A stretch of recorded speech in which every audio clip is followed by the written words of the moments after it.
Sisekumeni sonke iCommission izoqala ngoku.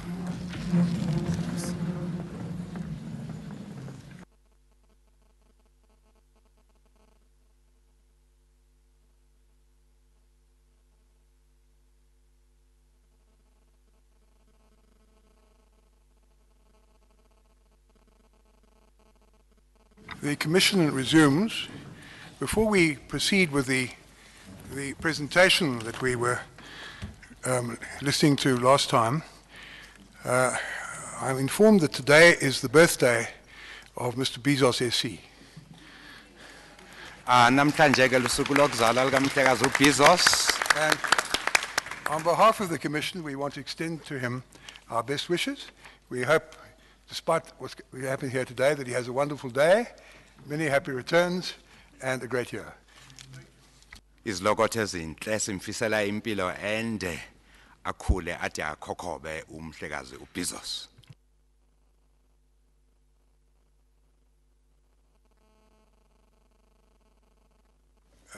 Colonel, you were busy with your presentation.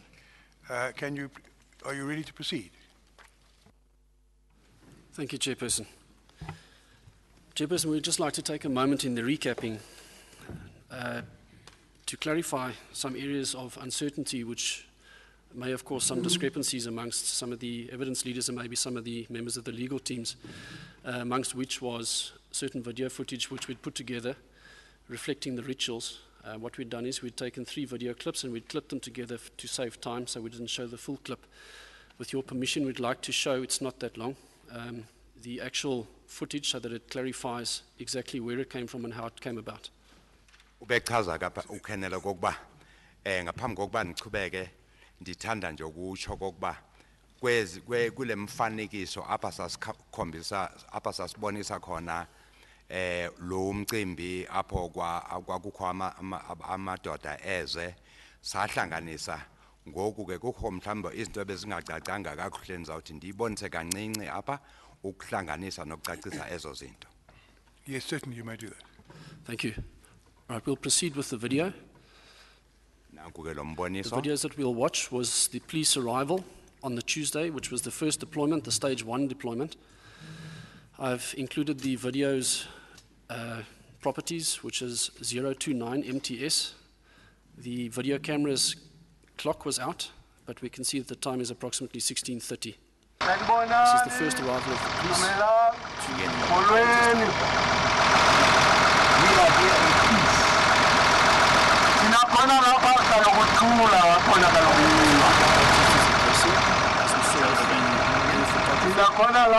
Although we're standing in lines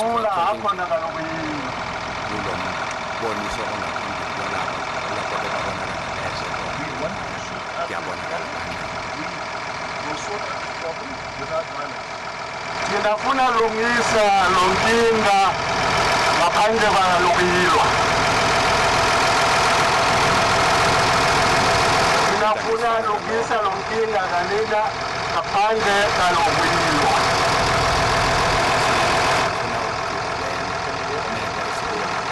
We would like to speak to your leaders, a small group of leaders. We would like to speak to a small group of leaders. Here in the background is the negotiator, Lieutenant Colonel McIntosh, and they are trying to gain representatives from the group to come and speak to them. And he's speaking through the interpreter who's speaking over the loudspeaker of the vehicle. Lothethayo phaya nguLieutenant McIntosh utolikela ngulo uphethe ispeaker apho bezama khona ukuba kuze abantu phambili abazakubona izifele Tinafuna lungisa lomhlobo nanina ngalomuhle ndlela. Tinafuna lungisa lomhlobo kathina nanina ngalomuhle ndlela. lo sifuna ukuthi kubhutshwe le nto ngendlela enhle. Ensure the safety of the leaders. They come forward and then they can go back to the group once we discuss with them. Tinazibuka lokuthi lo baphathi kayena inaphephile nosikhathi enabuya lapha noko nosikhathi enandlela lapha kanina. Tinaziyenza lo baphathi kanina inaphephile nosikhathi enabuya lapha noko nosikhathi enaphendela lapha kanina.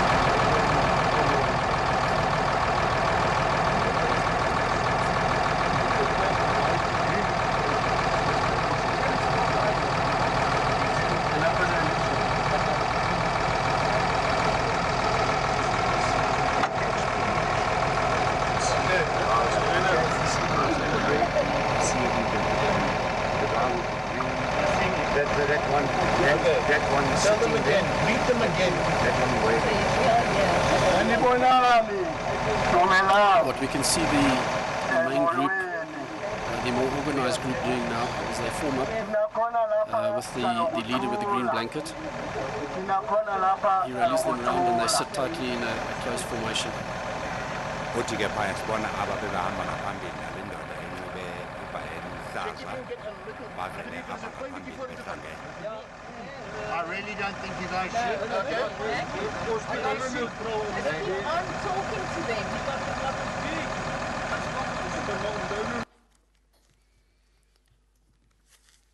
That was the end of that video. That was the raw footage. We moved to video clip 3.1 and 3.2. This is taken 4 to 5 minutes later. Kwaphinde kwathatha le video elandelayo umzuzu emine emva kwaleyo kuqala.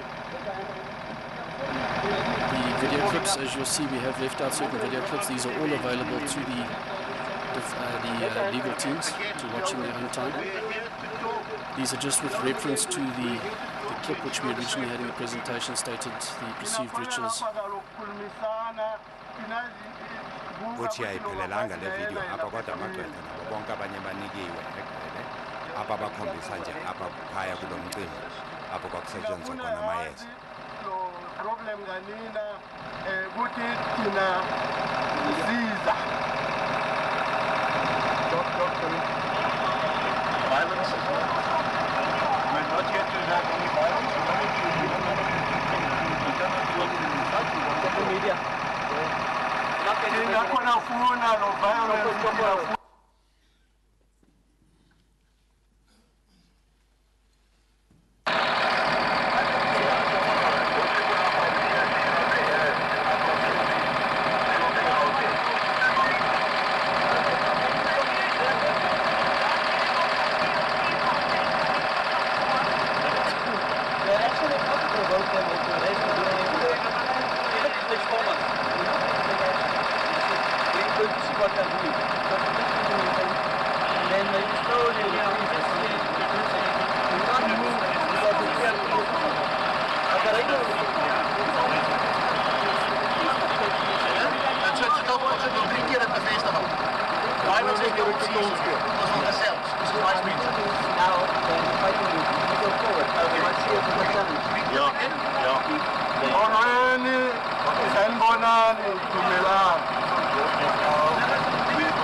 What we can see now is it seemed to be the Nyanga is having some form of contraption tied to the upper right arm in the last clip. We move to video clip 43. Apha uthi bekubonakala khona inyanga le ibophe into apha ngasesandeni sokudla. This is about 24 minutes after the arrival of the police. One of the protesters representing the group has moved out from the group to urinate in the police's direction. This is after first contact has been made over the loudspeaker from the protesters and the police. Kulelandelayo ke uthi yathathwa emva kwaleyo kuqala apho kukho le ndoda ijongisa inantsika apha asedlangalaleni.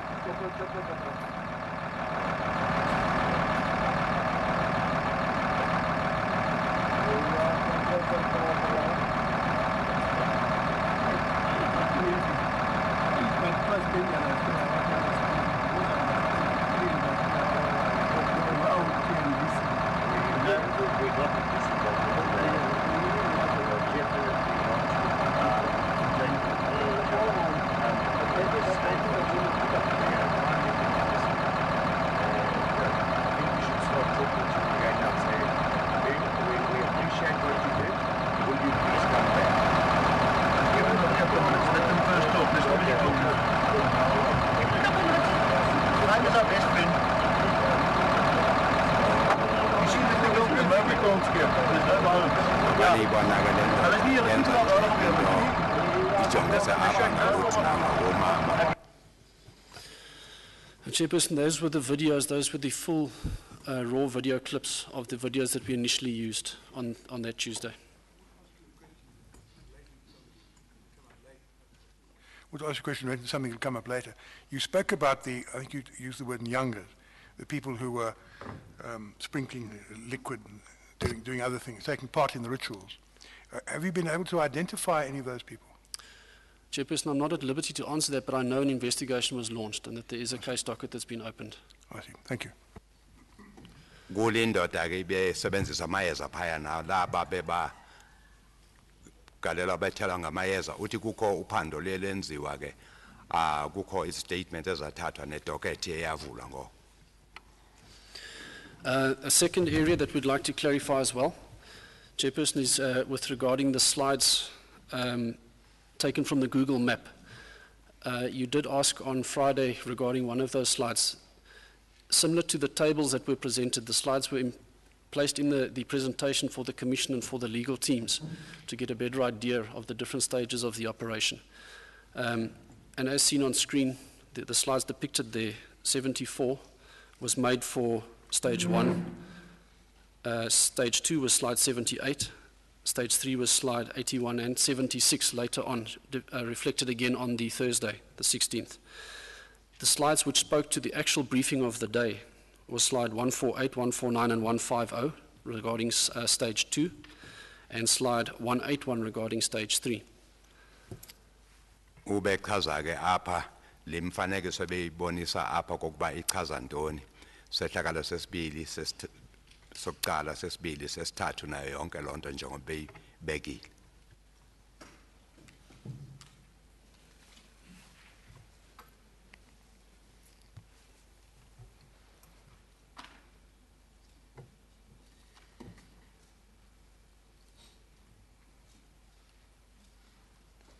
I think a point of emphasis again, Chairperson, regarding your question on Friday was the briefing given to the operational commanders is the briefing given according to the strategy of the plan. Circumstances on ground can change with regard to the perceived opponent, which causes the operational commander on ground to change the plan accordingly to meet the situation he's faced with. Uchaza apha ke ubuza ngolesihlanu kokuba yonke into yasebenza ngalendlela bekuplanwe ngayo na.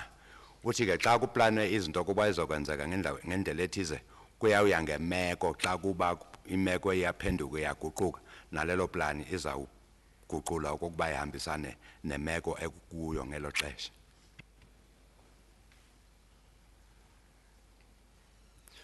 So can we proceed with the presentation where we ended? Thank you. We continue with slide 254, and this is in the conclusion of the operational situation at scene 2. Phaya ku 254 njengoba ivela nje phaya ngasekugqibeleni ke kwesahlakalo esesesibini. The arrests at scene 2 started happening from approximately 18 to 20 minutes past 4. Kwathi ngelo xesha labo 18 kuya ku 20 past 4 kwaqala ke ukuba kuboshwe abo bantu bebekhona apho. And we continue now to see the slide which talks to the securing of the scene. Apha ke boniswa umfanekiso weli xesha xa bezawuzungeza lo ndawo yesehlakalo. In picture on screen are 2 deceased persons in the top photograph who are lying further to the top of the photograph, at this stage still unknown to the policeman, and a third person ringed in red who they've identified as definitely being alive and have handcuffed, as we can see in the photograph below. Apha ke kuboniswa abantu ababini abaswelekile bekungaziwa ngelixesha ukuba ngobani apha kodwa lo ozungezwe ngomboniso obomvu ubesaphila njengoba nibona eboshwe izandla apha ngasemva. The photograph which we ended with on Friday, on last week, Friday, being photograph 253, is depicted just below the feet of the handcuffed, wounded protester. Lo mfanekiso ungaphezulu ewobonakala ngolesihlanu 253 izixhobo lezi ezibonakala apha zatholakala ngasezantsi kwezinyaweni zakhe njengoba nimbona evele kulo mfanekiso osezantsi. where it's evident that we can see a firearm in its holster, a large knife, and a panga. Kukho imela phaya enkulu nale kuthiwa yiphanga nombulo usuphakathi kwengqowa yayo. Thus the initial handcuffing or cable tying of the hands of protesters that were wounded. Wabe sebanjwa ke esenzakele waboshwa izandla apha ngasemva. Moving to slide 255. Kasiya phaya ku-255 The paramedics were brought in onto the scene kwaziswa ababe paramedics ezokwelapha approximately 10 minutes after the scene was secured, this being approximately 16:30, 4:30. ixesha kwaku 4:30 emva kokuba amapolisa sayivalile loo ndawo. In picture we can see a paramedic dealing with a wounded protester with the police member providing security for the paramedic. Kuyabonakala ke phaya lo owelaphayo esebenza nanku umuntu owenzakele egadwe ngamapolisa apha ukuze akhuseleke. As is practice with mass casualties, a triage area to classify the different priorities of the wounded is established, and the paramedics would want to move the wounded persons to a centralized area. Xa kwenzeke isehlakalo esinjengalesi kuye kubekho indawo ekhethiweyo apho kuzawuthathwa abanzakele bayobekwa khona apho bezobonwa kakuhle ngaba bajongene nezempilo. Those that would be seriously wounded would be dealt with where they were lying. Aba bonzakele kakhulu ke bona bajongwa khona apho belele khona. Moving to slide 256. Siza ngoku ku-256 The removing of the dangerous weapons from the protesters apho kwakuthathwa khona izixhobo eziyingozi kwaba bantu kubaqhankqalazi. In picture we can see the firearm with certain smaller knives, and in the bottom picture we can see the more traditional weapons including knopkiris, grass slashers, pangas, etc. Uthi apha kumfanekiso kukho umpu lumpu nezinye izixhobo imela ezincinci phaya ngaphezulu. Kuthi ke ezantsi kube khona ezi zixhobo ke ezasekhaya izagweba intonga inxula nezinye izinto ezifana nezo. The police members removed the dangerous weapons from the arrested protesters as well as from the close vicinity of arrested protesters to maintain the safety at the scene. Amapolisa angena ke apha kubantu pha kwabantu babenzakele naba babeswelekile kuthathwa zonke izixhobo ezikufuphi nabo kuze kube khona ukhuseleko. On request of the medical personnel, police members removed weapons from the injured or deceased protesters who needed to be approached in the bushes and between the rocks. This was in concern for the safety, the medical personnel. Kwacela ke aba bezempilo i-medicals okokuba amapolisa mangena athathe zonke izixhobo ezifuphi naba bantu abenzakele nabaswelekileyo ukuze bangene phaya bakhuselekile. The paramedics needed to triage seriously wounded protesters and to determine who was deceased or who was in need of urgent care. Babefuna ukubona ke aba be-paramedics ukuba ngobani kwaba bantu abalele phaya baswelekile ngobani abasaphila abadinga usizo. If we move on to slide 257, these were the munitions that were expended at scene 2. Apha ke ku-257 zimbumbulu ezasetshenziswa apho inani lazo. According to the statements we have in hand, under unit we can see the National Intervention Unit, K9 Dog Unit, the TRT, and the Public Order Policing, and in brackets that depicts the amount of members according to their statements who have discharged ammunition. Apha ke kulo mfanekiso kubonakala amapolisa ohlukile i-National Intervention Unit ababe K9 ababamba izinja nalaba be-TRT esekuba khona be-Public Order Policing nenani labo kokuba bebangaki abantu abadubula apho. If we look at the amount of warning shots, alleged 148, and towards the vicinity or towards protesters themselves 120, and that is live sharp point ammunition. Kwadujulwa izimbumbulu ezingu-148 ezikhonjwa phezulu zothusa aba bantu ezingu-120 zajongisa kubo. The total amount being 268 sharp point ammunition discharged either as warning shots or towards. Xa sesibala ke imbumbulu zonke zadutshulwa ngelo xesha zingamakhulu amabili amashumi ayisithupha 268 i-warning shots ezidutshulwa phezulu nezi zazijongiswa kubaqhankqalazi. We look at the less than lethal. 33 less than lethal munitions were expired, 30 of those being rubber and 4 stun grenades. Kwadutshulwa ezingu-33 ezezingabulali i-rubber bullets nezekuthiwa zokothusa i-stun grenades. Colonel, does that That should refer be- to stun grenades that were fired by people on the ground? There was evidence that stun grenades were also thrown from a helicopter. I'm not sure if that was over scene 2 or scene 1. Are you able to help us on that? I'll help you. Chairperson, just to rectify that 33 should read 34, less than lethal in the subtotal. And regarding the stun grenades used here, this is at scene 2, the copy 3. The stun grenades thrown out of the helicopter are allegedly on wayward areas, not at scene 2. Apha uthi masilungise zazingu-34 ezadutshulwa apho ezezingabulali. Ezi abuza ngayo umgcini isihlalo ezadutshulwa phezulu kwibhanoyi zazi kwenye indawo.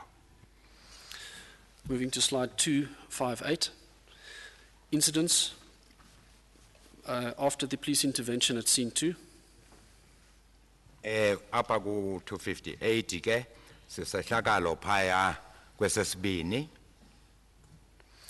This occurred at approximately 1830 to 1900 hours. Lento yenzeka phaya ko-6 ukuya ku-7 kusihlwa. A report was received of fleeing protesters forcing entry into a mine building close to Vonnecorp Stadium, damaging the fence and burning 5 vehicles or setting 5 vehicles alight. Kwafumaniswa i-report apho kokuba khona abaqhankqalazi abaphumile phaya babaleka bajonge ngase kwimakhiwo yasezimayini phaya eVonnecorp apho bafika khona bophula ifence kwatshiswa nenqwele ezingu-5. Major General Naidu, some of his members from his Public Order Policing Reserve, left to attend to the scene. Kwathi ke ngeso sehlakalo uMajor Naidu nalaba behamba nabo base bephuthuma kuloo ndawo. No arrests were made. When they got there, there was no longer people present. Xa befika apho bafumana sebebalekile aba bantu akukho umuntu owaboshwa apho. Case of malicious injury to property was opened at Marikana Police Station. Kwase kuvulwa ke ityala lokunakalisa impahla eMarikana Police Station. Slide 259. Apha ku-259 This shows the vehicles torched at the Vonnecorp mine building after the police intervention at the Koppies. kubonakala ke imboniso phaya ezimnqwelo ezezatshiswa phaya eMarikana eVonnecorp. We move to slide 260. Events that were ongoing at the Jock. Apha ke ku-260 sithetha ngezahlakalo ezenzeka phaya kwi-Joint Operation Committee. The Jock continued to provide assistance with regard to the following areas. Aba ke be-Joint Operation babe luncedo ngezi zinto zilandelayo. And this would be in a coordinating role. Babekwazi ukuhlalela abantu ukuba kwenzeka ntoni makwenzeke ntoni. The Jock arranged additional medical personnel to attend to the injured on the scenes. Babiza aba bezokwelapha kokuba babe baza ngobuninzi bazojonga aba bantu abanzakele phaya. The Jock proceeded to inform hospitals in the area of casualties that would possibly be admitted, pre-warning. Bazisa nezibhedlele ezilapho kufuphi ukuba kukhona abantu abenzakele apha bazawuziswa apho. The Jock made the arrangements for the forensic personnel to attend to the bodies on the scene. Kwase kubizwa nalaba bakwa forensic ke kokuba bayojongana nabantu phaya imizimba ephaya kule sehlakalo. As the initial LCRC members that were deployed to the operation were not enough in number to deal with the size and the capacity of the scene. Njengoba besishilo bebakhona bakwa forensics babephaya kodwa babangonele okuba bangakwazi ukujonga esehlakalo esikhulu kangaka. The Jock assisted with requests from the scene, for example, for the photographers and the detectives. kwabizwa amafokisi azojonga apho kwabizwa nabanye abephethe i-camera kuba bazothatha imifanekiso. And the Jock continued to arrange the visible policing of the area to Ba- stabilize the area. Baloku bekhona apho bejongile okokuba kungasabi khona ezinye izehlakalo bagadile. To ensure that no additional incidents of violence occurred after the incident. Benze senzela okokuba kungaphinde kube khona ezinye izixholo-xholo ezizawubakho emva kwezi sesigqityiwe. Personnel from the police, employee health and wellness were called in and arrived at Marikana to start debriefing the police members that were involved during the shootout. Kwase kubizwa ke aba basebenza ngempilo nenhlalonhle yamapolisa kokuba bazojonga bathethe bajonge namapolisa abe khona kwezi zigameko. Moving to slide 261. Siya ngokuphaya ku-261. These are the incident statistics from the LCRC from scene 1. Apha ke zehlakalo sezizonke nje kusuka kwesehlakalo sokuqala. We can see that there were 16 deceased, 13 wounded, 2 firearms retrieved. Phaya kule ndawo ebizwa ngokuba sebuhlanti apha kwatholakala khona abantu abaswelekile abangu-16, 13 babenzakele kwafunyanwa nemipu emibini. The shell casings, as per the numbers reflected, Apha ke imbumbulu amagobolodo abesesetshenzisiwe ezafunyanwa ngamapolisa. and this reflects the sharp point ammunition as well as the rubber, tear gas and stun grenades utilized at scene 1. Apha ke sithetha ngembumbulu ezazisetshenzisiwe ezizilimazayo nezisebenza ngerabha ne-stun grenades. And then it shows the other weapons retrieved from protesters or that were left behind from fleeing protesters. Kuthethwe ke nangezixhobo ezalahlwa apho ngaba baqhankqalazi xa sebabaleka. One would notice that the amounts do not tally with the amounts reflected in the statements of the members. Apha ke angeke zihambelane kakuhle nezi amapolisa athethe ngazo ngokubalwa. With the statements of the members reflecting more rounds shot than cartridges retrieved. Apha ke sithetha ngamapolisa imbumbulu abathi bazidubula azilingani nezi zaqholwa sezisetshenzisiwe. This would also be due to the armored vehicles driving over the ground, as well as certain shotgun rounds being fired out of the armored vehicle themselves, meaning that their cartridge would remain inside the vehicle. Incazelo ke ingaba ukuthi inqwelo ezizazigijima phaya ezinye zazifaka phansi emhlabeni ezinye zazidutshulwa ngamapolisa aphakathi kwihipo ngokuzisalela ngaphakathi amagobolondo lawa wembumbulu. Slide 262. Apha ku-262 These are the 2 firearms retrieved at scene 1. kuvele imipu emibini phaya ile mipu yafunyanwa phaya kwesehlakalo esokuqala. The firearm to the left is an unlicensed Norinco 9mm pistol with 1 round and 1 cartridge which was stuck in the weapon's ejection port. The magazine capacity is initially 8 rounds. Lumpu wokuqala ke inorinco i-9mm eyipistol eyafunyanwa inembumbulu eyodwa enye ke yayibambeke apha kulento eyikhuphayo. Yona lompu uthatha imbumbulu ezingu-8. To the right we see the police pistol, the Vector 9mm. Umfanekiso wesibini ile yamapolisa i-Vector 9mm ipistol nayo. It was found in the bushes where the protesters were lying. Ile yamapolisa yafunyanwa phaya ngasemithini apho babekhona kwakukhona abaqhankqalazi. It initially belonged to the deceased police member who was killed on Monday in the ongoing violence. Ngilompu owathathwa kwipolisa elabulawa apho ngomsombuluko. The weapon was recovered with 12 rounds. It has a 15-round capacity magazine. Lompu ke xa ugcwele uthatha imbumbulu ezingu-15 kwafunyana esezingu-12 phakathi. Slide 263, looking at the incident statistics from scene 2, copy 3. 263 ubonisa ke izehlakalo ezenzeka phaya entabeni izehlakalo zesibini. Deceased 14, wounded 15, arrested and processed 259, Firearms retrieved 3, one of which was unlicensed. apho kwafunyanwa khona abantu abangu-14 sebeselekile, 15 bonzakele, ababanjwa babotshwa apho kwakungu-259, kwafunyanwa imipu emithathu, omunye wabo ungenayo ilisensi. Shell casings retrieved as reflected. Apha ke kwafunyanwa amagobondo embumbulu asasetshenzisiwe, And other weapons retrieved from protesters as reflected. nezinye ke izixhobo ezaqholwa apho zabaqhankqalazi ezazilahliwe. Slide 264. Apha ku-264, These are the firearms recovered at scene 2.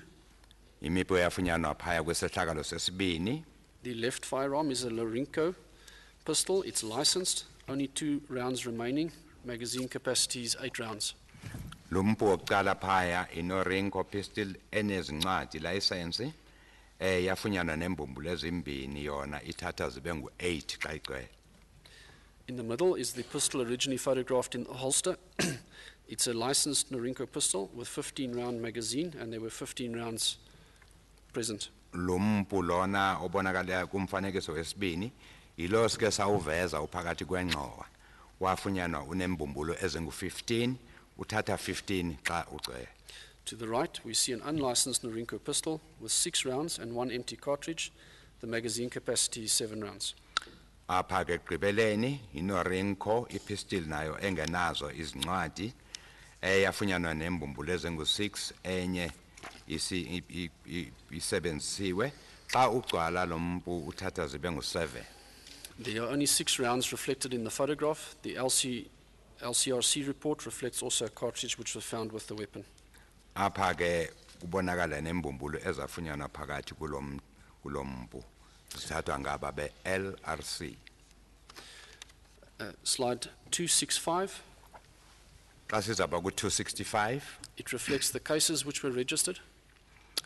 apha kubalwa ke amatyala avulwa. I can give you a moment to read through them on your own.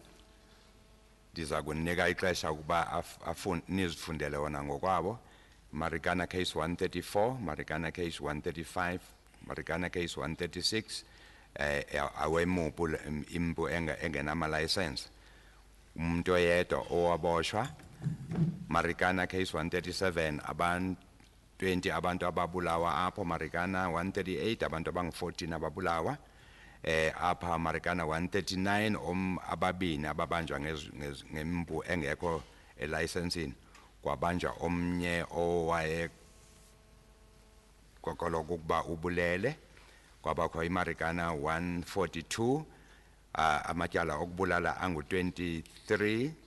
Marikana case 205, ityala elalihambalana apha nezokusebenzisa amayeza ubuthakathi. Marikana case 206, imali engange 2,000 rands eyayivulele isangoma esesayithatha kubantu ngaphandle komthetho. Slide 266, the summary of events.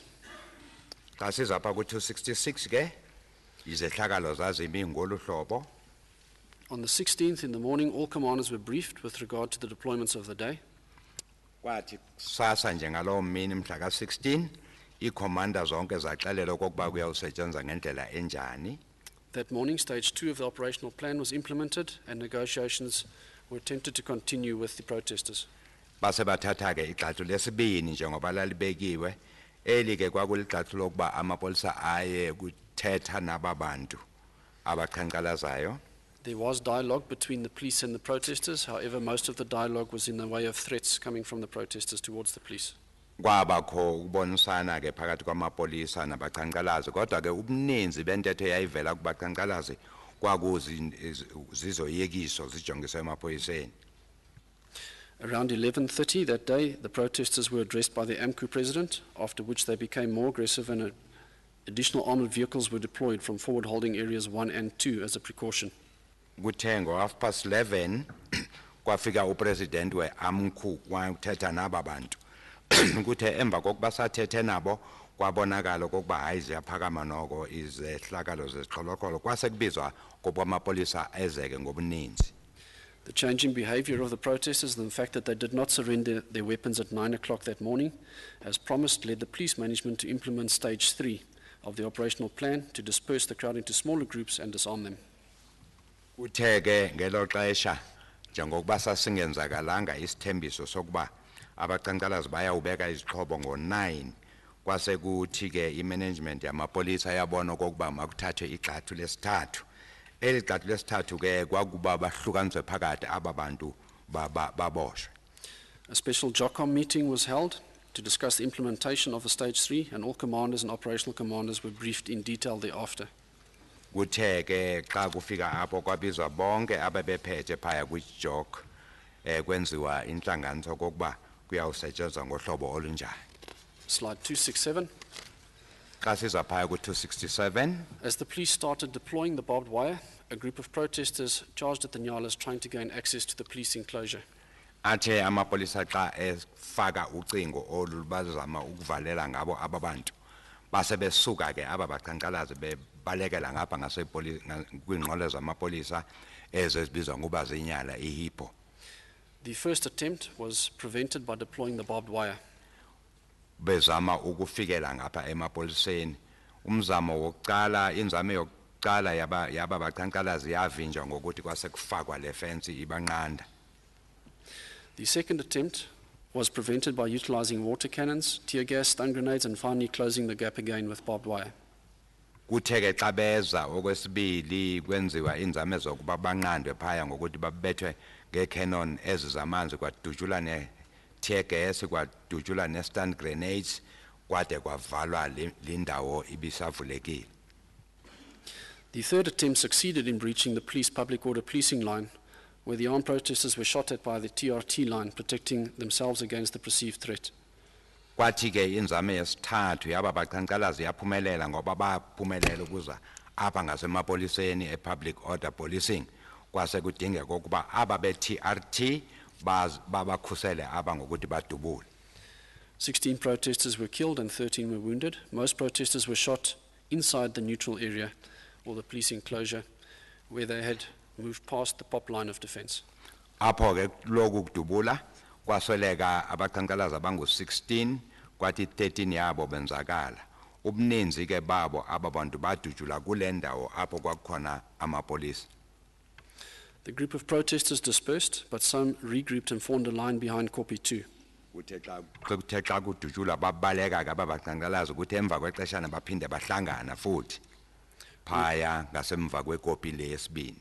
When this group was dispersed, they regrouped again at Copy 3, which was approached from all directions by various police teams. Kuthe xa besuka apho abahlukanisa phakathi amapolisa babaleka kuthe phaya ngakwikopi leyesibini baphinde badibana futhi kule ntatshana yesithathu. Various attacks were launched at the police, and again protesters were shot at. Apho ke amapolisa azama ukuba zungeza apho kwabakho abadubulayo bejongisa emapoliseni kusuka kwaba baqhankqalazi. 14 protesters were killed and 15 wounded at Copy 3. Apho ke kule ntaba yesithathu kwadutshula kwasweleka abaqhankqalazi abangu-14 kwathi 15 yabo yaboshwa. Shortly after the incidents at Copy 3, 5 vehicles at the Vonnekorp mine premises next to the Vonnekorp Stadium to the east of the Koppies were set on fire. Kusemva koko ke aba bantu xa bebaleka beshona le ngaseVonnekorp apho bafika khona bachisa inqwele ezingu-5. Move to slide 268. The summary of events from the 10th to the 16th of September should be August. Xa siza apha ku-268 izehlakalo zomhla phakathi komhla ka-10 nomhla ka-16 kuSeptember. We look at the casualties. Wounded were 94. Apha ke kujongwe abantu sebabalwa bonke abebenzakele babengu-94. There was 2 persons wounded on Friday the 10th. Kwabakho ababili abonzakala ngale mini ngolwesihlanu mhla ka-10. 3 persons wounded on Saturday the 11th. Kwathi ngemini elandelayo mhla ka-11 ngomgqibelo kwenzakala abathathu. 5 persons wounded on Sunday the 12th. Kwathi ngecawe kwenzakala abahlanu abangu-5. On the Monday the 13th, protesters wounded 1 member of the police, and the police wounded 5 protesters. Kwathi ke ngomsombuluko Olandela apho kwenzakalisa ipolisa elilodwa namapolisa aziphindezela anzakalisa abahlanu babaqhankqalazi. And then there's Thursday, where 78 protesters were wounded by the police. Ngolesine ke kwenzakaliswa abaqhankqalazi bangu 78 bonzakaliswa ngamapolisa. Slide 269 269 is depicting the casualties with regard to deaths. apha ke kubalwa abantu ababeswelekile 44 people died from the 10th to the 16th of September. kusuka mhla ka-10 kude kube mhla ka-16 kuSeptember 2012 kwasweleka abantu abangu 44. On Sunday, protesters killed 2 of the mine security guards and 2 of the mine's employees. Ecawe abaqhankqalazi babulala ama-security guards amabini kwabulawa nabasebenzi basemayini ababili. On Monday the 13th, protesters killed 2 members of the police. The police killed 2 protesters and 1 member was found stabbed to death in a close informal settlement. Kutheke ngomsombuluko abaqhankqalazi babulala amapolisa amabili amapolisa abulala nawo abaqhankqalazi ababini omnye ke umhlali wafunyana ekwaziwe phaya endaweni yamatyotyombe kuhlaleni. On Tuesday, 1 of the mine employees was killed. Kuthe ngolesibili ke kwaseleka omnye wabasebenzi basemgodini. And on Thursday, 30 protesters were killed by the police at the scene. 4 protesters later died in hospital. Kutheke ngolesine amapolisa adubulabulala amashumi amathathu ababantu babeqhankqalaza phaya abane babo basweleka sebesesibhedlela. Slide 270. Phaya ku-270 This is a photographic summary of events using photographs only. The photographs have been taken from 4 different cameras, and then there are a couple of media photographs which were included. The cameras were timelined as best possible. lo mfanekiso othethwe lana ke mine yayo yathathwa ngekhamera ezohlukile ekhombisa yonke le ndawo yesehlakalo. And this is thus a reflection of the events of the 16th of August 2012. Apha ke kwenzakala khona izehlakalo ezi zomhla ka-16 ku-August 2012.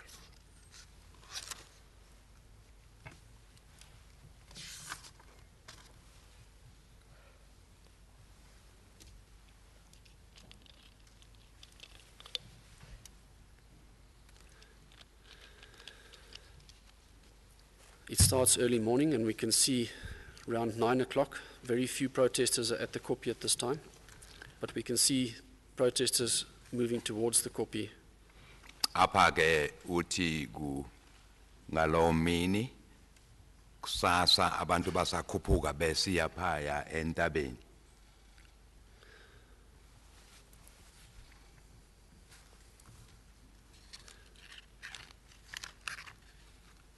At this time, the police back at the rear staging area, this is a photograph of the police rear staging area with the Jock.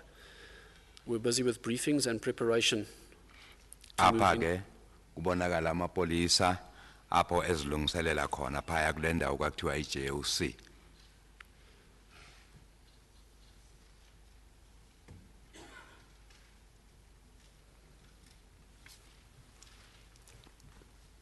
The briefing this morning, the morning of the 16th, was given as a stage 2 briefing. Apha ke kwakuhlangene khona kuthethwa boniswana kokuba kuyawusetshenzwa ngendlela enjani. The helicopter which was circling was providing feedback to the Jock, talking of groups of protesters moving towards the koppies. Kwakukho ihelicopter le yayibhabha apha ngaphezulu kwakuyiyona yayithumela ingxelo phaya ezantsi baxelela ukuba kwenzeka ntoni abantu bayaphi bakhuphuka baya phaya entabeni. With the police arriving at the neutral area, we can see the initial stage 1 deployment coming into place, stage 2 being a build-up on top of the stage 1 deployment. Apho ke kubonisa kufikeni kwamapolisa nendlela bebeme ngayo. With the emphasis on stage 2 being the pre-positioning of the barbed wire vehicles, as well as a show of force. Apho kwakumiswe khona inqwela ezi zidonsa zivule ucingo ololuvalayo. and this being to dissuade confrontation with the police. Nokuthi ke kuzise ubuninzi bamapolisa ukuzama ukubonisa aba bantu kokuba amapolisa amaningi ayilungele noma ingayintoni.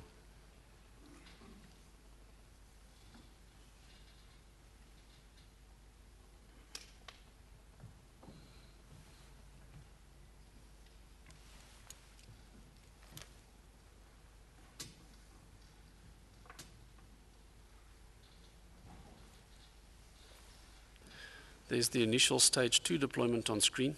We can see that the line of Nyalas with the barbed wire, the defensive line, is angled slightly towards the last Nyala towards the west. Phaya ke njengoba ndibonisa nje indlela ihipo ezamapolisa zazime ngayo. And what we saw was the more organized armed group moving to the location of the last Nyala in the line from their normal positioning, which was on the sandy patch. Apha ke kubonakala aba baqhankqalazi aba bebehamba phambili bephethe izixhobo eziyingozi besiza ngapha kwinyala le yamapolisa yayime apho.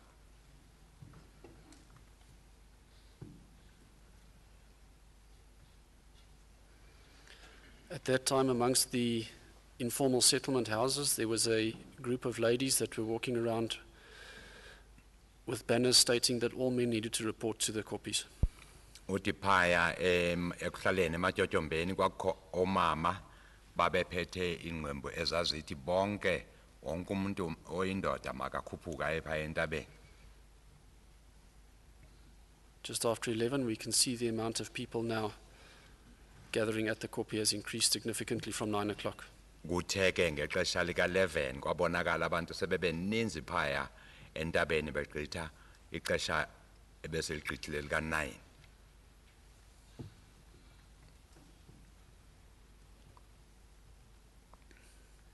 In the center of the screen, not clearly visible, is the leadership of the group would meet around the trig or the beacons showing the highest ground in the area.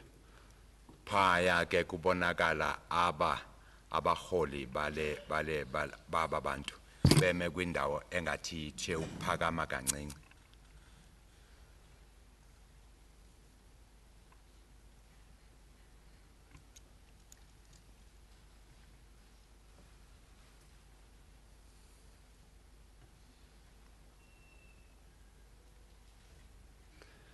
We see for the first time at 3:25 in the afternoon, the president of AMCU's vehicle now present. The helicopter was not in the air when he was earlier addressing the crowd at approximately 12:30. Phaya kuphinde kubonakale ke umholi wale iAMCU njengoba bevelile ethatha namapolisa akusasa.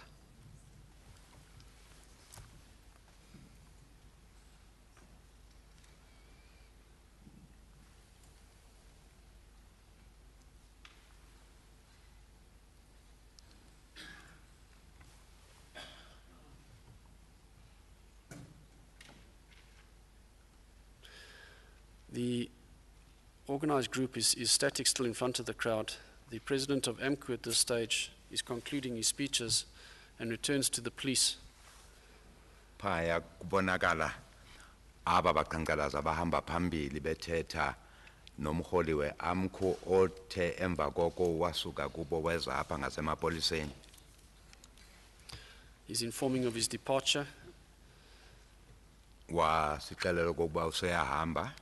These are the vehicles returning from immediate reaction area 1 and moving towards the neutral area with the Apha ke- operational commander, Brigadier Carlitz. Kwakubonakala izingqola ingqele ezisezibuya umva zisuka kule ndawo yesahlakalo apho zaziholwa khona nguBrigadier Carlitz. The vehicles in view are specifically National Intervention Unit. Ezingqele sithetha ngazo apha ze-National Intervention Unit. In view now is forward holding area 1, where General Naidu has lined up the vehicles. Phaya ke kubonakala kulindawo ebekade iphethe uGeneral Naidu apho kwakubekwe khona amapolisa. The scene is approximately 1.6 kilometers to the west from his position. Apho kwenzeka khona isehlakalo ungaba ikilometer ne.6 ukusuka apha bebekhona.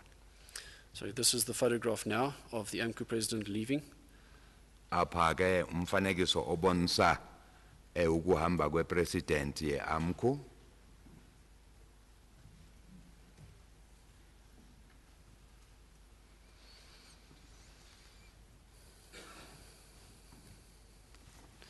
In picture now are the clustering of the vehicles which have been brought in to assist with the stage 3 tactical deployment. Apha ke kubonakala izinqwelo ezazizisiwe okokuba zizokwazi ukubala uncedo xa kuthathwa igxathu elesithathu. Which includes the water cannons, the Special Task Force armored vehicles, and the members from the National Intervention Unit. Inqwelo sezizonke ke zalamapolisa awabalayo. This is moments before the first deployment of barbed wire. Apha kukhombisa aphambi kokuba kufake ucingo olu. And we can notice many of the protesters to the bottom of the screen have moved off on their own. Apha ke kubonakala abaqhankqalazi bazisukele bona apho ngokwabo. In picture now is the first deployment where Nyala 1 is driving up to Nyala 2 deploying the barbed wire. Apha ke kubonakala ihipo leyo kuqala inyala leyo kuqala idonsa iwaya isiya phaya kwesibini.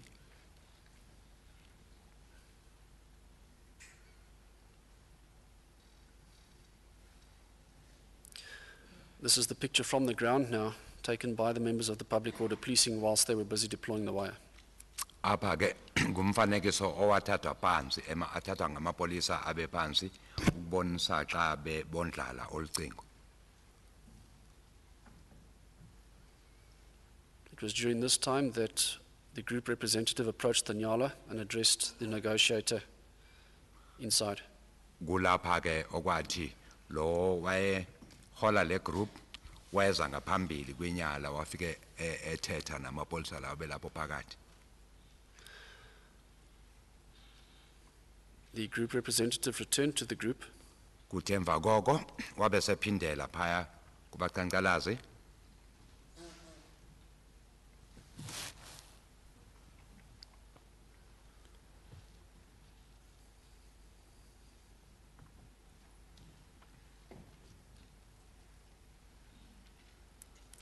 After returning to the group, led the group back towards the police line, where Nyala 4 had started deploying its barbed wire. Uthe xa ephindela kwaba bantu ufike wathetha nabo basebesuka sebebuya beza ngapha kwinyala le eyaseyisukile ngelo xesha iseyandlala ucingo. Nyala 4 cut the group off, the driver of the vehicle seeing the approaching protesters. Uthe xa ebabona udriver wale nqwela besiza wabe sesika apha ngaphambi kwabo esevala ngolucingo. As stated, these photographs are in timed sequence. They had a lookout still standing on top of copy 1. Njengoba sisho ke le mifanekiso iyakhombisa namaxesha eyenziwa ngayo. We can see the second attempt now of the protesters on the ground, who have moved off the copies and are attempting now to cut in front of Nyala 4, who cut them off on their first attempt. Apha ke kubonakala inzame zesibini zabaqhankqalazi zokugqithela ngapha kumapolisa bezama ukugqitha phambi kwale hipo eyayiza yondlala ucingo. And we can see that the police's public order policing armored vehicles have all moved from their previous locations to form a line to defend the police enclosure. Apho ke kwakubonakala inqwela ezamapolisa eze POP sezisukile kule ndawo zazime kuyo ukuyokwenza inzame zokuba banqande aba bantu babesiza ngapha ngasemapoliseni.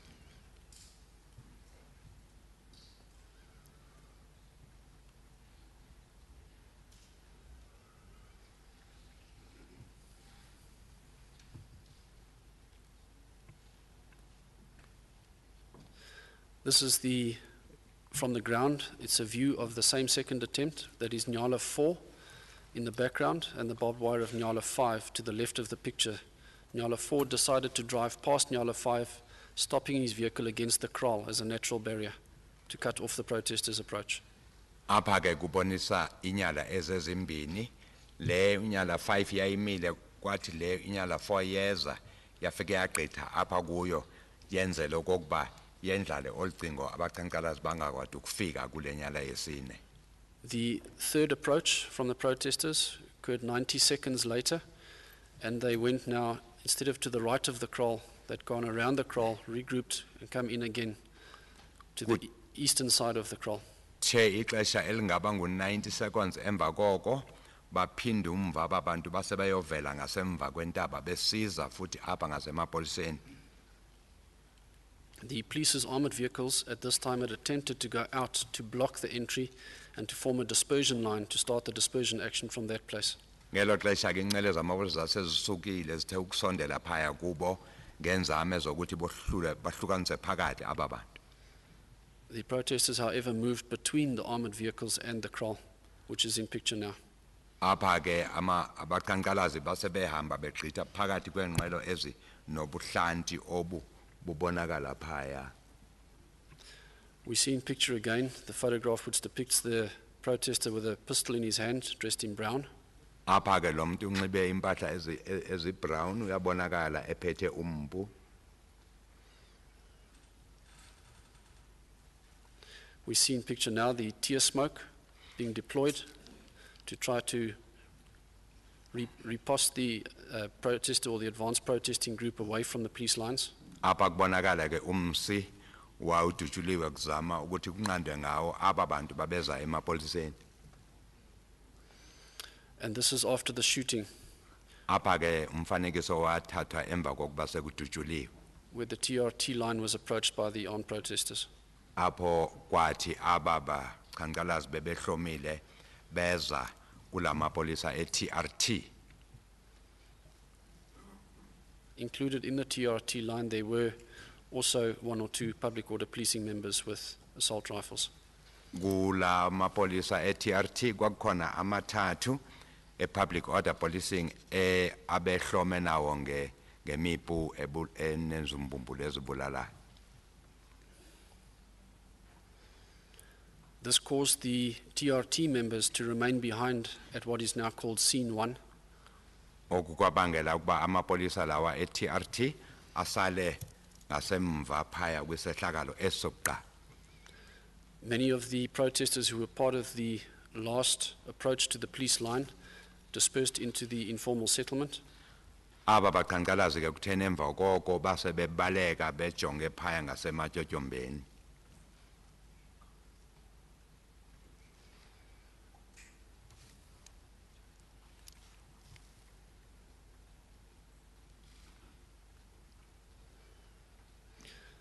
The armored vehicles of the police, approximately 5 minutes after the shooting at Scene 1, have moved out and formed up, seeing the crowd regathering behind Copy 2. Inqwelo zamapolisa zasuka apho zisiya emva kwale ntaba apho kwakwenzeke khona apho baqhankqalazi bese bebalekele khona. In the top left corner, we can see the TRT line, who's had to remain behind at Scene 1. Phaya kubonakala amapolisa ilayini le amapolisa e-TRT abesele wona apho kuloo ndawo. To the right of them, or just behind them, is the NIU line, who has now taken over their responsibility. Apho ke kwasekume amapolisa lawe National Intervention Unit abasebenza umsebenzi wabo. Who would now need to spread their members to clear copies 1 and 2. Okwakudingeka okokuba bakwenze okokuba bahlukanise abo bantu phakathi kuze bakwazi ukujonga le ndawo lekopi. The photograph here shows that the water car is still in sight and the other water car is leaving to join the armored vehicle dispersion line. Apha ke kubonakala izinqwelo ezimbili ezizamanzi enye isuka iyohlangana nezo zaziphaya phezulu. These are the vehicles of Forward Holding Area 2 who were positioned at the informal settlement to the southwest of the copies as a protection element. Ezi ke zinqwelo zazimiswe apha ngasekuhlaleni ngasematyotyombe ukuze zinqande aba bantu bangezi ngapha. This group of policemen included tactical response team, dog unit, and public order policing members. Apha ke kwakukhona amapolisa we-TRT, kukhona ba-K9 bezinja nabe-public order policing. They have started advancing towards the copies, hearing the shooting at Scene 1. Bathe xa beva kudutshulwa phaya base besondela nabo apha ngasentabeni.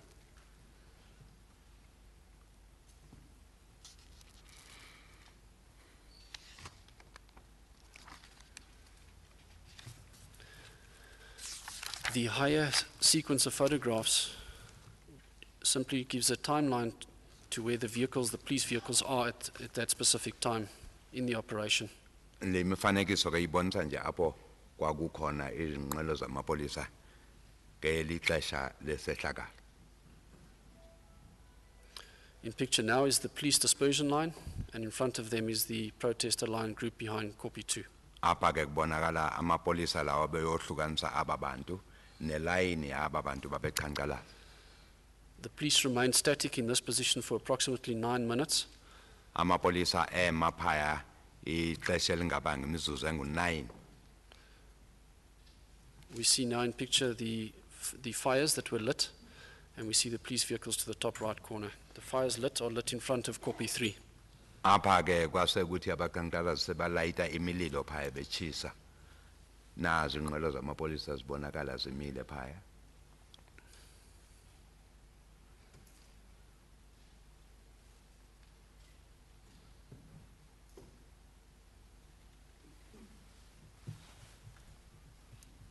Many of the protesters which were not grouped behind copy 2 were still standing on top of copy 3's rocks or within the bushes or close to copy 3, as well as on the northern side of copy 3. Buninzi ke baba bantu babuloku bumile buvele phezu kwamatye phaya entabeni, abanye besemva kwemithi, abanye bangale ngasemva kwalentaba.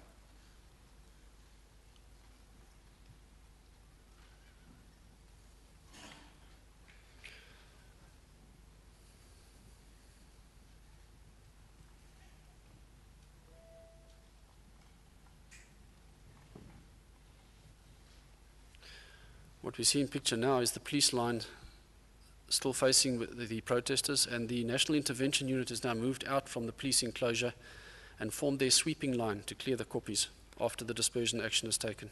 Apha ke kubonakala amapolisa sesuphumile kule ndawo bekuyo emi apha ngaphandle ejongene nabaqhankqalazi esezimisele okokuba angene ngoku ayolungisa le ndawo phaya.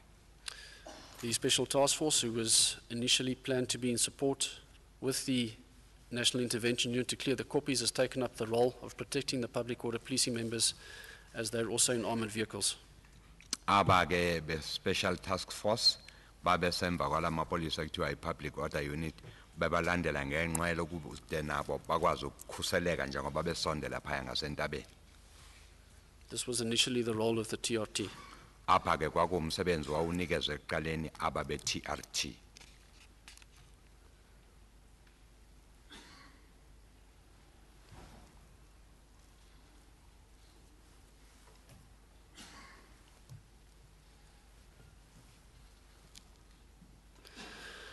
These photographs are showing protesters that have left on their own, departing on their own along the footpaths away from the scenes around the copies. Apha ke kulo mfanekiso kubonakala abanye babaqhankqalazi abasebezisukele bona ngokwabo sebengena indlela besithi behamba. In picture we can see the line of the protesters behind copy 2, and we see the Special Task Force Casper just above them. Nansi ilayini yabaqhankqalazi imile phaya, nansi neCasper yamapolisa ihipo ikhona phaya. Dissuading any attempt for the protesters to return to the heights of copy 1.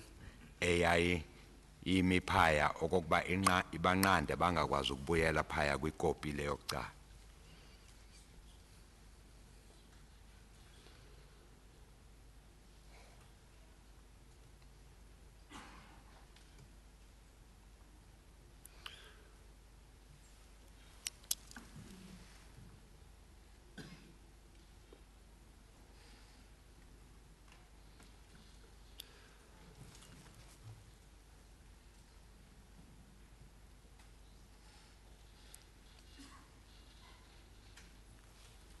We see there on screen now the water cannon shooting water with blue dye has begun the dispersion action of the protesters. At this time it was not necessary for the public order policing members to leave their vehicles to make unnecessary targets of themselves or potential targets for the protesters to come towards. So the water cannon has started the dispersion and the crowd is moving with the water cannon.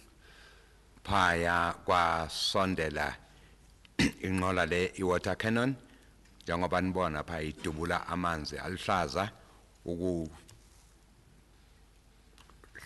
aba bantu babemphaya kude kungadingeki ukuba amaphoyisa e-TRT aphume ezinqoleni zawo.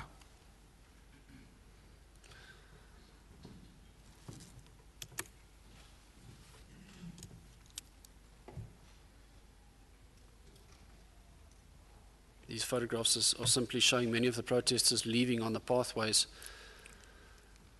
Apha kubonakala abaninzi babaqhankqalazi sebesuka phaya behamba ngezindlela ezohlukile. Who no longer want to be part of the protest action.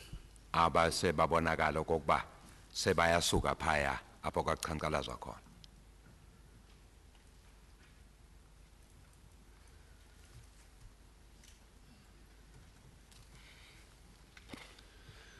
The police vehicles in that photograph reached the reorganized line.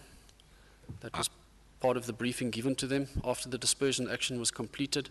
Baphinda ke amapolisa njengoba bexelele bathe xa begqiba apho babuya umva njengoba bebexelele.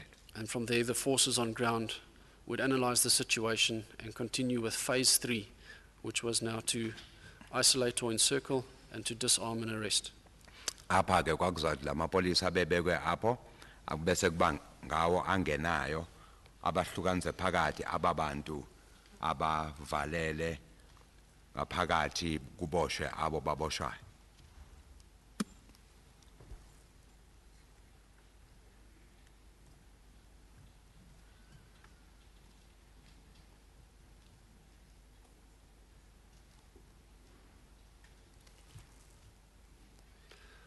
The initial action went in two directions. We had public order policing vehicles moving to the north of Kopi 3, as a large crowd had gathered to the north of Kopi 3, and they moved in to encircle and arrest and made several arrests to the north.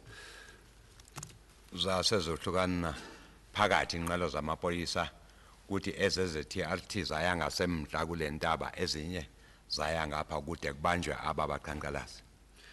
And the second group of police force noticed the amount of protesters that had regrouped in Kopi 3 and went forward with a plan to try to flush out and then to disarm and arrest protesters. Kwase kubonakala abanye sebedibana futhi bebuthana phaya kwintaba le yesithathu enye inqola yamapolisa yaya apho ngenjongo yokuba ibahlukanise phakathi bazokwazi ukuthi baboshwe.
The photographs in picture again are taken from the video clip from the one helicopter which was flying at the highest level, and it was also recording some of the radio chatter.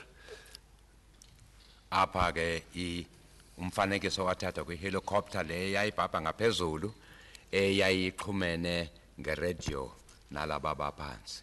And we can hear on the radio, the police helicopter is stating that the protesters are encircled.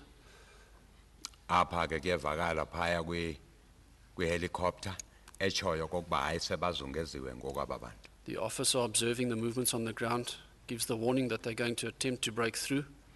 Ipolisa lali xhumene nabo phezulu labese likhipha umlayezo kokuba bazawuzama okokuba babaleke bagqitha apha kuthi. And then moments later reports to the Jock that there are two bodies. Emva koko kwase kubakho umlayezo othunyelwa phaya kwi-Jock okokuba kukho imizimba emibini efunyenwe.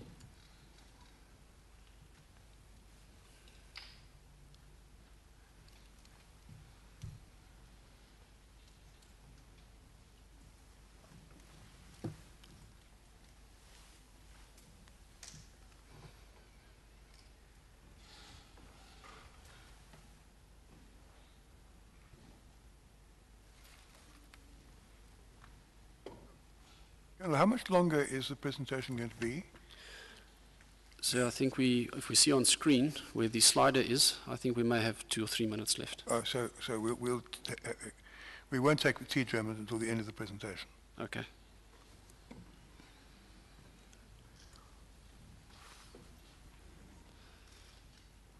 These are the water cannons and the public order policing vehicles which have entered into the copy. Apha ke kubonakala inqwele zamanzi water cannons sezingenile ke phaya kwikopi.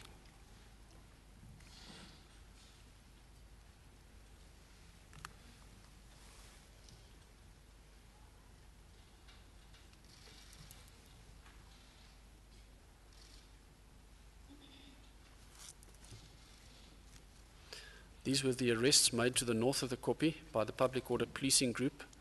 Apha ke abantu esebaboshiwe phaya babanjwa ngalama police public order policing.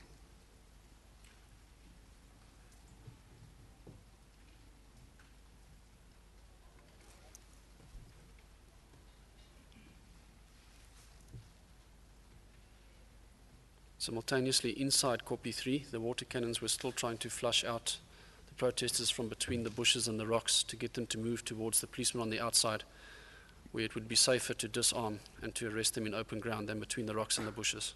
Apha ke inqwela ezi zamanzi zaziloko zibetha ngamanzi phaya ezintabeni naphezu kwamatshe ukuzama okokuba kukhutshwe abo bantu babezimele apho bazokwazi ukuthi xa bephuma amapolisa akwazi ukubathathela izixhobo nokuwabopha.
Chairperson, many of the photographs that are running now are simply there for the legal teams to look at the electronic version in their time. We have made a file with all the photographs in time sequence so that they specifically can look at the movements of the vehicles and position the police teams according to a time frame.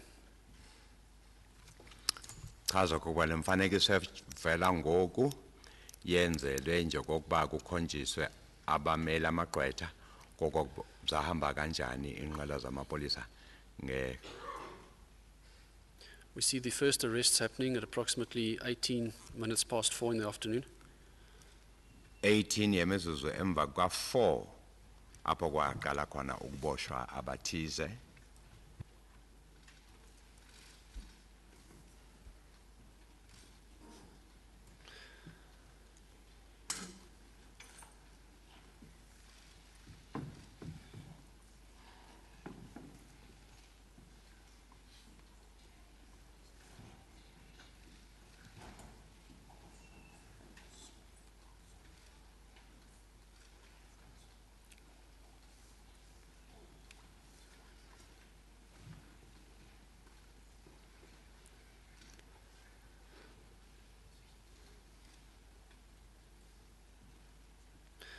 And Chairperson, with the sequence photographs we've given as well, one is able to zoom in to see the actual call signs of each armored vehicle on the roof. We had them spray painted on at the outset of the operation because we had so many different armored vehicles coming from different provinces. Uthi xa bangajonga ke bayizume lento kuba wenza umfanekiso ube mkhulu uyakwazi ukubona imibhalo le ephezulu kwenqola ezi zamapolisa lento yenziwa ngelo xesha ngoba zazi iziningi izinqwele eziqhamuka kwindawo ezohlukile. And this also assisting with those Google photographs I alluded to earlier, where the Google Maps which were made after the fact have also got the P1, P2, P3 call signs with them so that one can see where they were initially positioned according to the operational planning. Nenqwela ezike namagama zazibizwa ngawo abhaliwe phaya o P1 P2 njengoko sasichazile apha. So and that concludes the presentation. Thank you, Colonel. Iphelela apha ke inkcazelo yakhe. We will now take the tea adjournment. Xesha letiye ngoku sizawubuya.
If you could get ready, please.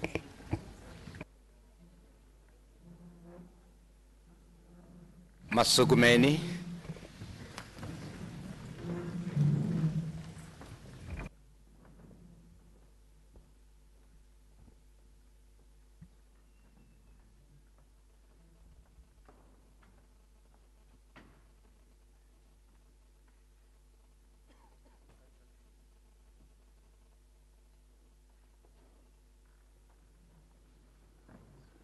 The Commission resumes.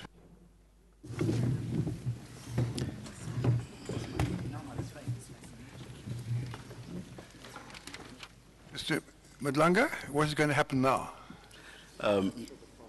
Mr. Chairman, Commissioners, Mr. Mpofu will lead a witness. The next witness would have been Warrant Officer Tamai, but the witness that Mr. Mpofu is going to call is only available today, so Mr. Mpofu advises me. So I have made arrangements to only call Warrant Officer Tamai tomorrow, Mr. Chairman, Commissioners. Thank you. Yes, thank you, Mr. Madlanga. I thought Mr. Semenya indicated he wanted to say something. Am I wrong? Not anything, just to say that this document may be Exhibit L for Limo.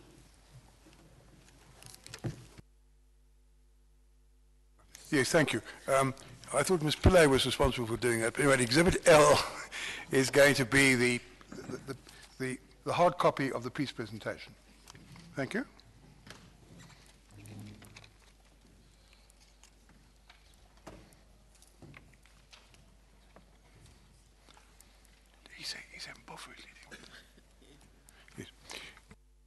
Yes, Mr. Mpofu. Yes, sorry, yes, Mr. Berger. Chair, if the next witness is to be the Reverend... I think you'll find that the Right Reverend is the correct way of describing him. I would have asked him how to address him. I'm not confident that I know that the Right Reverend. Lord, I think, is the appropriate form of address for a bishop. Chair, if I can address you as chair then. We received a statement which I saw yesterday morning, and we're ready to ask him some questions. But we believe that during the inspection in Loco, there was a video made, and there might have been some pointing out and discussions on that video which is relevant in order to enable me to complete any questions I may ask the Right Reverend. So I'm ready to start questioning if I'm permitted to do so, but I might not be able to finish it until such time as I have that transcription if and when it becomes available. Yes, well, you can ask him what he pointed out. One of the purposes of his being called at this stage, as I understand it, is to confirm what he pointed out at the inspection in Loco. Logically, the first witnesses to be called were those who took part in the inspection in Loco to confirm on oath what they said at the inspection in Loco, and he fits into that group. But he will be able to tell you what he pointed out, but as you correctly say, it may be necessary for you to look at the video of the inspection. Is there not a transcript as well of what was said at the inspection? We haven't seen that, and it would assist me. I wasn't present at the inspection to see what he is confirming. But how long is it going to take you to equip yourself to deal with this? Because, I mean, he pointed out basically where he saw the people, where they were when he went onto the scene on the 16th, where a number of people were sitting and where he spoke to them and so on. That was basically, as I remembered, what he pointed out. But perhaps you could ask him questions about that, and if you think of some other point later, we can recall the bishop at a later stage, if it should be necessary. I doubt whether it will be necessary. But Chair, but the statement I was given doesn't deal with that. Well, I haven't seen the statement, but the statement should begin with, I confirm what I pointed out the inspection in Loco, and then carry on. But it doesn't. Right. Anyway.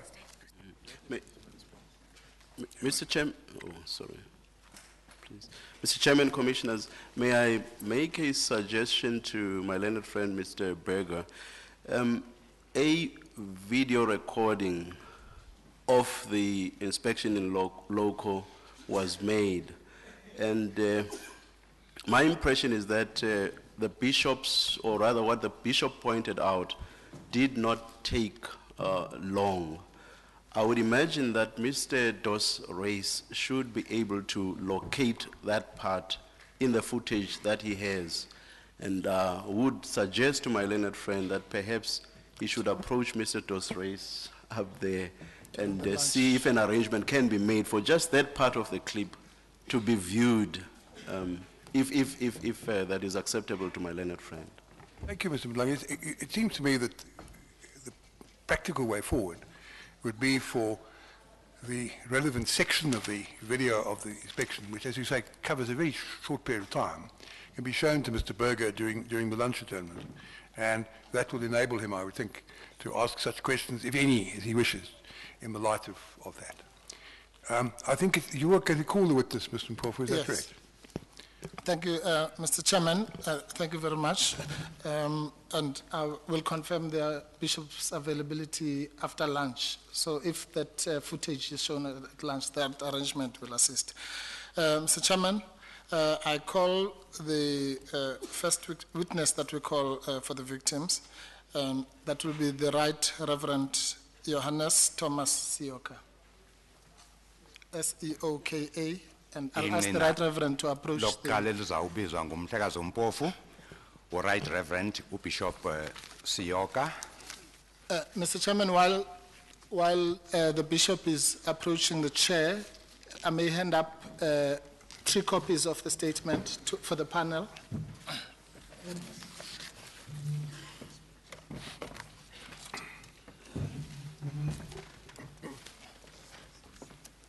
My Lord Bishop, will you stand there for a moment. Please stand. Okay. You swear that the evidence you will give before this commission will be the truth, the whole truth, nothing but the truth. Please raise your right hand and say, so help me God. Thank you.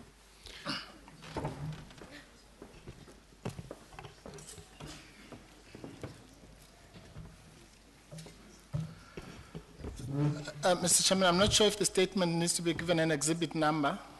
Maybe Ms. Pillay can... I think it would be helpful. I think... Yes, it would be M. It's M. M for Mary. Yeah.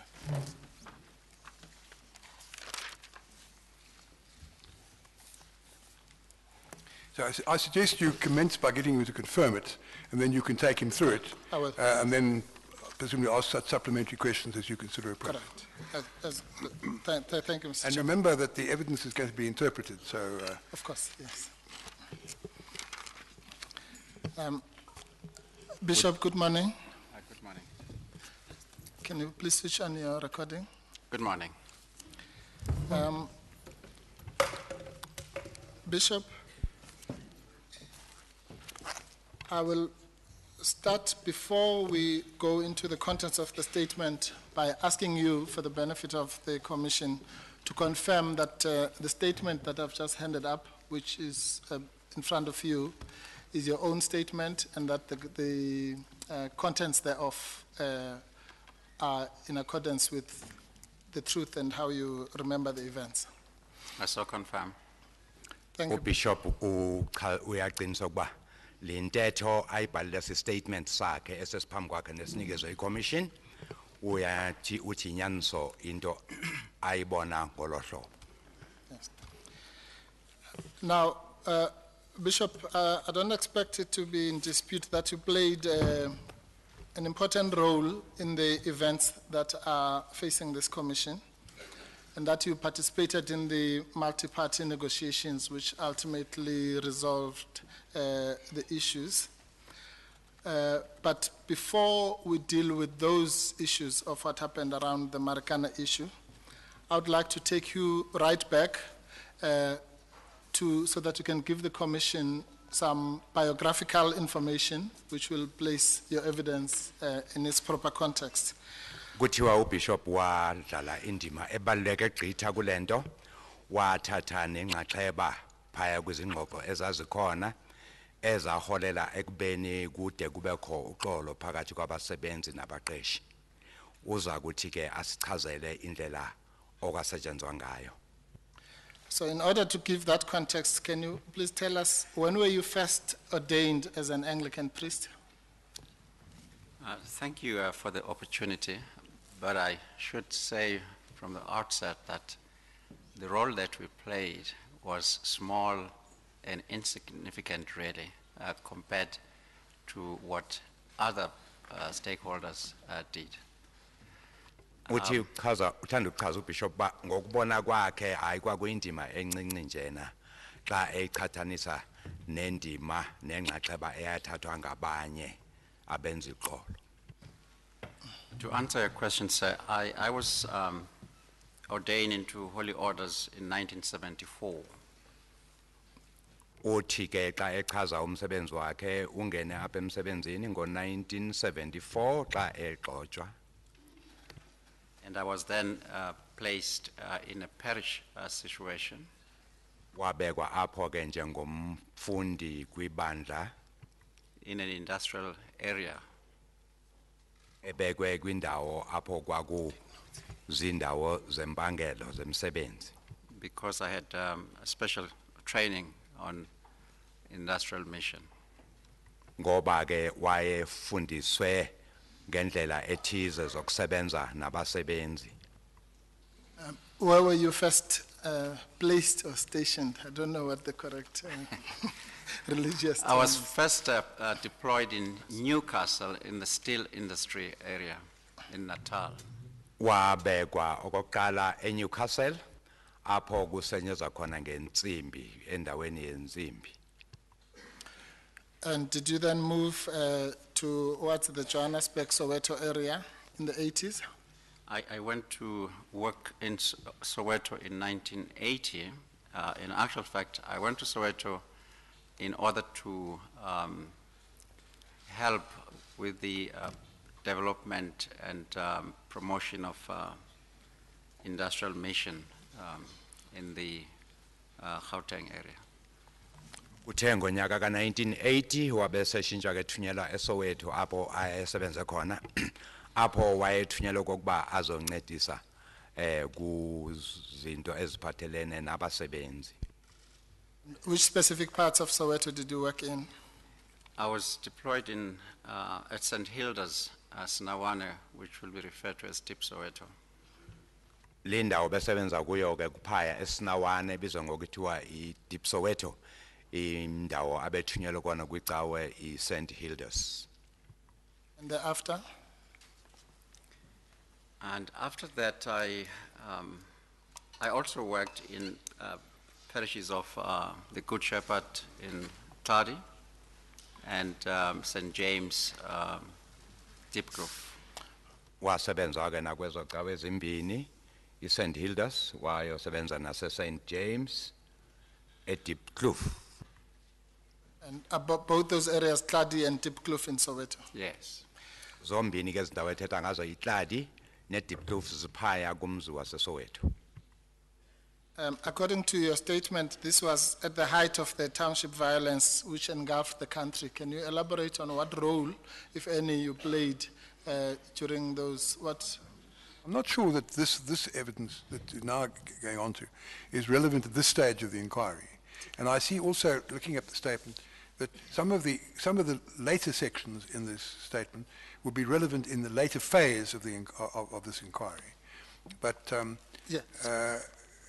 obviously, it's only appropriate that you enable the bishop to explain where he comes from and why he has a particular basis for thinking he can contribute to the work of the commission. I understand that, I'm not stopping that. Yes. But when you get to the later stages, remember they will be relevant at the second phase. Chair. And if I allow you to lead the evidence, then someone will want to cross-examine, and then things will get out of hand. The bishop, I think, will probably have to come back the second phase. In his capacity, I think, as the head of the Benchmark Foundation, and to give sort of broader evidence dealing with the issues before us. But you understand what this phase is about? I hear you, Chair. I hear you. Yes, Chair. In fact, in this initial section, I'm now getting into the meat of it, which is simply the experience in conflict management. Yes. Thank you, Chair. Yes, Bishop, could you just explain to the Commission the role that you played in the turbulent 80s, as it is referred to? Well, the parish of St. Hilda's, Nawane, was close to a high school called Bongo. Le ndawo besebenza kuyo phaya eSinawana kufuphi ne-high school eyayibizwa ngoba iBhongo. And there was always a conflict in that school between students and police. Kwesi sikolo ke kwakuhlala kuba nezixholo-xholo zonke imini phakathi kwabafundi namapolisa. And some, if not most of the students, actually were members of the parish where I was in charge. Ubuninzi ke bala babafundi phaya kwakungabantwana abangena icawe khona kule parish abekuyona. Parents and some students would ask me to intervene and help resolve the conflict that was going on there. Kwabakho abafundi nabazali abeza kuye ke bazomcela okokuba makazame ukuzisa uxolo kwezi zixholo-xholo ziba khona phaya. So I did spend some time at the high school and some time at the police station in Morocco. Ndandiba namaxesha ke phaya esikoleni ndiyawuthetha kwesinye kwamanye amaxesha ndibe police station eMorocco. Yes, thank you. And towards the latter part of the 80s, you left the country and went overseas until 1992. During that period, what experience or training did you receive which would be relevant to the issues in this commission? I continued with urban studies, urban policy, and looked at negotiations and conflict management, because at that time, those were the skills necessary in the context in which I was working. Kuthe ke emva koko wahamba waya phesheya kwesilwandle eloku efunda kodwa ke izifundo bezijonge kakhulu zizifundo ebezihambelana nokuletha uxolo nokuthethiswana phakathi kwabantu. Thank you. Can you tell us about any specific institutions that you attended and where you were trained on issues relevant to this commission? Yes. The industrial mission is a very important ministry in Germany, starting with the World War. And so I attended there at a place called Mein Castell in Germany to do industrial mission. Uthi apho aya khona yofundela umsebenzi kwakuyindawo eseGermany ebizwa ngokuba iCastel. Indawo ke lena ijonga lento yokuletha uzinzo kubantu nakuxolo kusuka kwizimpi zalawo maxesha phaya kwilizwe laseGermany. I also did conflict management and resolution at Harvard under Professor Fisher. Waya nase Harvard apho afunda khona ephethwe nguProfessor Fisher ekuziseni uxolo xa kunembambano. Thank you. You've also mentioned that you had specific interest or focus onto the mining industry as such. What programs after those studies did you introduce in South Africa upon your return related to what you had learned? Yeah, you must recall that when I went to Soweto, it was specifically to introduce urban industrial mission in that context. And when I came back from overseas, I was actually appointed a director of the Agency for Industrial Mission, which dealt largely with the mines, Anglo in particular, where we placed theoretical students in the mining workplace.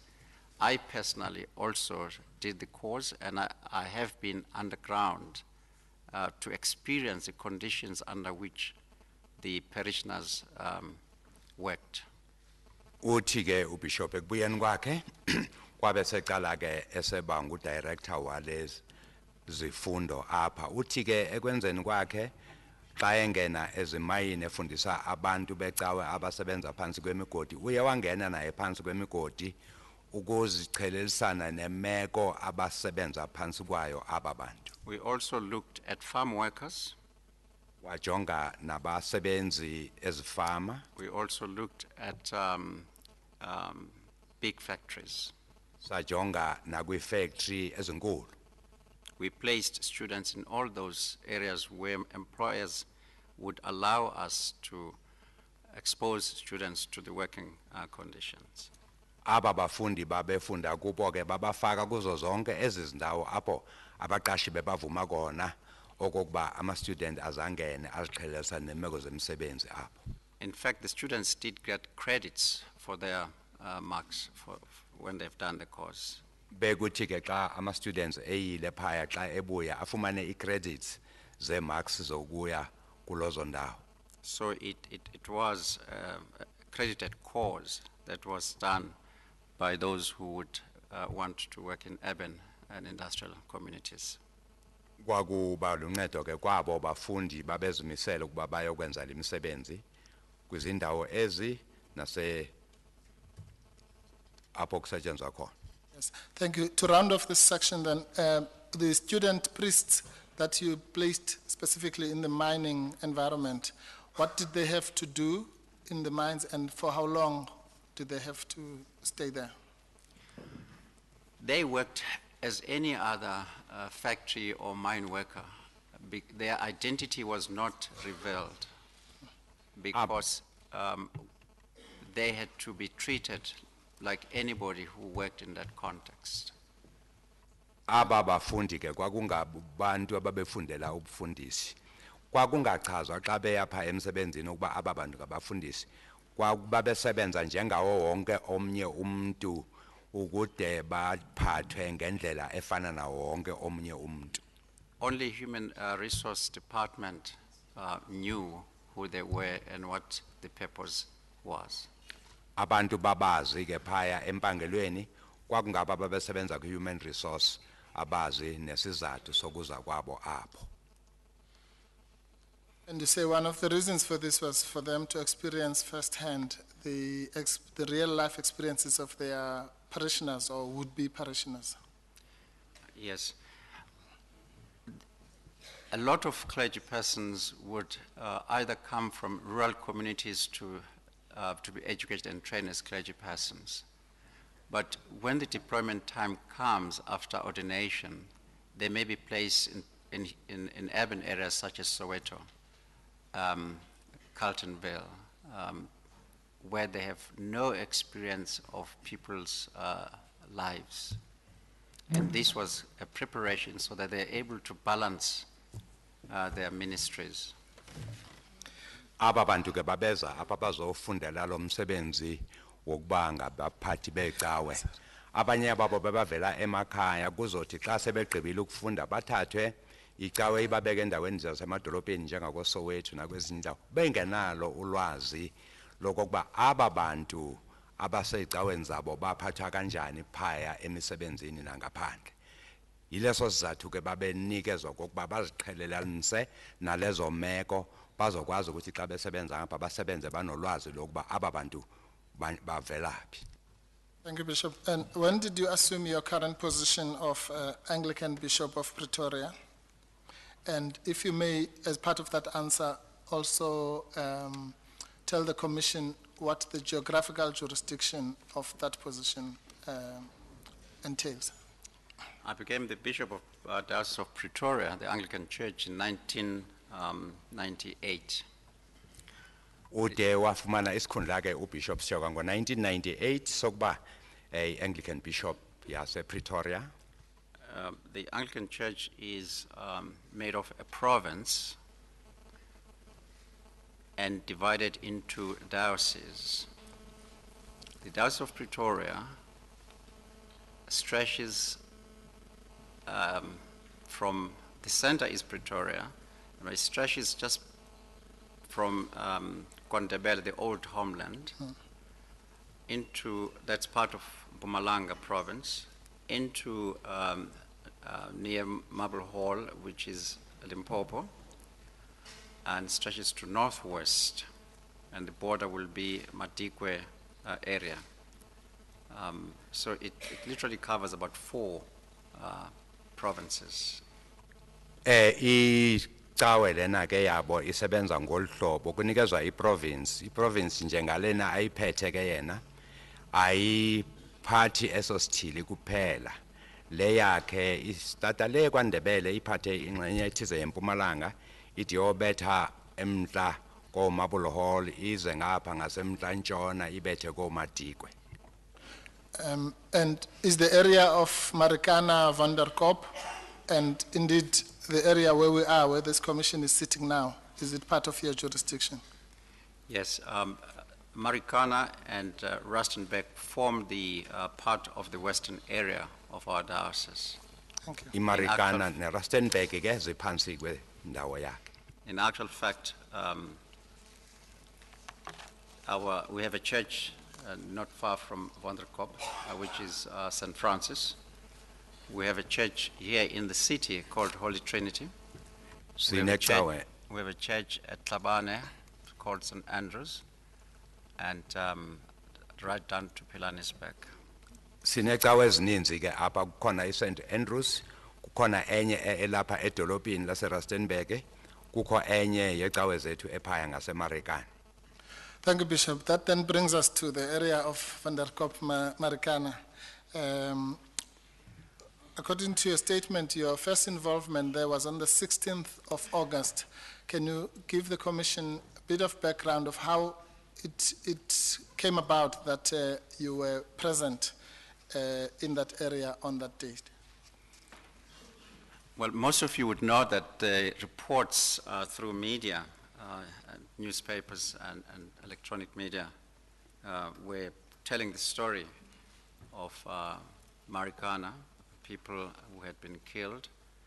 And I think it was on the 14th where I was asked by some reporters if I knew anything about what was happening in this region.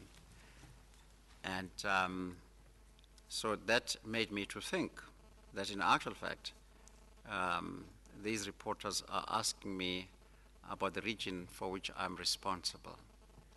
Uthi ke uBishop xa siza apha kwiVan der Kop ukuba ude uze kanjani kule ndawo. Uthi njengoba sazi ke abapapashi bamaphephandaba nabasezindabeni bayayibhala lento ezizehlakalo.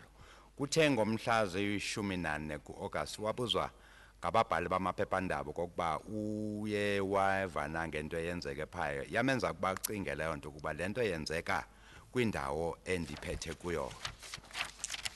I was then on the night of the 15th, I had a very strong feeling that I needed to visit the area.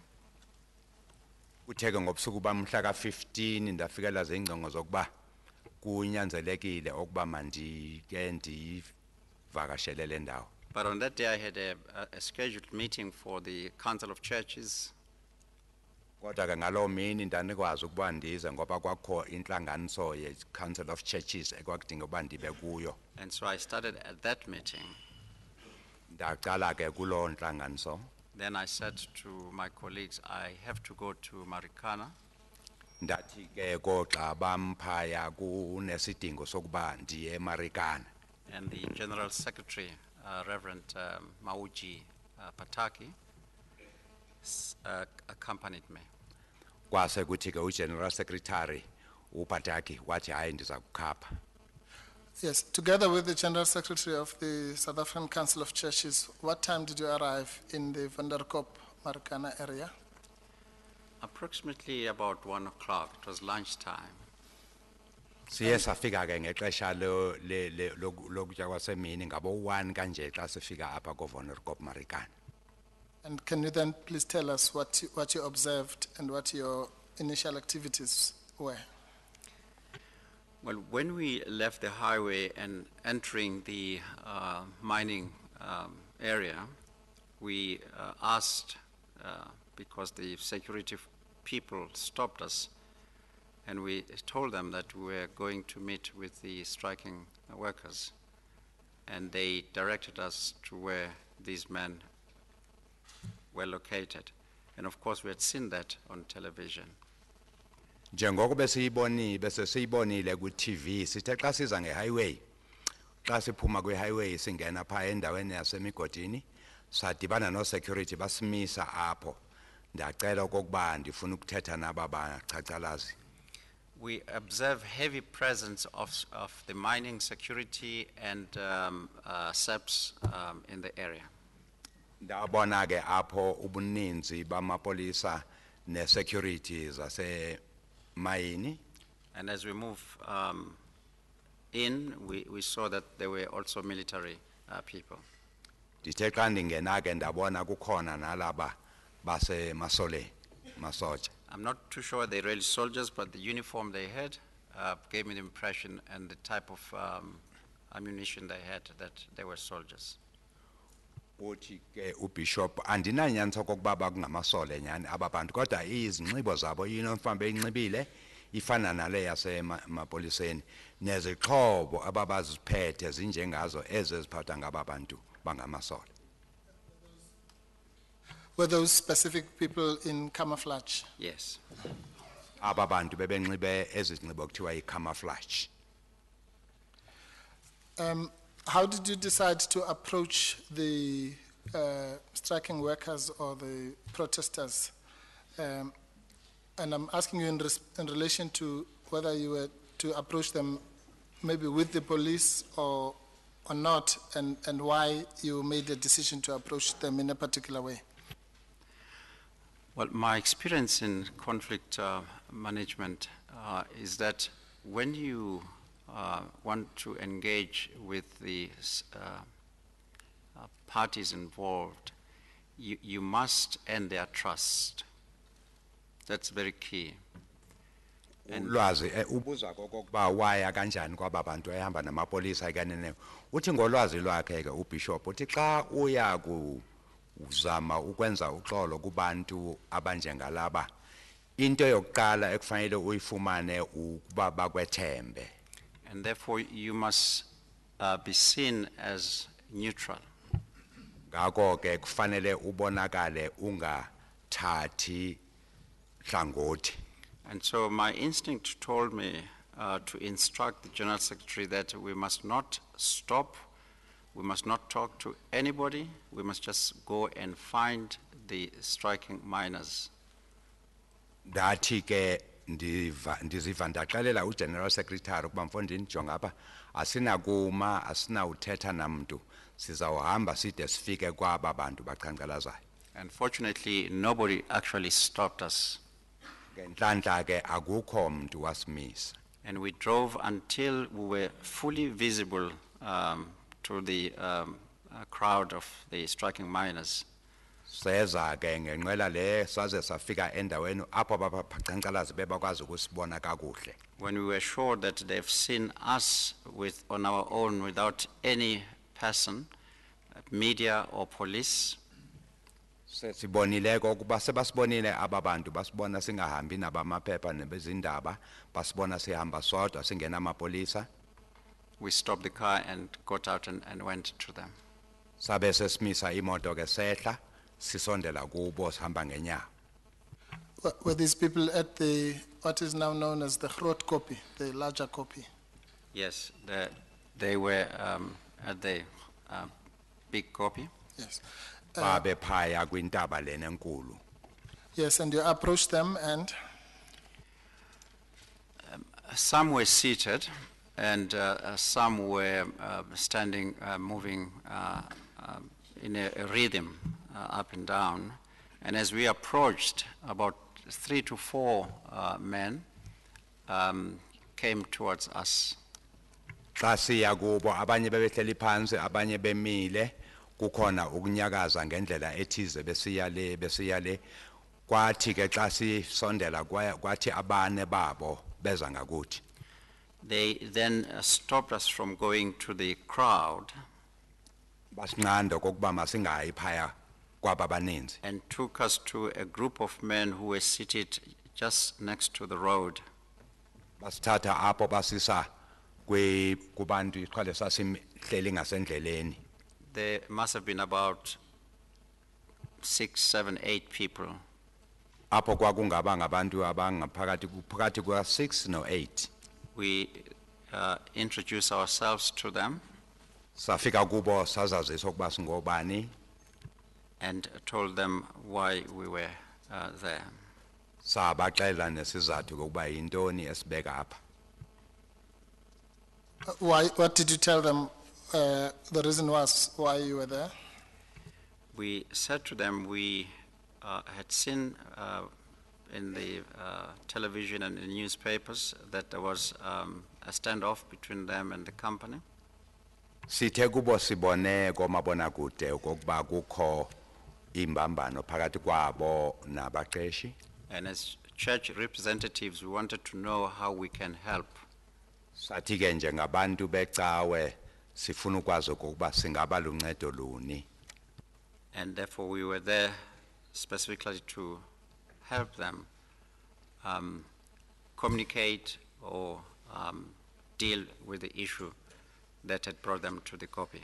Sathi kubo size apho ngalo njongo kokuba sibe luncedo lokuba kungathethwa kanjani kuze kuphele lento ibazise phaya ekopini. Yes. What was their response? The response was that they were in the mountain because when they went to put their demands before the company, bathi isizathu esibabeke phaya entabeni okokuba bathe xa besiya kwikhampani lengumqeshi wabo. And they were met and shot at badibana apho nembumbulu bedutshulwa. by the security personnel. Bedutshulwa ngawugada laba o security. And some officials from the NAM trade union. Bathi badutshulwa nangamalunga ama officials in National Union of My Workers in NUM. Yes, and did they, in response to your offer to assist, did they ask you to do anything specifically? They, we kept on saying, well, we would like to help, how can we help? And then a man that was, appeared to us to be their leader with a green blanket. Sathi kubo siloku siphinda-phinda uba singaba luncedo luni singanceda ngantoni. Kwathi ke enye indoda eyayijongeka engathi yona engumholi wabo yayinxibe ibhayi eliluhlaza. After sharing with us what had happened to them, emva kokuba sasicela uba kwenzeke ntoni kubo. He asked us to go to the mine offices and ask for umqash. That was the word that was used. He asked us to go to the mine offices and ask for a person the bishop is referred to as umqashi, translated the employer. And to ask umqashi to come to the copy and address the workers. And ask the employer to come to the copy to address the workers. Sorry. Wathi sorry, Mr. Jefferson, I'm getting a bit confused. Wathi ke uthi ubishop bathi ke le ndoda yayinxibe ibhayi elihlaza yathi kubo sicela okokuba mawuye phaya ku-management yasemine fune indoda ekuthiwa ngumqashi phaya. Uthi kumqashi uyacela okokuba eze apha ekopini azothetha nabasebenzi bakhe. Thank you. We then ask who is umqashi. We then ask who sabuza okokuba ngubani lo muntu ekuthiwa ngumqashi. And they gave us the name of Ian Farmer. Basinika igama lika Ian Farmer. The second request was water and food. Isicelo sabo sesibini kwakungamanzi nento etyiwayo. And I could understand the reasons for all this. Isizathu sazo zonke lezi esicelo sasibonakala. For water, it was a very hot day. Amanzi ke uthi kwakuyimini eshushu gqitha. And food, it was about lunchtime. Ukutya ke kwase kubethe ixesha lasemini ixesha lokutya. The request to meet umqashi is because they wanted to engage with umqashi to resolve the standoff that was taking place. Isicelo sabo ke sokuthi beze nomqashi phaya kokuba makuphezwe le mbambano ephakathi kwabo naye. So those were two things that they requested us to do. Zezo zinto zimbini ke babezicela okokuba ndibenze lezo. Thank you, Bishop. What action did you then take in response to those two requests, or any one of them? We said we would try and find umqashi, Sathi kubo sizawuzama okokuba simfumane umqashi. but we are not promising anything. Satsho kokokuba kodwa ke asinethembisi lutho. About food, we said we come from Pretoria. Ukutya ke sathi kubo sivela phaa ePretoria. It may be difficult to organize food from the copy because we didn't know that we need to bring some food or water. Sathi kubo kungahle kube nzima okokuba sinifumanele ukutya ngoba namanzi ngoba besingazi kokuba nizawudinga ukutya namanzi. But we will try and see what we can do to help them. Sathi kubo ke kodwa noma kunjalo sizawuzama sibone okokuba yintoni esinokuyenza. Thank you. So that left the one request of the umqashi or the employer. What actions did you take in respect of that one? We then went to the offices. Sasuka apho ke sabe sesiya kwi-office. Looking for a person who could help us with finding umqashi. Saya phaya ofisini ke senza inzame zokokuba kube umuntu angasinceda sikwazi ukudibana nomqashi. Fortunately for us, when we got there, there was a clergy person who introduced himself as a chaplain to SABC. Saba nenhlanhla kokokuba phaya sithe xa sifika safumana omnye wasemapoliseni osebenza lo msebenzi wobufundisi. Reverend Makorwane. Lona ke nguReverend Makorwane. Yes. Chairperson, there's just a spelling error on page 2. The person who has just been identified, Reverend Makorwane, there's an R missing just before the W. K-O-R-W. Yes, W-A-N-E. Thank you very much. Lo mfundisi kuthiwa Reverend Makorwane.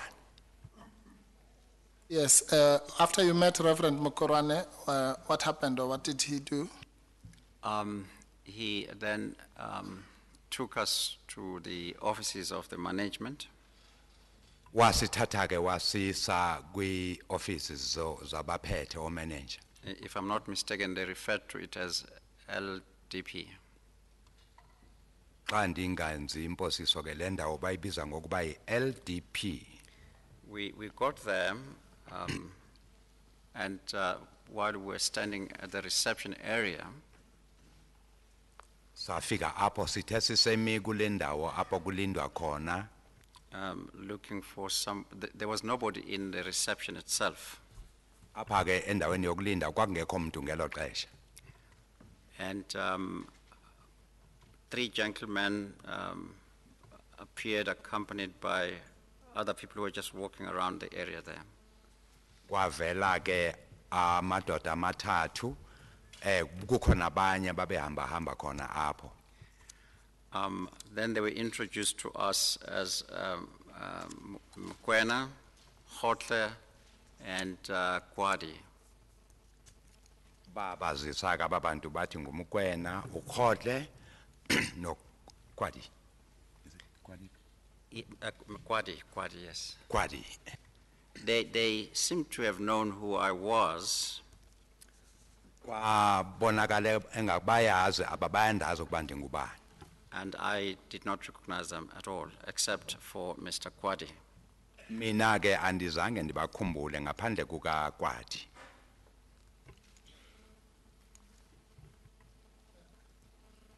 And were these 3 gentlemen part of Lonmin management, since you were at the Lonmin offices?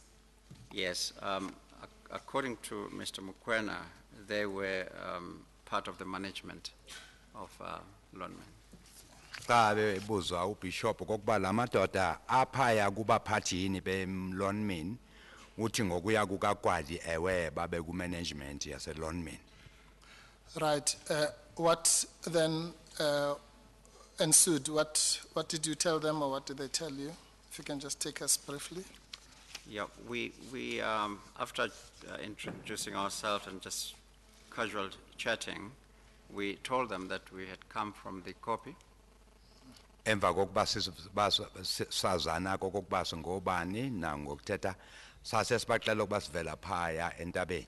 And that the miners at the copy had asked us to request Mr. Ian Farmer Sathi kubo sicela ngaba bantu baphaya ekopini kokuba sithethe nomhlekazi uFarmer to come and address them on their demands. acelwe okokuba eze phaya azothetha nabo maqondana nezimfuno zabo. Thank you. Yes. And what was the response? A gentleman called Mr. Hotle umhlekazi kuthiwa uHotle responded by saying that they would not see these people because they are criminals and murderers. wathi uHotle abazimiselanga okokuba bayobonana nababantu ngoba ababantu zizaphula umthetho ngababulali. He said they had killed part of their security persons. Wathi sebebulele i-security zabo. And gradually he pointed at the woman who was wearing a black scarf, a scarf over her shoulders. If this could be just repeated. He said, He then pointed at the woman who was wearing a scarf over her shoulders. wandikhombisa omnye umama wayenxibe isikhafu apha emahlombe. And said, you see that woman, she has just lost her relative. Wathi kum uyambona lo mama sweleke izalamane zakhe He isihlobo was murdered zakhe by the strikers. ubulewe ngaba bantu baqhankqalazayo. We responded by saying to him, Sase siphendula ke thina kuye sithi why do you call them criminals and murderers? wenziwa intoni ukubabize izaphula umthetho nababulali aba bantu. And he said they've killed our people. Wathi nikutsho oko ngoba babulele abantu bethu. And we countered Mr. Hortler by saying that the workers told us also that they were confronted by security forces and they lost 2 of their men.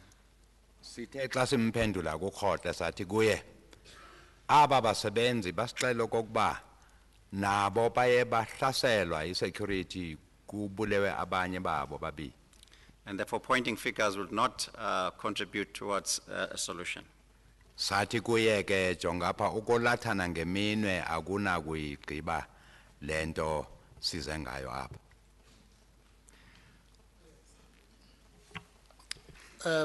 All right. What after that exchange with Mr. Hotle, what then happened? I think Mr. Mkwena then told us that because we had actually said that if Mr. Ian Farmer is not available, we will then ask for somebody to appear in his instead. And Mkwena said that Mr. Ian Farmer was not around. He was sick. Wathi ke uMkwena xa sithi kuye xa engekho iEN Farmer kungabakho omnye na ongahamba nathi amumele. Wathi uMkwena uEN Farmer akakho akaphilanga kakuhle. And then Mr. Mkwena told us we must follow them to go and meet the Provincial Commissioner of Police. Wathi ke uMkwena masibasale umva siyodibana no Provincial Commissioner wamapolisa. To put our proposals to the Commissioner. Sithi ke lento sithanda ukuyibeka sibeke kuye uProvincial Commissioner. Because the company was not prepared to grant us that commission. Wathi ke ngoba icompany yona ngokwayo ingazimiselanga okuba isinike elogunya. We then went to and met with the Commissioner. Saya ke sadibana naye uCommissioner.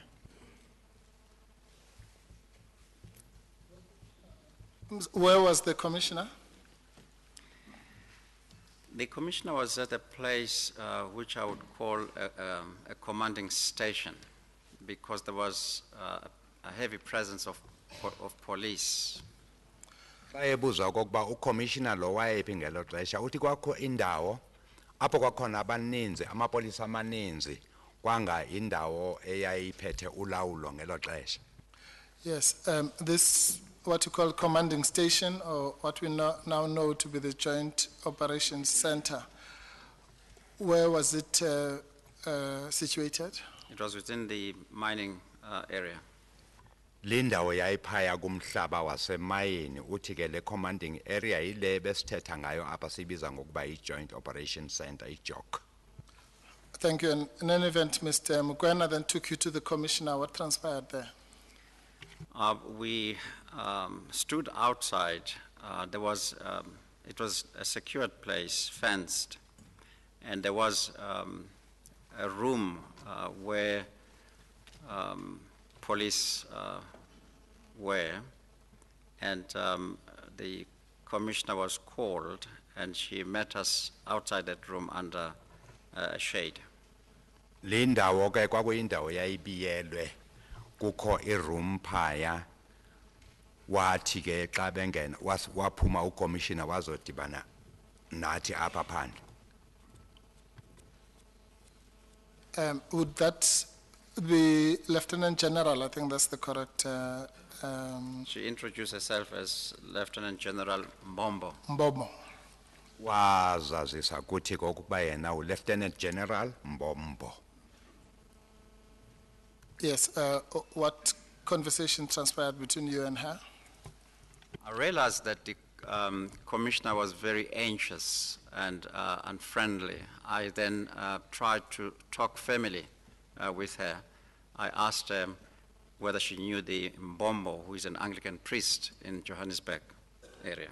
Kuthe xa ndijonga ke ndabona okokuba uLieutenant General lona akanalo nyani ixesha lethu unokuba angabi nesineke. Ndathetha ke ndimbuzo okokuba uyamazi na uReverend Mbombo. And she said no, she didn't know him because she is Mbombo by marriage. Wathi nyani akamazi ngoba yena ungene apha kwaMbombo ngomtshato. And she was keen to know why we wanted to see her. Waye into abefuna ukuyazi okokuba sifuna ntoni sifuna ukumbonela ntoni. And I then said to her, we have been to the mountain, to the Kopi. Ndase ndithi kuye sivela phaya entabeni phaya eKopini. The workers had asked us to find Umkashi to come and address them. Ndamxela ukuba abasebenzi basicela okokuba size sizofuna umqashi apha ukuba ayothetha nabo. And she said to us words to that effect, look, Bishop, we are concerned about security. Wathi ke kum amazwi njengalawo wathi jonga apha Bishop thina into esijonge kakhulu lukhuseleko apha. You can negotiate whatever you want to negotiate with management. Ungayenza wena ke noma eyiphi intetho yokubonisana no management. But security is not negotiable. Wathi ke kodwa ukhuselo ke phela kwento esingena kwazi ukuthi sithethe ngayo. We tried to reason with her. Sazama okokuba sibonisane ke naye. But I realized that even though she was in our presence, she was not really there, emotionally. Ngokubona kwethu ukuthi noma wayenathi apho wayengekho nathi ngokomoya. She then, because it was about lunchtime, she then asked if she could, she said, can you excuse me to go and get some food? Wabesethi kuthi ke ninganixolela ukuba ndiyofumana into etyiwayo. And then before we said yes, she just left. Phambi kokuba siphenduleke wabesephenduke sehamba. And that's the last time we saw her. Ndagqibela ngelo xesha ke ukumbona. Thank you, Bishop. After that abrupt meeting, what happened next to you or where did you go? Uzwa kokuba mva koko Bishop nabeseniyaphi ke? Now, we stood out there and talked to these three gentlemen about the need to go and meet the workers. Sema apho sithetha nalamanene amathathu sibabonisa okokuba kubaluleke kanjani okokuba kuyothethwa naba baqhankqalazi. But we're also hoping that the lieutenant will come back. Sisenethemba lokuthi uLieutenant General lo uzawubuya. And she never did. Akazange abuye. What then happened? Okwenzeke emva koko ke The place suddenly became busy, people going up and down. le ndawo ke yase iba busy kubantu behla besenyuka apho Helicopters had landed in the place, kwase kufike nehelicopter and there was this movement that made us very uncomfortable. kuhanjwa kushona lena saziva nathi singasaphephile kakuhle. I have to say here that this discomfort of us, in us, Yes. as I must say that the discomfort we had there was because of the helicopters. Into yayingasiphethe kakuhle zezi helicopter Because they then took off zabe sezisuka apha sezibhabha in a circling way. zisuka zibetha isekeli zijikeleza ke ngolhlobo. And we then decided, let's go back to the copy to tell the workers that we have been there, that Umqashi is not there. Sabe sesigqiba ke ngokuthi masibuyele phaya kwikopi siyawuxelela ababantu kokuba asimfumana umqashi akekho.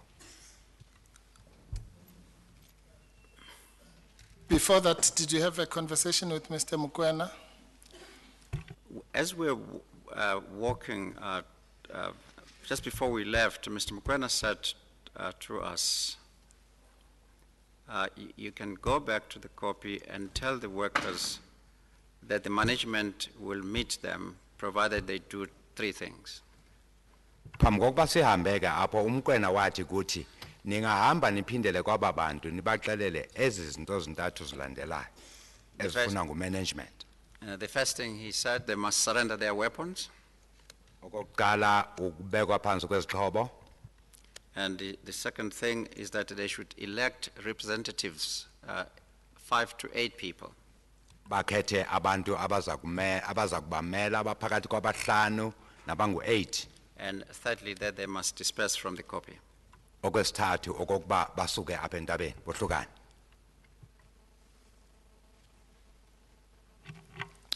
Thank you. And what was your response to those three demands or requests?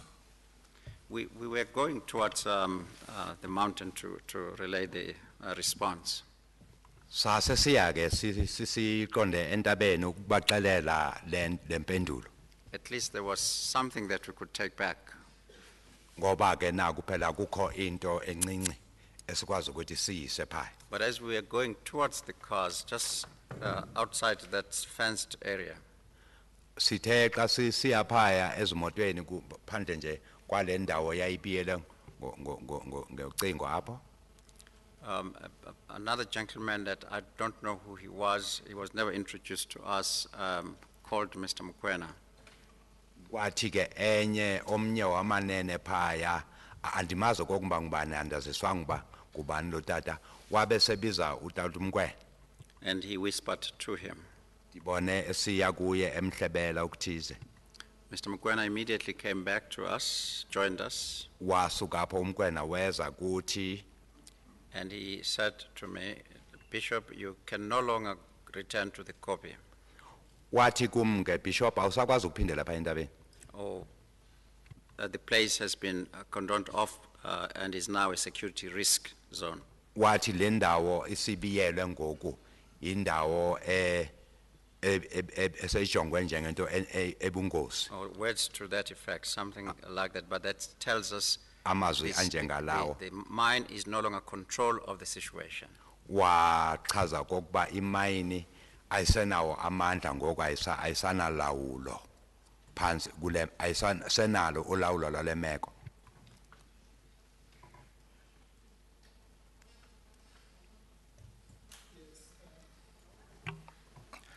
So that your trip to the copy, what was the effect of this latest news in relation to your intended trip to the copy?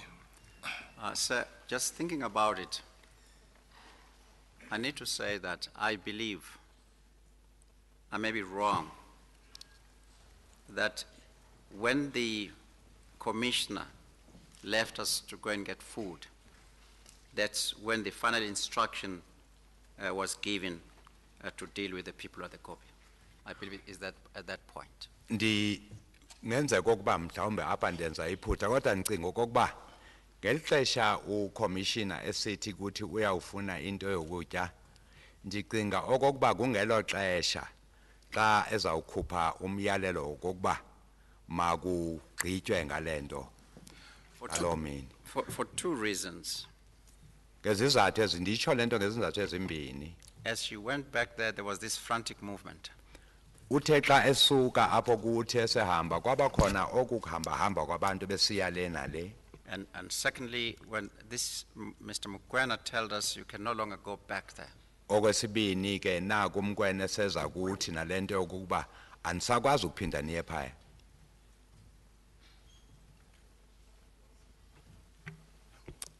Thank you. What did you then do? What was your next movement, seeing that you were stopped from going to the copy? We went towards the parking lot to exchange cards.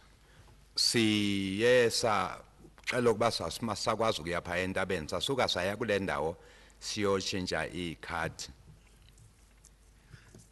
And here's another critical point, Chair. Nansi ke into ebalekile apha Mhlekazi. The chaplain then says to us, usethi ke kuthi lo chaplain lo sidibene naye phaya uchaplain lo amapolisa. He has just been informed that all the units of his departments must be ready. Wathi kuthi uxelele okokuba zonke iunits inhlaka ezohlukile zamapolisa kuthiwe zibe ready. When we said who are those, he said clergy person chaplains, social workers and medical people. Xa ndibuza okokuba ngobani abo wathi ke aba baphethe ngaba baphethe ezenkolo emapoliseni i-social workers yeah, medical people, yeah, naba baphethe ezokwelapha.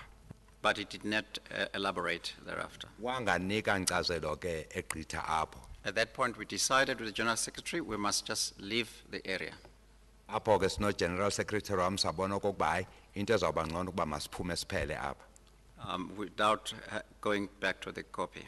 Singasaphindi siye phaya entabeni. Because it did appear that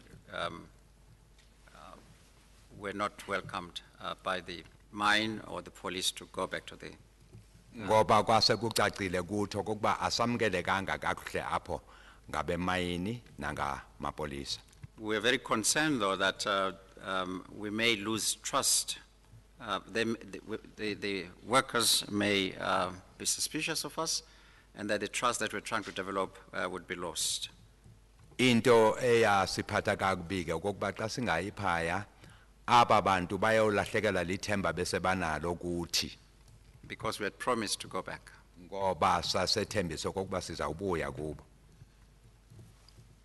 Thank you. Was the going back to the workers an important consideration or desire on your part, irrespective of the nature of the news that you might be bringing back to them? Yeah, it was important for pastoral reasons. We believe that what Mr. Mokoena had told us could have assisted with the desires of the workers to see Umqashi, because that's what they wanted. They wanted to talk to the employer. And therefore, if the part of the employer says, well, these are the conditions under which we can see you, I think that something would have happened. Uthi sasiyibona ibalekile into yokuba siphindele phaya entabeni ngoba esinye sezifiso zaba bantu isifiso sabantu kwakukuthatha nomqashi ngoku esicele umkwena kwezi zinto zintathu abesicela ukuba sizenze enye yazo kokuba wakuvunywa kokuba kuzawubakho uthethiswano phakathi kwabo nabaqashi okwakuyiyona nto babeyifuna kahle. But also we wanted to be trusted by these persons.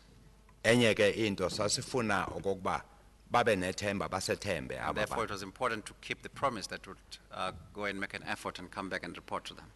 Yayibalekile ke ngendlela lento kokuba esithembiso sisigcine sibuyele kubo njengoba besichile. But it was clear we couldn't go back there. Kodwa ke kwacaca kokuba ayisekunzima ngoku asikwazi ukuphinda siye phaya. And faced with that situation, what did you then do? We got back into our cars and drove away from the mine. Buza kokuba uthe xa sowubona uba ujongene nemeko enjengalena nenza ntoni Bishop uthi sangena emotweni zethu sahamba. What happened while you were driving? Nitheni sahamba apho ke ngezimoto kwenzeka ntoni? As soon after entering the highway, the cell phone rang. Dithe xa ndingena nje kwi-highway kwakhala unomathotholo apha kum. And I answered it because the General Secretary was driving and I was a passenger in the car. Ndayiphendula ke mna ngoba kwakudriver uGeneral Secretary mna ndiyipassenger apha ecani kwakhe. And upon answering the cell phone, the voice on the other side, ndithe xa ndiphendula ifowuni ndeva ilizwi lalo thetha kweliya cala in Xhosa language, ethetha isiXhosa. ethi Bishop nikuphi siyabulawa ngamaphoyisa. He was saying, Bishop, where are you? We are being killed by the police. This was said in isiXhosa language. When I words to that effect, but it was clear we were being killed. Where are you? Tikwakungamazwi anjengalayo ebuza lo muntu efonini uba Bishop niphi ngoku siyabulawa ngamapolisa lapha noma amazwi anjengalawo. This was between little after 4 to 4:30. Xesha ke kwase ibethile u4 kodwa kungakabethi u4:30. And we could hear I could hear on the cell phone that there was some shooting going on there.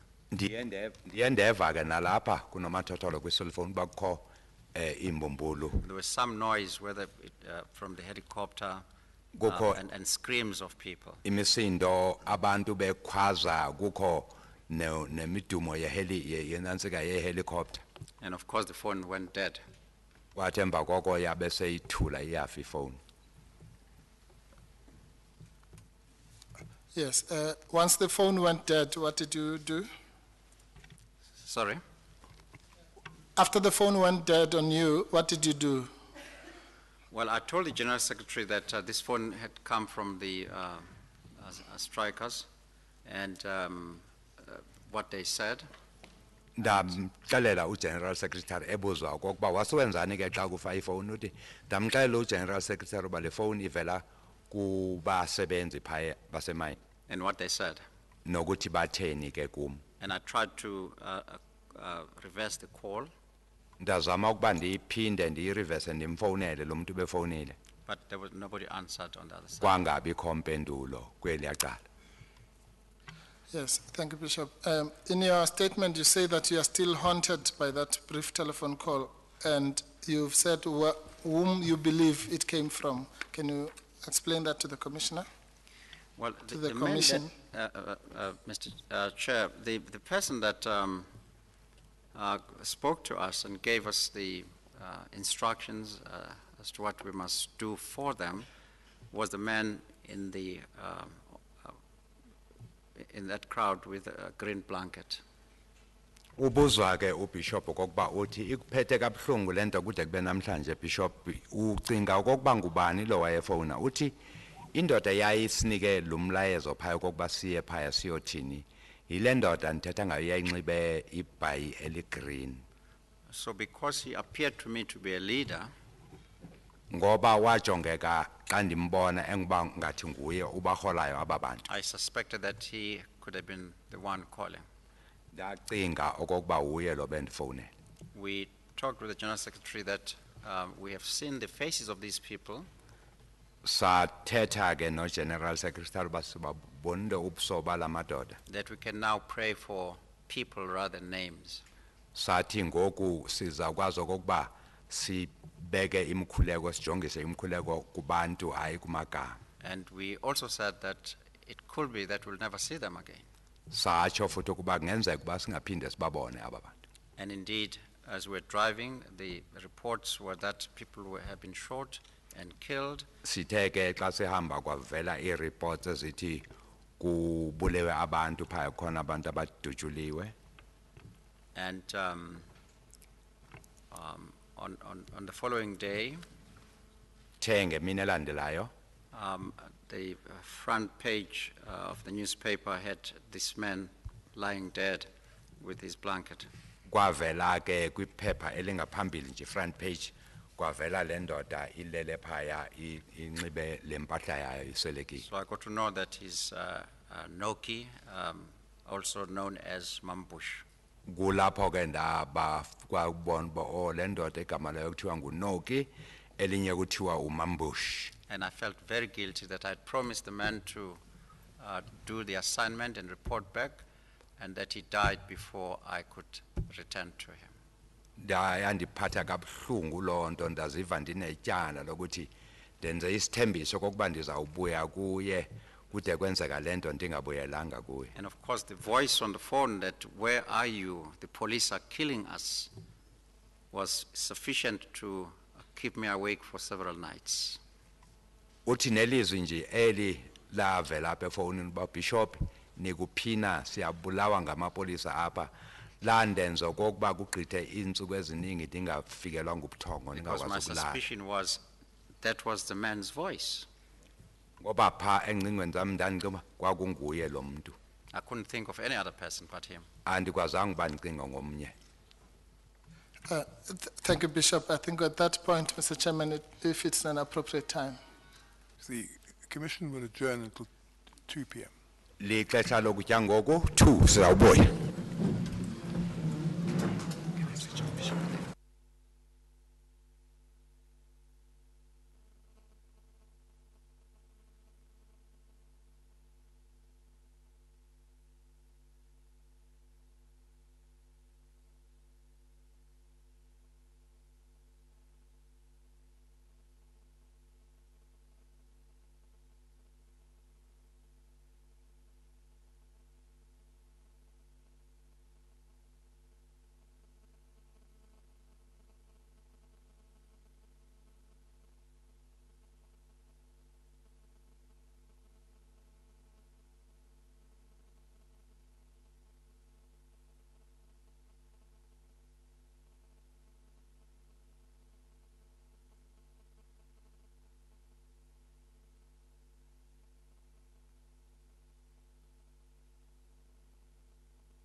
If we could please get ready, the chairperson is about.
The Commission resumes.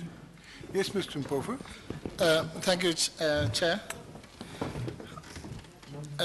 Chair, I hope you won't shoot the messenger. I've been asked to make the request about the jacket policy for this afternoon.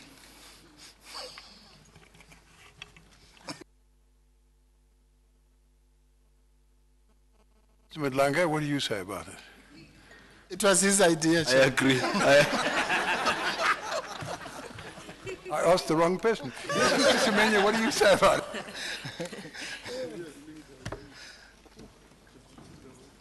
Air conditioner doesn't appear to be working, is that correct? No. And so it's important for us to do everything we can to improve the quality of what's happening here. So, and if you will not, if you will be performing under par with your jacket on, I suggest that you do what is required to enable you to cope with the conditions. Thank you, Chair.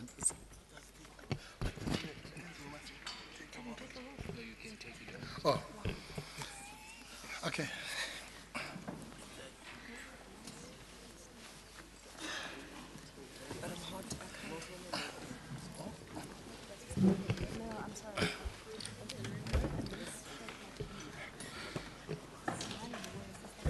Thank you very much, Chairperson.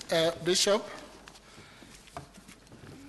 we stopped at the point at which you had left and had seen some of the news reports, and you had also seen the person in the green blanket, whom you later identified as Mr. Noki in the newspaper reports.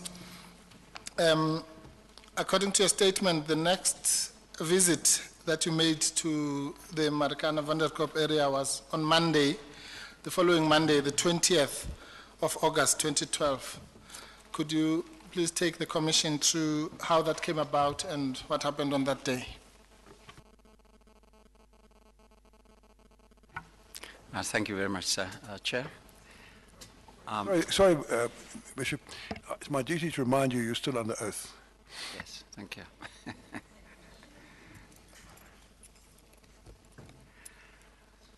When we were driving back home, of course, we were talking about the telephone call and what was being reported on the radio. And so we wondered what needed to be done. So we had no answer. So over the weekend, there was a feeling that I should go back there because I felt that I owed Mr. Noki some answers. But I was advised that it was dangerous to go back there. And so I refrained from doing that. Uthi xa besiya ekhaya uBishop behamba bexoxa emva kokuba ivakele lento kuba kwenzeke ntoni phaya yamphatha kakubi lento wathi xa efika ekhaya wacinga uba makabuye umva ngoba eziva enyanzelekile okokuba ndinempendulo endiyikolota uNoki kodwa waxela okokuba kuyingozi ukuba ubuya kwakhe. Because, Chair, I was really convinced in my mind that should I have been given a chance to go back there, what happened on that afternoon would not have happened. Uthi uBishop ngokubona kwakhe usayikholela nangoku lonto okokuba xa baye bamvumela okokuba makaphinde kulamadoda phaya ngale mini kwenzeka lesahlakalo uyakholela ukuba ngabe ingenzekanga lento. And I'm saying that informed by the reception I got afterwards, where the workers continued to trust me and to welcome me in their midst. And thetha lento ngokuthi ndabona xa ndiphinda ndisiya kubo aba bantu bandikhombisa uthando nolwamkelo kokuba bandethembile. And for some reason, when I spoke to them, they listened carefully and obeyed what I was saying. Dithe xa ndithetha nabo bamamela aba bantu bayenza into ndandicela ukuba bayenze. So this sense of unfinished business and betrayal compelled us to organize a meeting of clergy persons in that area of Marikana. Yandenza ke lento kokuba ndicinge ndihlanganise abezenkolo kokuba sibe nenhlanganiso phaya eMarikana.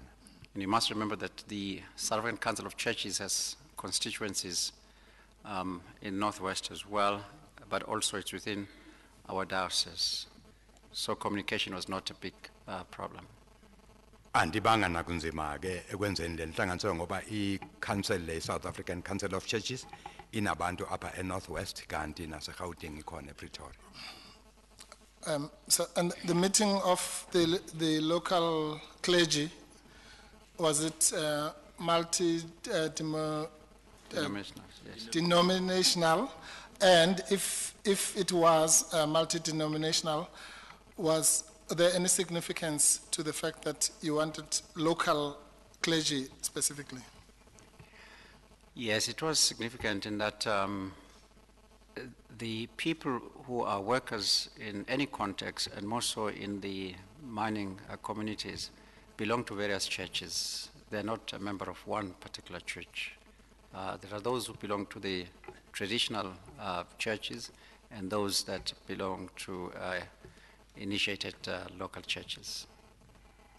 Uthi uBishop le nhlanganisela yabefundisi bezenkolo kwakungabantu abohlukile ayibuzwa kokuba yintoni enza ngolohlobo ukuthi aba basebenzi base ikakhulu phaya ezimayini ngabantu benkonzo zecawe eziningi ezinye zasekuhlaleni ezinye zezi ezicheleke ngokuthi zezesilungu. So we organized a meeting for Monday at 9 o'clock at the Lutheran Church in Wonderkop. Kwenziwa ke ukuba kuhlanganwe phaya ngo9 kusasa kwicawa yaseLuther eWonderkop. And notices were made during Sunday worship throughout Rustenburg area. Izaziso zaphuma ngecawe kwinkonzo ezahlukene nalapha eRustenburg. And so clergy did turn up on the 20th at the church. Kwathi ke ngomhla ka20 kuAugust bafika. Yes, what was discussed there and what was done thereafter? The reason for calling the meeting was to look at what had happened ecumenically and find a way of collectively engage with the workers because some of them had died. And the first thing that we wanted to do is to prepare ourselves for counseling, because we realized that some of them would have been hurt, some of them would have been traumatized by that experience, and so we needed to provide pastoral counseling to them. Injongo yethu ke kwakukuthi sihlangane phaya sibonisane into engenziwa ngoba apha sasiphathelene nabantu abanzakele, abanye belimele emoyeni, abanye baswelekele izihlobo nezalamane, kokuba make sibonisane nabo ukuthi kuthothwa kwemoya. We also wanted to... Mpofu, I don't want to interrupt you unduly, but you understand that evidence relating to what happened after the 16th is only relevant at this stage, for the limited purpose of casting light backwards, as it were, on what happened during the period from the 16th, from the 9th to the 16th. Some of the other evidence that's in the rest of the statement may be relevant in the later phase of the inquiry. As I understand it, what you're doing is you're leading up to the conclusion in page 25, and the evidence that you're leading at this stage is designed to take you to that conclusion. But I suggest that you lead that very shortly, because all you need is enough to justify the conclusion in 25, which obviously I take it may well be attacked by some of the other parties. But this is the evidence of the bishop. But I don't think we need go too fully into the details before we get there. Umqinisihlalo bethetha nomhlekazi uMpofu akamnqandi ngoko kokuba azise obumnqina. Kodwa ke umchazelo kokuba sizawukhumbula okokuba iCommission lona yohlulwe kabini ngoku. Sizathetha ngale ngxenye yokuqala, usengene ngoku kwingxenye yesibili, uthi ubungqina bakhe buzawudingeka xa sesithetha ngale yesibili. Yes, Bishop,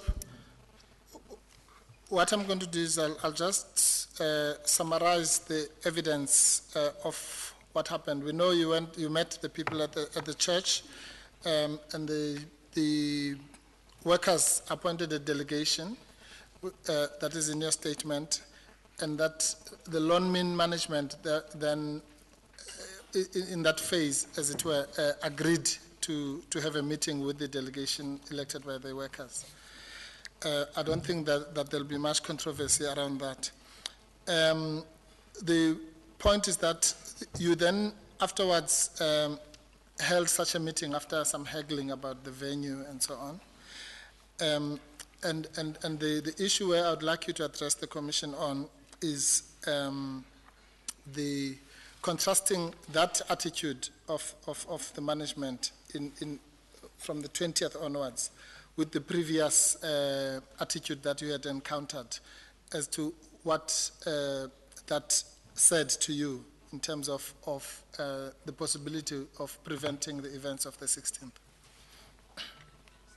Ubechaza apha umhlekazi uMpofu kokuba kukho into ezininzi ezenzeka ke kodwa kude kube ngale mini lena usixelele uthi ufuna uBishop achaze kokuba ngokubona kwakhe indlela abasebenza ngayo emva komhla ka20 xa esebonisana nabo, ngoba wathetha nabasebenzi phaya bakhetha amadoda ayawuhlangana nabakwaLonmin, kwenzeka leyo nto yenzeka bahlangana. Uthi ke ufuna okokuba sicela ukuba ngokubona kwakhe bekuzokwenzeka ntoni kube bavuma ngalaa mini yokuqala.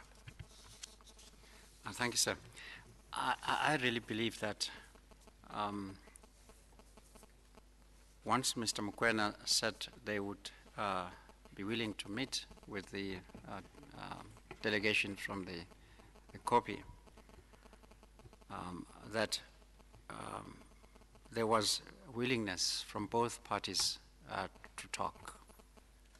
Ngokubona kwami ke emva kokuba utata uMokoena asetshilo kum okokuba masiyothini kwaba bantu phaya nokuthi bazimisele ukuba bazothetha nabo xa bangakhetha abantu abazothetha, uthi wayebona okokuba kukho ukuhlangana kwemqondo kokuba kuyavunyelwana. So for me, if Lonmin management, Mr. Mokoena, Mr. Hotle, Mr. Kwari, and another official whose name I can't remember, had adopted a tolerant attitude and put anger, bitterness, and revenge attitude aside, the massacre that took place would have been prevented. Uthi uBishop Mqandi jongile lento ke xa kube odada aba management lena omukwena okhohle okwadi nalo nomnye njengoba babesechilo kokuba bazimisela ukuthetha nabantu kube bayiyeka yonke into yokuthukuthela nayo yonke lenye into bathetha nalabantu ngabe ingenzekanga esehlakala. And I'm saying this because when they ultimately came together, there was mutual acceptance and engagement. Ndithetha lento ngokuba emva kokuba sesenzeke lesihlakalo xa bevuma ukuba bazawuthethisana nalabantu kwaba khona ukuthethisana novisiswana. So that told me that the day would have ended differently to what happened. Yiko ke nje ndisithi ukube ngala mini bavumelana nento sasigqibele ngayo ayingenzekanga lento.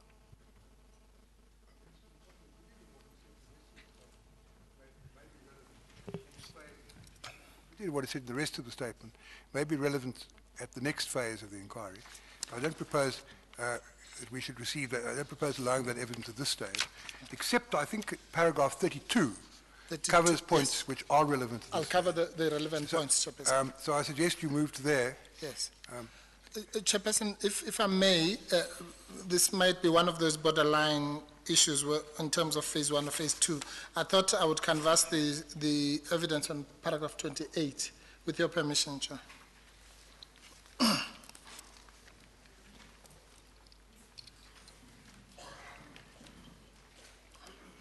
Yes, I think that evidence can be received. Thank you. Bishop, you've made several observations in your statement, and one of them is regards the attitude that the protesters, mine workers, as we have called them variously, exhibited towards the unions. We know that when they had the negotiations, they had their own delegation.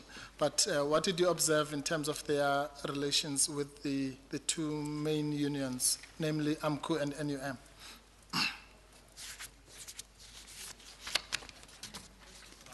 So, in actual fact, I didn't know that there was a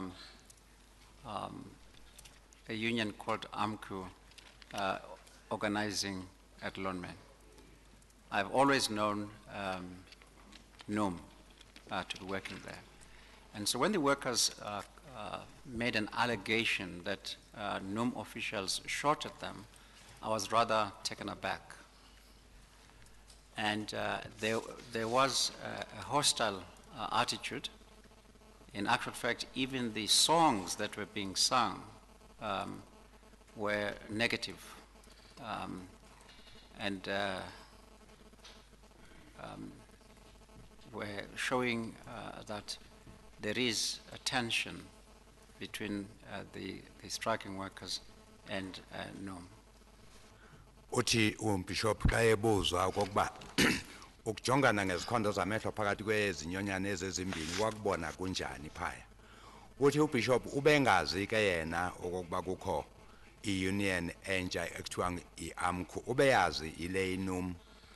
Kodwa ke uthe xa efika phaya esiva okokuba abaholi beNUM baye badubula abaqhankqalazi namagwijo abeculwa phaya ekhombisa okokuba kuyaliwa kakuvanwa phakathi kwayo ikakhulu aba baqhankqalazi ne-National Union ne-NUM. I must say that even though they were disposed towards AMCU, when the negotiations were taking place, the workers were talking to NUM and NUM was talking to the workers. Manditsho okokuba ngeli xesha sekuthethwa abasebenzi babethetha ne-NUM nayo nabo be-AMCU bekhona kuthethwa nabo. But there was that reservation and an anger that was displayed by the workers. Kodwa ke kwakukho lentukuthelo eyayikhona apho ubonakala okokuba kukho ukujongana. We also did say that they should be allowing the union to represent them, and they said, no, we prefer to represent ourselves because they've been let down by the union that they were members of, that is NUM, and they said that most of the people there were not members of AMCU, and therefore they would want to represent themselves. Sathi xa sithi kubo mabayivumele union kube yiyo ebathethelayo bathi hayi abasayithembi ngoba iyona yabalahla ibalahlele xa kuthetha bafuna ukuzimela bona ngokwabo baveza nokuba ubuninzi babantu apho kabasiyo amalungu eAMCU ngakho bafuna ukuthi bazimele bona ngokwabo. Thank you, Bishop. Before we go to paragraph 32, if I may just address the Commission Chairperson. I would like to make a request. Before you make your request, I think you can lead 32. 29 and 30 as well. Oh, thank you, Chairperson. Okay, I'll withhold my request for now.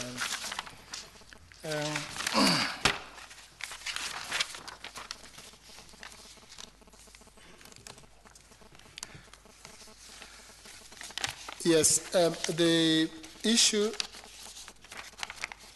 of the hostility that you've referred to, in what way was it related to the events of the week that concerned the Commission, namely from the 10th to the 16th?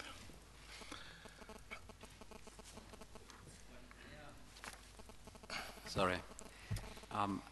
Their position was simply that NUM actually had contributed towards the hostilities that were being experienced between the workers and the employer, which is Lonmin.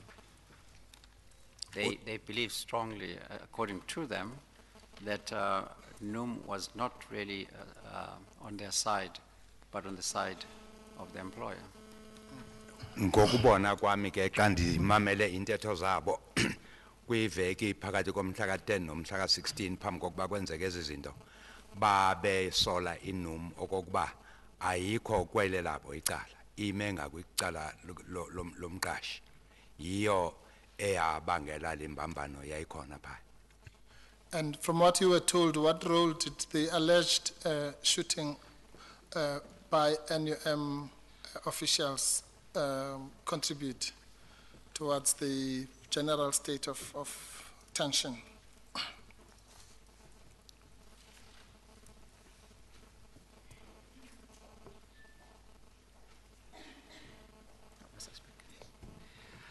I think it contributed towards anger and resentment. Okukudubula ke kwabangelwa iNUM ikona kwabangela kokuba kukho ukungevani apho nentukuthelo. So they became very suspicious of being represented by the union. Ngakho ke baba nokusola bilayela ukuba bakwazi ukumelwa inhlangano enjalo. You've also stated in your statement that they repeatedly emphasized to you that they had no fight with the police. What were you told in relation to whatever fight they were having? And also, while you are in that answer, if you can touch on what explanation was given to you in relation to their possession of weapons. Well, they said that when NUM seemed to have taken a position with the employer, the only weapon they had was their labor. And so they withdrew their labor to compel the company to talk to them directly, because they were employees, and they saw the company as umqashi who would need to come and negotiate with them. The issue of the traditional weapons that they had, because I said to them, we need to leave the weapons behind, because it is alleged that you are violent. And it was explained to me that as an African, I should know better that an African man does not go around without a stick, which is a fact. And that they carried these sticks and other things because they were Africans and they can only use them in self-defense.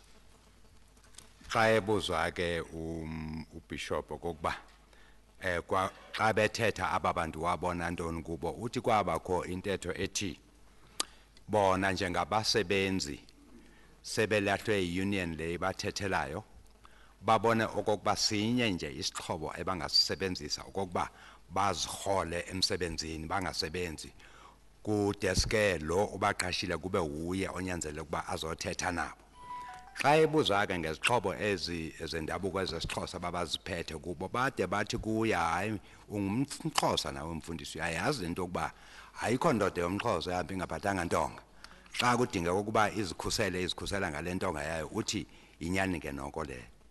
And they said they had no intention of harming anybody, but to withdraw their labor until such time that Umqashi comes and speak to them. Bathi ke kum abazimisela akho umuntu ubalwa naye abazimiselanga ukwenzakalisa noma ngawubani ngezinto abaziphetheyo into nje ebayirhoqisile impangelo yabo ezawunyanzela umqashi kuba eze azothetha nabo. Thank you, Bishop. While we are on that issue of cultural weapons, maybe there's been evidence led here about the use of muti. In your experience, having worked in the townships, what is the general what are the general beliefs around muti that you might have encountered? Chair, I have actually worked in a rural area as well, where it is alleged that muti is practiced. But I've spent most of my time in urban areas, in the townships. Most of you seated here would have played soccer or been a fan of a soccer or have a member of a family playing soccer. It is a traditional practice amongst Africans that they will have intelesi. I can't translate it. But if you ask them, they will tell you intelesi. The uthi uBishop xa ebuzwa okokuba uthini ngoba kuye kwathethwa apha kokuba kuye kwabakhona isiko ekuthiwa kuye kwasetshenziswa amayeza umbuza ke njengomuntu ophethe kwezi zenkolo uthi uBishop uke wasebenza ke nokwezindaweni ezinezilali waphinde wasebenza nasemadolobheni uthi njengoba sihleli apha sonke ke uyazi okokuba abanye bethu ngabathandi bemidlalo enjengebhola nembhoxo izinto ezinjengezo siyayikholela ke thina njengabantu abantsundu kokuba iyasetshenziswa into enjengentelezi intelezi liyeza ke elisetshenziswa kwizinto ezinjengalezo. If I may explain to the chairperson, and intelezi it's some herb Bishop says made of some liquid stuff which people believes gives them some strength of some kind. And so the soccer players would, the night of their camping, go through that ritual of cleansing. They will be sprinkled with this intelezi, water and some herbs. Njengabadlali ke bebhola xa umdlalo uyoba ngomso kulalwa phaya kube khona lindoda echela iyeza eli bachelwe abadlala babagezwe ngayo intelezi lena. Sometimes they go to the soccer field and sprinkle that thing on the poles. Kuye kuyiwe naphaya egroundini phaya emapaleni chela iyeza eli. But that doesn't mean that the team will abandon the game or they would not be defeated. They still get defeated and they still get injured. Noma ke lisetshenzisiwe iyeza bayazi abaninzi uba siyabethwa ke itim eziningi silityile iyeza sibethwe kunjalo. And the following week they will do the same thing. abanawuyeka ke apho ngenkolelo kule viki ilandelayo liyawuphinde lisetshenziswe futhi yes. So this allegation, sir, of use of muti to protect the workers against the bullets, it's nonsense, really. I mean, you're making black people stupid. They're not stupid.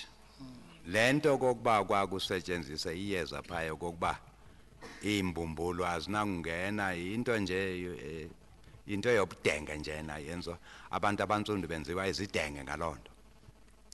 And we may seem to you to be stereotyped, but we're not. I mean, most of these miners are young people. They've been through school, and they should know better that muti does not protect them against a bullet.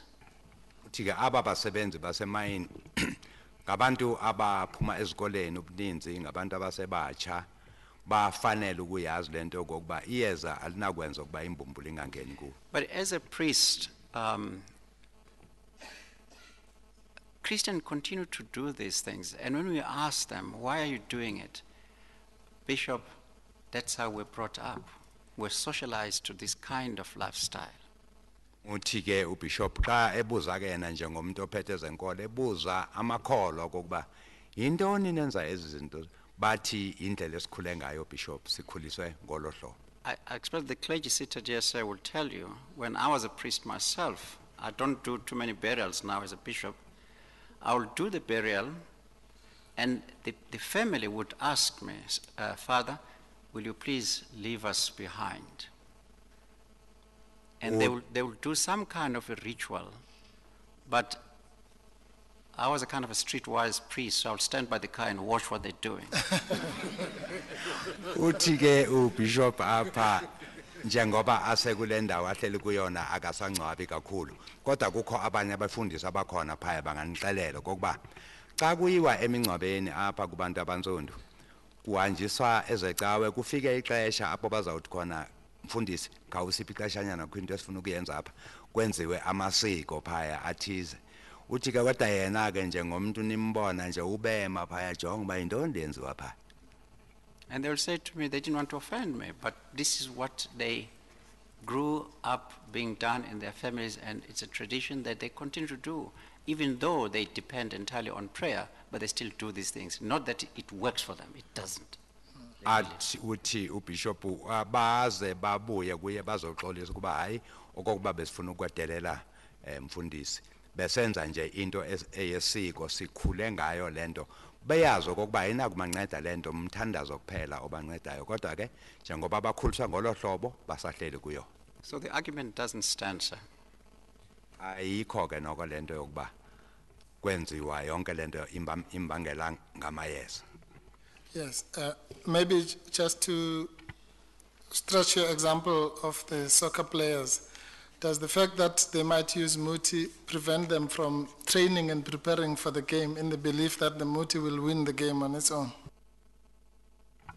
No, sir, they still practice.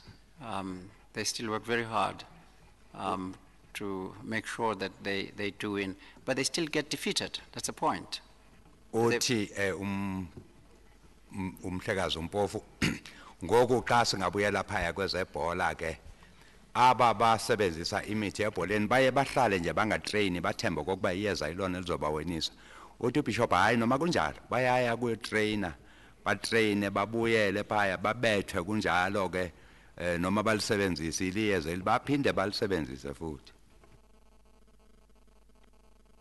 Now, can we move to what you have said in your statement are the broader moral dimensions of the Marikana crisis? And I will pick only those that are relevant to the phase that we're dealing with now, and until I've addressed the Commission on that issue.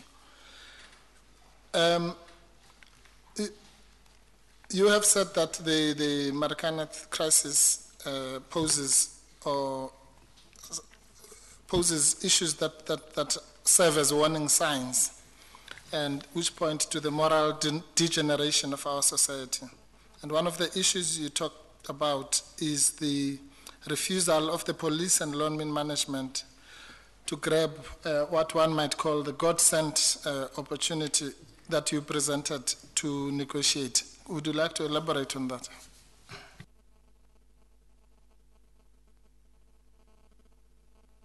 Thank you for that question. Chair, I do believe that if only management could have listened and accompanied us back to the copy. Alternatively, if the Commissioner of Police could have said to the management, we'll accompany you and hear what the Bishop is saying about these men who have asked that you come and address them, that the massacre would have been prevented. It was unnecessary. But the arrogance, the strong language used, I think, made this person to lose the opportunity that was offered. I don't see why the commissioner, who was surrounded by so many police persons, could not say, let's give it a chance, let's go in here. Most of you sitting in this room, whether you know me or you don't, if you recognize me as a clergy person, you would listen to what I say. Uthi uBishop xa ebuzwa uthi unenkolelo yokuba xa ukube umcommissioner wamapolisa nemanagement balisebenzisa elithuba babenikwe lona bazama ukuthi ucommissioner owaye namapolisa amaninzi kangaka athi kumanagement masihambeni ndiyakunikhapha sive nje okokuba bathini aba bantu kube bayenza loo nto ngabe ingenzekanga yonke le nto yenzeka. You see, Chair, incidentally, in all this discussion, I never spoke to a white person. And therefore, I would have expected black people to understand what I was saying, because we come from the culture of imbizos, the hotlers, where when there's an issue to be addressed, the community come together and talk to each other. The chief would, sorry. No, fine. The chief would assemble the community, and the subject will be put before the community, and he would listen.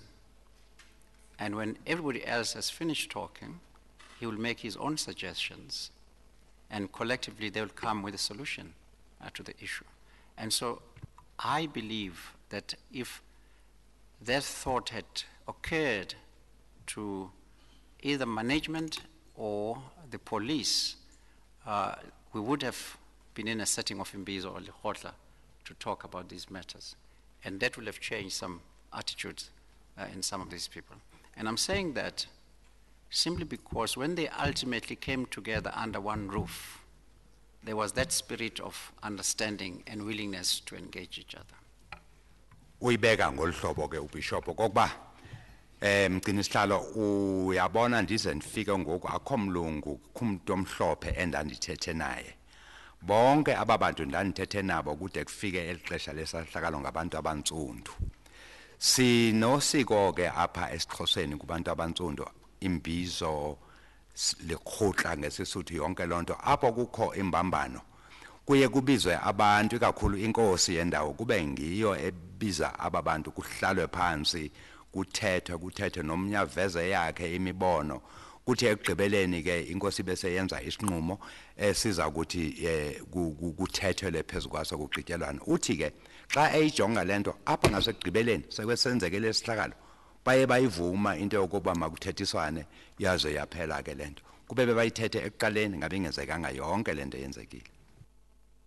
So I would say that an opportunity was missed at that point to use me as a catalyst to change that hostile environment into a conducive environment for engagement. Naku ke ndase ndikhona apha ndizinikele okokuba ndizaba luncedo kube bandithatha bandisebenzisa ke njengoba ndandisitsho kuhlanganisa aba bantu ngabe ingenzekanga yonke lenyakanyaka. Yes. Also, what attitude was displayed or discussions that took place in your presence regarding the action of arresting hundreds of the protesters and then charging them with a murder. No, I'm sorry, Mr. Porphyro, I don't think what happened subsequently as far as the arresting of the protesters assists us in the first phase. Prepared to hear you address me on that. Yeah. But prima facie, I don't think it helps us. You've got a lot of material which assists your cause from the bishop, but prima facie, I don't think this is one that at this stage can help you at all. But anyway. Chairperson, I agree with you generally, except that the arrests took place on the 16th. So it was only to that extent that, yeah. Okay, no, you can lead evidence on this on the 16th. Yes, Bishop, the chairperson is right. The question, the way I posed it, does talk about almost subsequent discussions about the arrests. But so it's a kind of a borderline question. But what I was saying in relation to what you've called these broader discussions or moral dimensions, if you could share with us what the attitude of the workers were about the arrests of their fellow workers and their being charged with murder of their fellow protesters. Come on, that's something that happened after the 16th. The decision to charge them with murder of their fellow protesters, which I think took place several days later, in the context of a bail application. Oh, yes. There may be inferences that can be drawn from that, but I'm not sure they assist us. I'll just confine it to the arrest. Yes, Yeah. Thank you, Chair. Thank you very much, Chairperson. Specifically with the arrest of the 250 or so people. Thank you, Chair, through you. My own observation and understanding is that the arrests, again, were unnecessary because the people arrested were victims and had been to the copy and observed the killings, observed the shootings that took place, and to have them arrested and charged for murder doesn't really make sense. I think it was adding insult to injury, or rubbing salt really to a wound. Uthi uBishop ayebuzwa ngokuthi isendo sokuba bade baboshwe ababantu kasongezanga yini kwintukuthelo yayilapho uthi boshwa kwaba abantu abangu 250 kwakungafanele kuba kwenzeke uthi uBishop ngoba aba bantu babekhona phaya ekopini xa kudutshula oxababo kusweleka abanye konzakala abanye nabo ngokwabo kwakungamaxhoba alento lena kwakuyinto engadingekanga ukuba yenzeke. And as you know that not only the workers were angry, the whole nation was up in arms. They're very disturbed about what happened. Why would the police arrest the victims, the people that have been charged at and killed? Uthi uBishop kwakungasi abasebenzi kuphela babegcwele intukuthelo kwakulilizwe lonke wonke umuntu wayekhona wayezibuza okokuba kungenzeka kanjani okokuba aba bantu abangamaxhoba esehlakalo kuphinde kuboshwe bona kuthiwe bathwesa ityala lokubulala oxababo. So it invoked a lot of anger. Yabangela intukuthelo eninzi enkulu lonto. Thank you, Bishop. I'm going to be very careful in posing the next question. But I'd like your comment, I think as a moral leader and somebody who has interacted, as you have displayed, with African tradition, culture, and norms. There has been evidence led here which suggests, I won't put it higher than that it suggests, that some of the dead bodies on the 16th had weapons placed around them. What would be the cultural implications? I'm sorry, Mr. Porphyro, again. I would want an argument on the relevance of that in the context of the present stage of the inquiry. I understand that it might be argued, it might indeed even be held, that if the evidence was tampered with, that might indicate a lack of belief by the people responsible for the tampering in the soundness of their case, and they tried to bolster it by tampering with evidence. I understand that. I can also understand that if there was tampering, as is alleged, it would call for severe condemnation in the report of the Commission. But I'm not sure that the broader point that you're wishing to make now will assist us in answering the questions which arise for decision at the first phase. Chairperson, yes. Firstly, I agree with you. The only value of what I was trying to extract is simply, in fact, maybe I'll say what the question was going to be, and then the chairperson will either allow or disallow it.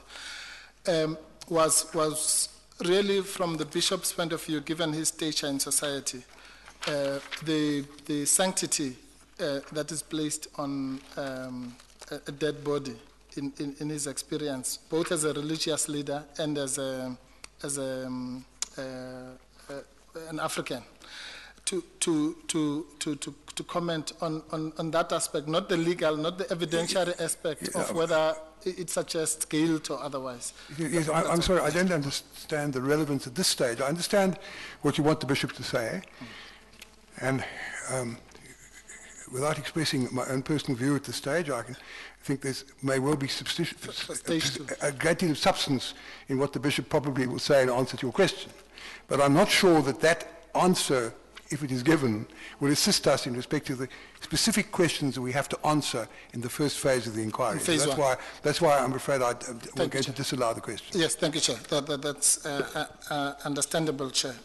Mandichaze okokuba kuthethwa ngantoni apha abaninzi kabayibona lento okokuba mhlawumbe kukho imibuzo ethizwe enqandayo okokuba ingabuzwa.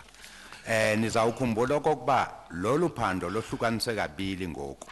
Uthi umgcini sihlalo imibuzo ebuzwa umhlekazi Mpofu ngoku kayingeni na kule ngxenye yesibini esizawuthi siqande kuyo emva kwexesha ubebuza nje lonto. Yes, thank you, Chairperson. I think this is then the appropriate time for me to address the Commission, which I wanted to do earlier.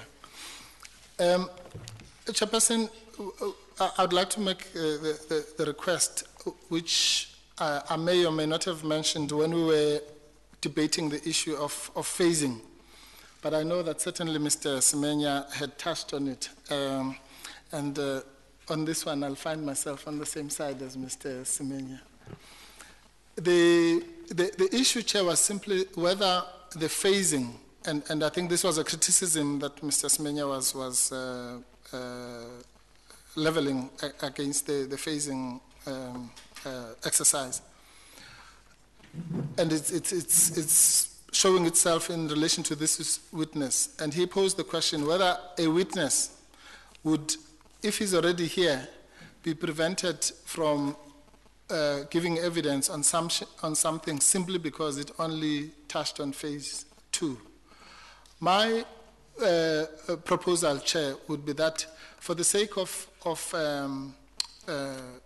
saving time and not having witnesses coming and going into the Commission, if the witness is already here and the evidence is not so much removed from phase 1, that such evidence be allowed. It may well be that its usefulness, as the chairperson correctly puts it, that the usefulness of that evidence will only show itself up when we deal with phase 2.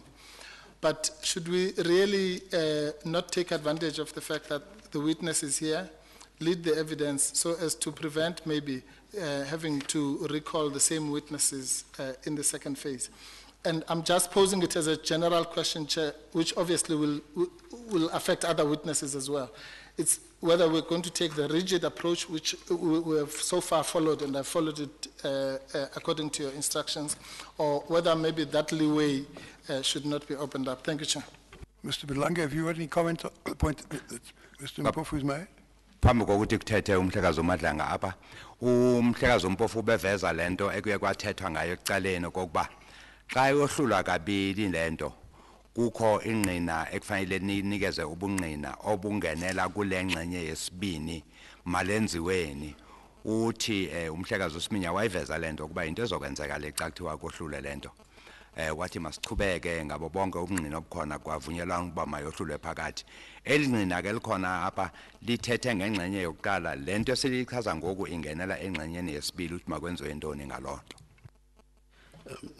Chairman, Commissioners, I'm quite sympathetic to what Mr. Mpofu is saying, but my concern is how this would play itself out practically. One can well conceive, or rather one foresees that there may be other witnesses who may be in a position that is similar to the bishops.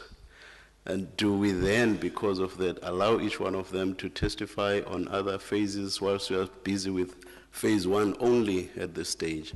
And with other witnesses, it may happen also that what they have to say on phase two may not necessarily be within a narrow ambit. It may be something quite extensive. Must this commission then perhaps decide, no, we don't allow it with this witness, we'll allow it with that one because it's within a narrow ambit? It may present us with practical difficulties. That's my difficulty with the approach, Chair. Thank you, Mr. Bilanga. Pendulo kamhlekazi umadlanga ilene elandelayo ke kafuphi njena uthi izawuba ingxaki lento ngoba le ngqina elikuthiwa lizawungena kancinci nje kulengxenye yesibili siza kwenza ntoni ke xa kukho ingqina eliyawungena kabanzi kule ntetho yesibili. No, I agree with what Mr. Madlanga said. I think it would undermine the whole basis upon which it was decided that the inquiry would be divided into phases. If the bishop gives evidence on broader questions, relevant on the other phases, he would then be cross-examined on them now, and the whole structure that we've agreed was virtually on the basis of a consensus on the part of everybody. There was debate about findings, but the actual structure was, as I understood it at the end of the debate, a matter of consensus between everybody. And I think that would be undermined if I were to accede to your request, which is accordingly refused. Thank you, Chairperson. Does that mean you've got no more questions for the bishop? Chairperson, I just wanted to say, well, given that ruling, Chairperson, as it stands, I would just give the bishop an opportunity, which he had asked for, just to thank the role players for having allowed him to play what he, with humility, calls an insignificant role, which I'm not sure about.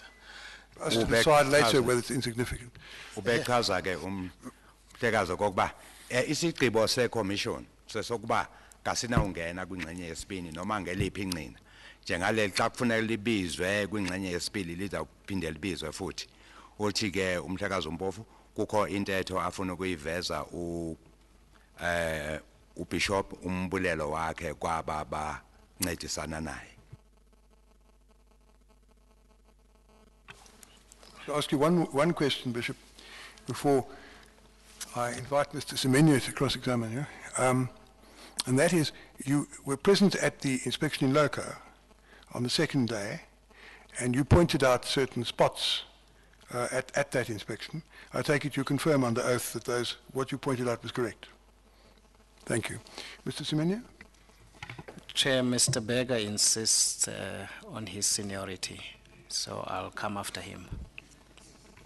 Uthi uBishop ngale mini siye phaya siyojonga izindawo kukhona into ethize afika wazibonisa iCommission azolatha phaya uyanyanisa phansi kwesifungo kokuba ezo zinto ziyinyaniso kuzawubuza umhlekazi uBerger.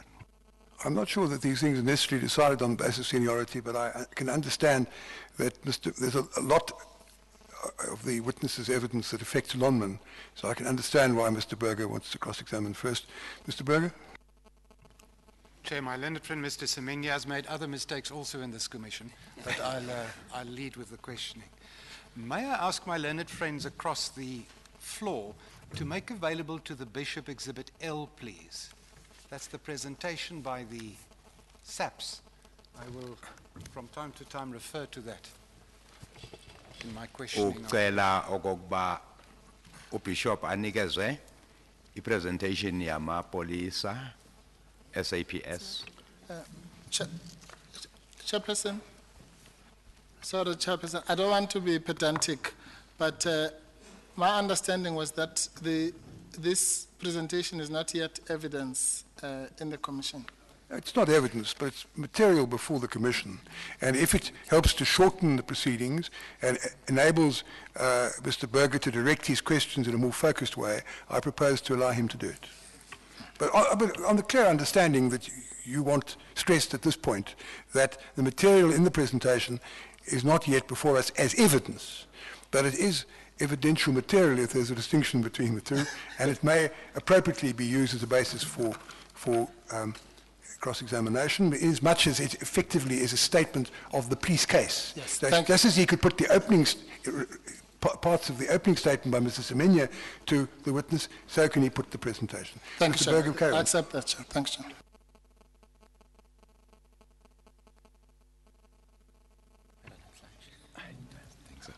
Lento kuthetha ngayo ngokusi statement esabhalwa SAPS apho sibeka khona kokuba sona iSAPS izawuthini ngalenye.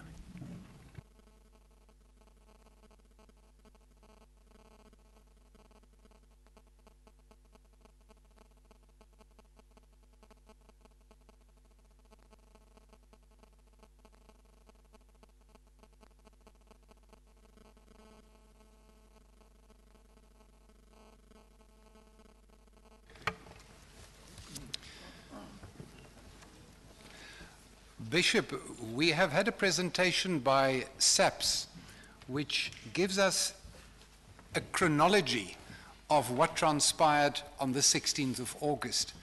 And I would like to understand the timeline of your evidence against the backdrop of this chronology. You arrived at Marikana at about 1 o'clock that afternoon. Yes. Kunjalo kuba fika phaya eMarikana ngexesha phaya kokuzithuba zo-1.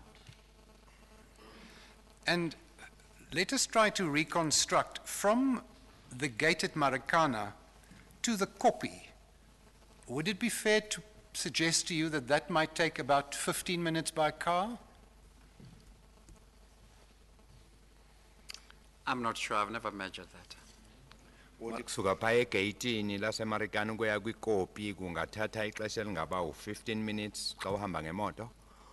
Uthi uBishop anzange ke ndijonge le ndawo kuba ingakanani. What we know is that you arrived at the Kopi after you've reported at the gate, ascertained where the workers were, and then drove towards the Kopi. Yes. Kunjalo kokuba ndafika phaya egeyitini ndabuza kokuba bakuphi abasebenzi emva sokuba bandixelele ndabe sendiya ekopini. We know from Exhibit L, that is the presentation, that between 1 o'clock and 2 o'clock that afternoon, the president of AMCO spoke to the workers at the Kopi. If you turn to page 169, kukho ubungqina apha obuthi upresident weAMCO waye wayothetha nabasebenzi phaya xa ungajonga ku page 169. it's paginated in red at the foot of the photographs. Small number in the left-hand foot of the photograph. Do you see Berger, I'm that? sorry to interrupt. It's not actually a page number. You'll see that each Slide page has actually got 2 slides. So you're referring to the slide number. Slide 169.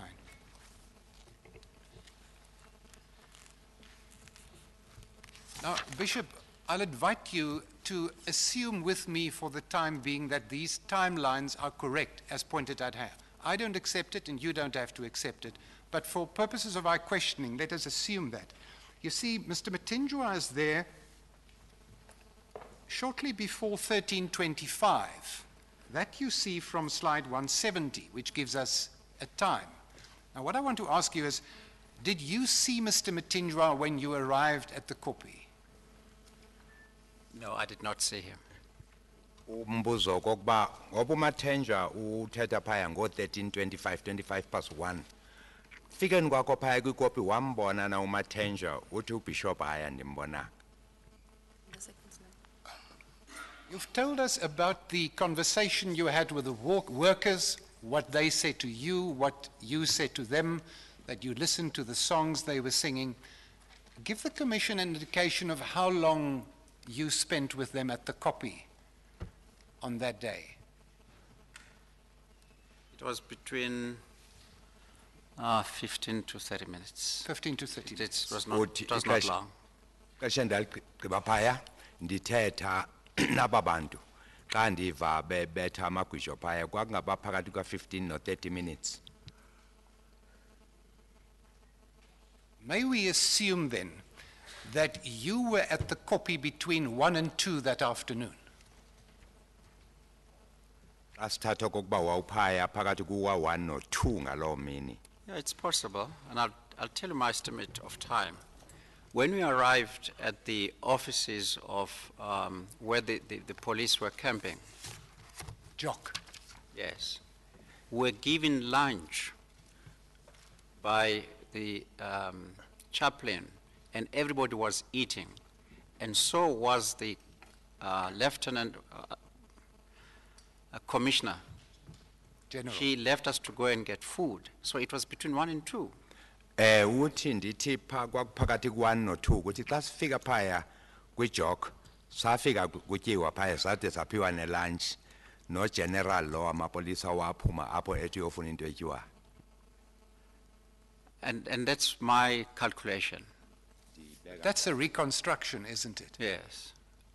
It cannot work because we know if you had arrived by 1 o'clock at the gate, there's no way that you could be between 1 and 2 at the Jock, back already from the copy.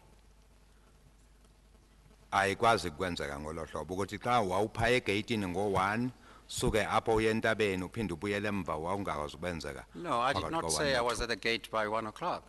I said I arrived at the mine by 1 o'clock. I never said I was at the gate by 1 o'clock. Anditshonga uba bendisegeyitini ngo-1 ndithe ndifike phaya mna emayini ngo-1. Can I then understand where at the mine did you arrive at 1 o'clock? Ake ndibuze ukuba phi nemayini lena xa ufika ngo-1. I arrived at the Jock. I believe it must have been about 1 because it was eating time. People were eating. I was offered food.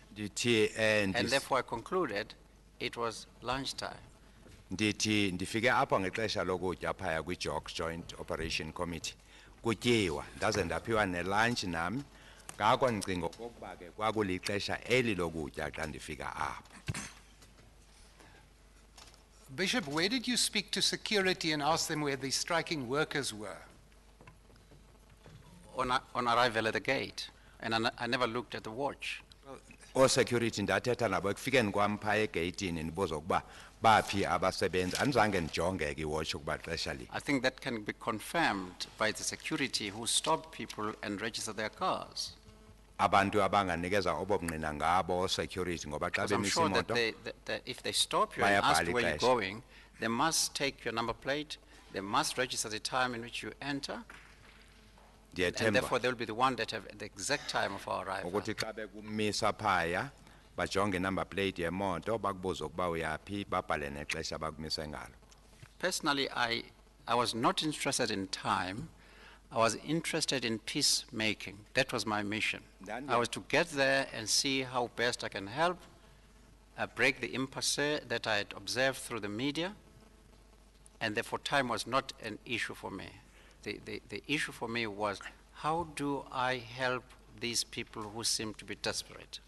Into ndandiyiyele phaya ndandingajonganga ixesha kakhulu. Ndandiye phaya ukuyozama ukwenza uxolo phakathi kwabantu apho kwakhona imbambano emva kokuba lento ndiyibone kumaphepha. Ixesha ke lalingabalulekile kangako kum. Bishop, now I understand that you there for peace. We stuck with the words, unfortunately. And you told us in your evidence in chief that at 13 hours on the 16th of August you arrived. When you entered the mining area, you were told by security where the striking workers were. From that, I assume that you arrived at the gate at 1 o'clock. It appears that that may be wrong. Bishop uthe apha wafika emayini ngo-1 wafika wathetha no-security ubuzo kokuba baphi na abasebenzi ngako ndithatha ukufikeni kwakho emayini kwakungu-1. I think you're wrong. My own thinking is that I arrived at 1 o'clock at the commanding station. That is what I would describe as the mine situation in which I was at that time. Entering the gate, you must remember the gate is not far from highway. And therefore I would not have known at that time whether I was actually in the mine property, because when you enter the mine itself, it's written along the road to Marikana. And when you come from the highway into that first check station, there is nothing that tells you you're in the mine property. The mine property becomes when you enter the place with 2 white walls and it's written Marikana. Othi xa usuka kwi-highway awunayo indlela yokubona ukuba ususemhlabeni wasemayini ngoba akukho nto ibhaliwe apho. Ude ufike phaya kukhona igate limhlophe apha phezulu kubhaliwe Marikana mine xa sowubona kuba ususemayini ngoku. But my estimate of time, it's when I arrive and meet the chaplain of the police. Apho ndibekisa khona ke ixesha kula ndingifika ndize ndibana ne-chaplain le yamapolisa.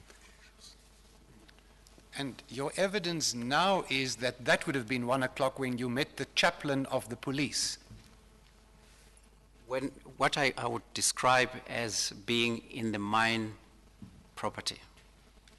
Where did you meet the chaplain? Ndithi ke apho ndadibana khona no-chaplain kula ndithi khona ndanibona uba ndisemhlabeni wasemayini. I met the chaplain at the place where there were a lot of police and police cars.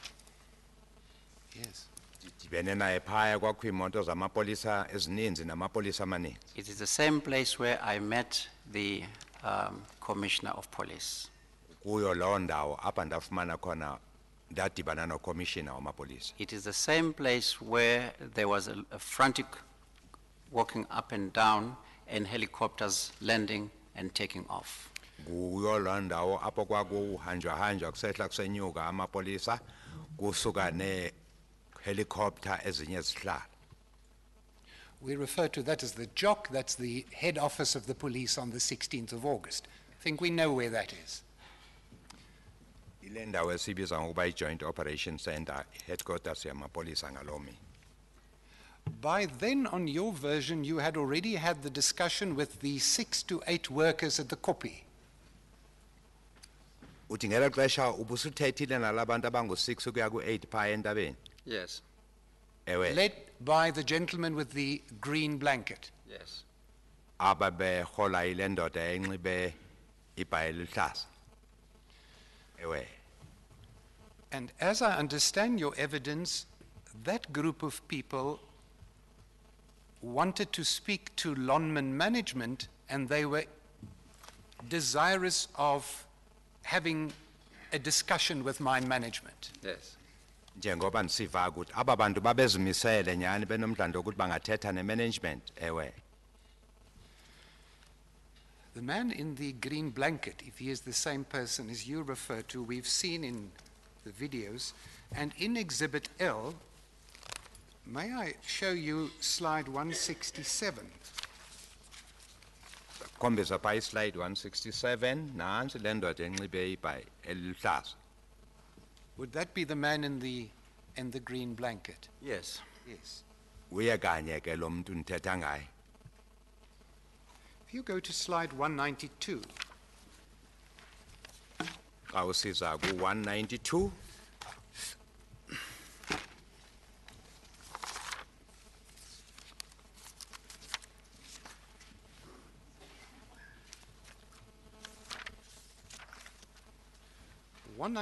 Is that the man in the green blanket? Apha ku-192 nguye lo muntu uvele phaya wale bhayi eluhlaza. Well, the man that you're showing me has a green blanket around his shoulders. Yes. Whether it's the same man or not, I don't know. Unxibe ibhayi eluhlaza ndazi noma uye kanye na. See, according to the evidence to be adduced by the police, if you have a look at slide 192, at 20 to 4 that afternoon, 20 to 2, I'm sorry, 20 to 2, 1340, let me read it to you. The second bullet there. Yeah. This followed his earlier comments made at about 1340, where he approached the Nyala and said that he can see the SAPs are making ready for war now. He informed Lieutenant Colonel McIntosh that, quote, we must sign a paper so that the world can see how we will kill one another today, unquote. That's ascribed to this man with the green blanket. Lamazwi afundwa apha ke athi yenzeka lento ngo-1:20 apho ethi khona umambushi makusayine iphepha kuze kubone wonke umhlaba ukuba sibulana kanjani thina namapolisa. Well, it actually makes sense what you're saying, because by that time I should have been where I met the chaplain. I had left that situation. And so this picture tells me that this happened after I had left. Lo mfanekiso ukhombisa okokuba yenzeka lento uthetha ngayo apha msukile kuye. If I say to you I was at that place at about 1 o'clock, this is about long after that. 20 to 2, Bishop. Yes. In 40 minutes, he puts aside his peace pipe and he's on a warpath now. How does that happen? I don't know. That I help don't know. us. You saw him, you were one of the last people who saw him on your version between 12 and 1 perhaps on that day, and he was in the mood to talk. Uthi ngalo mini phakathi ka-12 no-1 kwakungumuntu wayegcwele uxolo ewe ngoku usetshintshile usegcwele umlo kwenzeka kanjani. I'm sorry, I know what the discussion that we had earlier, that although this is not evidence, it's before the commission, but if it is being led in this fashion, in other words, suggesting the truth of its contents, that's a different matter to... I'm sorry, I don't understand that well. I think what Mr. Berger is saying is that if it is correct... No, that's not what he says. I think that's implicitly what he says. If it's correct, then how do you explain your evidence's change of attitude and so on? The various answers the bishop can give, it's not for us to tell him what he should say, but I would only allow the question if it is put on the basis that I've suggested, namely, if that is the position, how do you explain it? It can't be put as a fact at this stage because it's not established as a fact. There's no evidence to that effect. Thank you. But I must say, I thought implicit in the way the questions were being put was it was done on the basis I've suggested. Chair, no, I thought I put that explicitly. Bishop, one thing you must understand, that Lonmin and SAPS are not in the same camp in this inquiry. So I don't hold a brief for them. And what I put to you here is simply on the basis, let you and I assume it for purposes of your evidence. I don't accept it. But let us assume that will be their evidence. I leave the question with you. How do you understand this change of heart in the man with the green blanket on your version and the police's version? I can tell you under oath, the man on a green blanket, the one I spoke to, was one of the most peaceful people in that whole group. He never showed any hostility towards us. He was open to hearing what we were saying, and he spoke to us very gently. I can tell you that 100 times under oath. I have written articles since then that describe the attitude of the man. Uthi ke uBishop xa ebuzwa apha ebuzwa kokuba lo muntu othi ube ngumuntu woxolo olungaka usejikile ngoku xa le ntetho yamapolisa iyinyaniso uyichaza kanjani into yokuba aguquke ngexesha elifisha kangaka.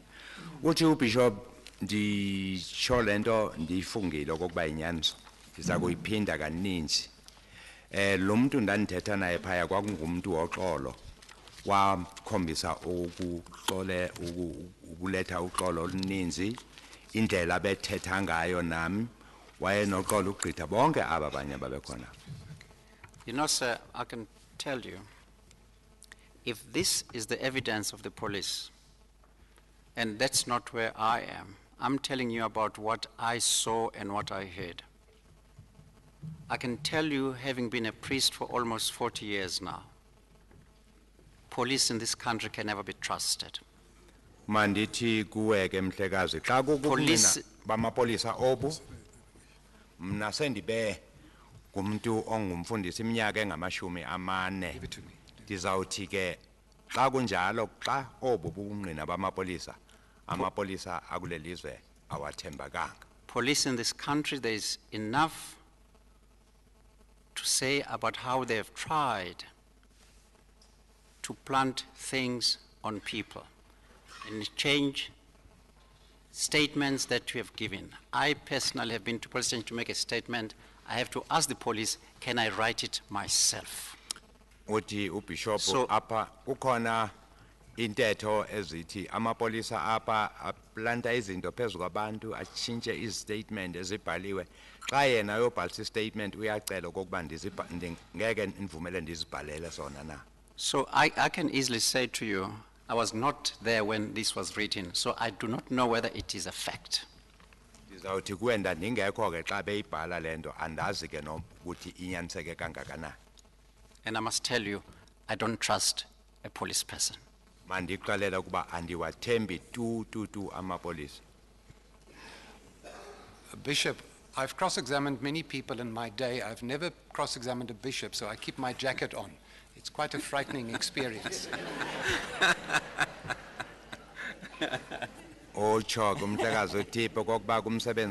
May I say to you in all humility, perhaps we should stay with the facts. Perhaps we should stay with the facts. I'm still busy with the timeline. I also would like to understand when there was the commotion at Jock when the helicopters lifted off. You remember that evidence of yours? Yayikhumbula intetho yakhe xa ethi kwakuphakama ihelicopter. Now, the evidence we have before the commission thus far was that one police helicopter lifted off from that Jock at about 7 minutes before 4 that afternoon. 15:53. The colonel told us. Apha buthi ihelicopter yamapolisa yaphakama kuloo ndawo isuka apho sekuyobetha u4 minutes ezingu7 ngaphambi ka4. So that point we have another point, and this is that there were two shootings, one at the big copy, which we call scene 1, and one at the small copy, which we call scene 2. Now, the shooting at the small copy, we can place round about 10 minutes past 4 that afternoon. Uthi ke ubungqina obukhona apha kwabakho izehlakalo ezimbini zokudubula esokuqala senzeka ngo10:04 phaya kwindawo yenhlekele yokuqala. Add to that your evidence that you were driving back to Gauteng between 4 o'clock and 4:30 that afternoon, correct? Usithi wena phakathi ka4 no4:30 wasowusendleleni usiye eGauteng. I'm just repeating that for your benefit because I want to then ask the concluding question. A helicopter lifts off at 7 minutes to 4. There's a shooting where very many people lose their lives. At about 10 past 4, you drive back somewhere between 4 o'clock and 4:30 that afternoon. Correct? On that, I put to you that the likelihood is that you had the call from somebody involved at the Klein copy at the time of the shooting at the Klein copy. You accept that? Phatha ubungqina bakho ihelicopter yaphakama ngo3:42 isiya phaya wena ususendleleni usuya eGauteng wafumana ifone ethi kuyadutshulwa phaya lento wayiva iyayenzeka phaya. Bishop, I don't think you've got your microphone on. You haven't got your microphone on, have you? Yes, sir. You agree with that proposition? Yes. Ndiyavumelana ke naloo ntetho. Bishop, the man with the green blanket was killed at 10:04 at the big copy, at the first scene. Lo muntu owegreen ibhayi eluhlaza wadutshula ngo3:40 phaya entabeni yokuqala. I don't know that. Andikwazi ke oko. Assume that to be proved before the commission. Xa kungabakho Do you have ubungqina any obunjalo, comment then? It means Phambi that it kwekhomi- couldn't have been the man with the green blanket who spoke to you on the phone. I said I believe the phone call came from the man on the green because he's the one that had given me instructions, and therefore I would have expected him, as the one who appeared to me as a leader, to be calling. xa kuthiwa ngoku ke xa sithatha obo bakho ubungqina akukwazi ukuthi kwakunguye lo mntu wayekufonela. Uthi uBishop ndacinga okokuba uye onfonelayo ngoba wayephaya ndimjonge njengomrholi kunguyena wayethetha nam. I don't think having met a person for the first time, engaged in discussion for the first time, I'll be able to identify his voice on the phone. No, I accept So that. I cannot guarantee it was him. I just assume it was him. I accept that. Nditsho nje okokuba ndandicinga uba uye ndandiqala ukumbona ngale mini bendingeke nikwazi okokuba ndiyive ngokunyanisile ukuba ivoice yakhe. In fact, Bishop, as I understand your evidence, those 6 to 8 people with whom you spoke at the Kopi, you've never met them before. They became faces to you on that day. Yes, you're correct. Alright, xa uthi aba bantu abangu-6 kuya kufika ku-8 endandithetha nabo phaya ndandiqala ukubabona ngaloo mini ewe. And would it be correct to assume that they didn't know you either? You were new to each other. Yes, that's correct. Yakholwa okokuba nabo So where would that party get your telephone number from to phone you in the car? No, I did say that we introduced ourselves and were as honest as possible. I gave them the telephone number. I gave them my address where I live. I told them where I was working. I told them I was a bishop in this area. I told them I'm the president of the Council of Churches. I told them that I lived at Irene, and I gave them the official residence number of the Bishop of Pretoria. And I gave them my cellular phone number. ndabaxela ukuba ndingubani ndibaxela ukuba ndivela phi ndabanika ii-particulars zam banika neefowuni zam. I took my driver's license and I showed it to them. Ndakhupha nelayisensi yam yoqhuba imoto ndababonisa yona. You'll Why did you recall- do that, Bishop? Because I wanted the men to trust me. Ndifuna okokuba aba bantu bandithembe. I said that from the very onset that the first thing I had to establish is trust. And Ndiyitshilo therefore, when le they nto. asked me who I Ndifika. was, I had to display to them that I was honest because I wanted them to trust me. I had a Ndiyitshilo le nto xa ndifika apho okokuba into yokuqala endandifuna ukuba ukuyenza phaya kokuba ndenze ubudlelwano bokwethembana naba bantu. If I had my business cards, I would have actually given to them. I didn't have it. The only identity I have was my driver's license, and I showed it to them. Ndandingaphathanga i-business card yam kube nandinayo ndandizabakhombisa yona phela kwento ndandiyiphethe ilayisensi. And one of the men sitting there literally took my driver's license and looked at it and Omnye- looked at my face as well. Omnye wala madoda wayephaya wayithatha ilayisensi wayijonga phaya ifoto wajonga mina ebusweni. Bear with us, we weren't there. I just tried to picture what happened. You sit down and you want to gain their trust. So you show them your driver's license, they look at it, and are they satisfied? Correct? Yes, yes. Bayijonga ifoto yakho. You don't have a Ba- business bonelisa. card, so you can't give them a business card. Yes. What else do you give them? They now believe you, they know who you are. What else do you give them?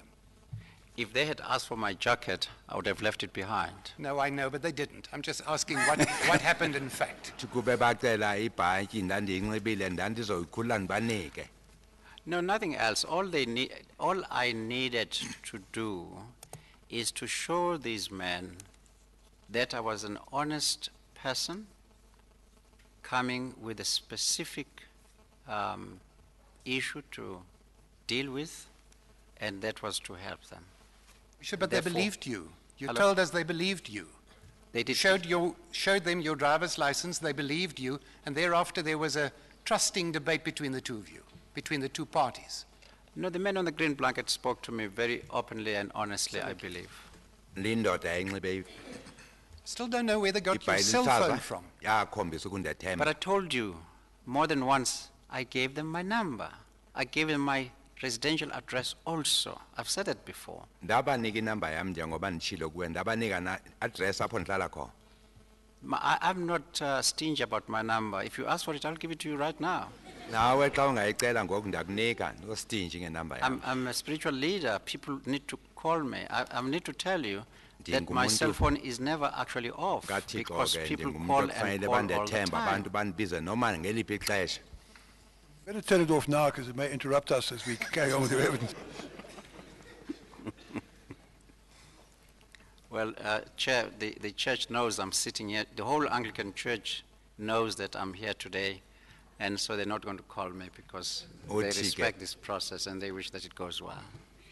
Aba base-church Anglican bayazi okokuba ulana namhlanje ubishop ngakho abana kumfonela ngoku abana kumphazamisa ngoku. That's then the timeline. Can I just go now to what you knew when you reported to security on the 16th? You had read about the Marikana troubles in the newspapers and you saw it on television. Yes. Any other source of information? I did say that on the 14th, some journalists asked me about Marikana. Phandle kwento ndanifunde amaphepha ndiyibone naku-TV ndithe ngomhla ka-14 kukho ijournalist umbhalo wamaphepha wandibuza ngale nto. But your sources of information about Marikana is what you and I at that stage read in the newspaper and saw on television. Yes. Into abeyifumene kakhulu ke leyo wayibone ku-TV nakumaphepha.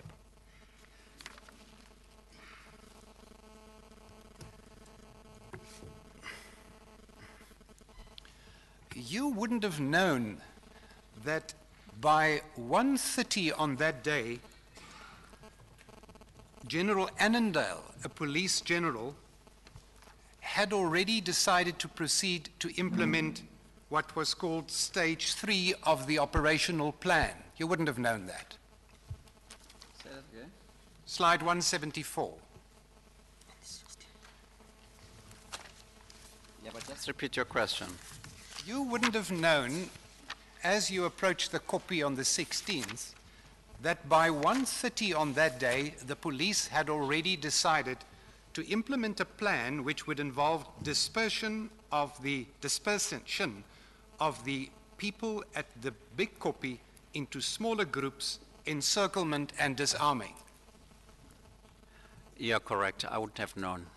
But something interesting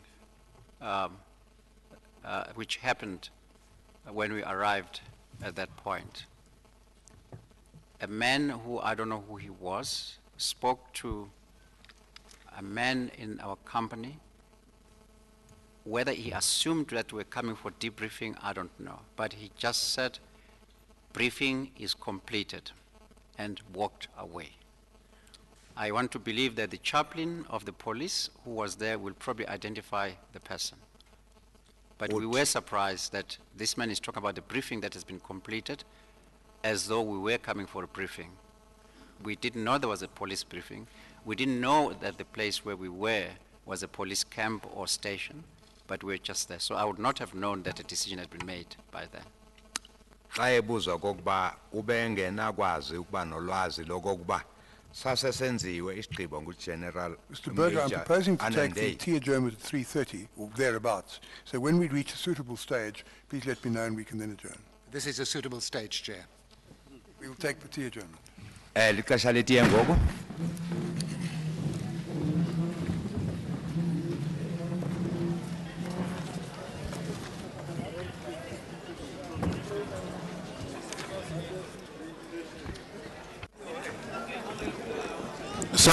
Sorry, ladies and gentlemen, announcement. Two things. The first thing is in regard to accreditation. From Friday onwards, in fact, from Monday morning, no one will be allowed into the auditorium without, full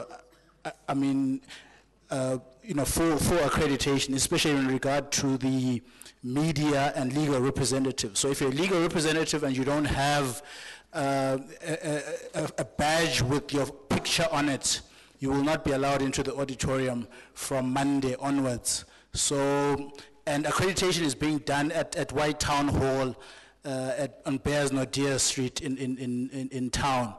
And then the second announcement is in regard to the lift, the elevator next to the foyer. From tomorrow onwards, it will only be for the commissioners, and this is for your own protection. So any legal representatives, anybody, no one will be allowed to use that lift from tomorrow onwards. Thanks. Isaziso esibesinikezwa amagqwetha.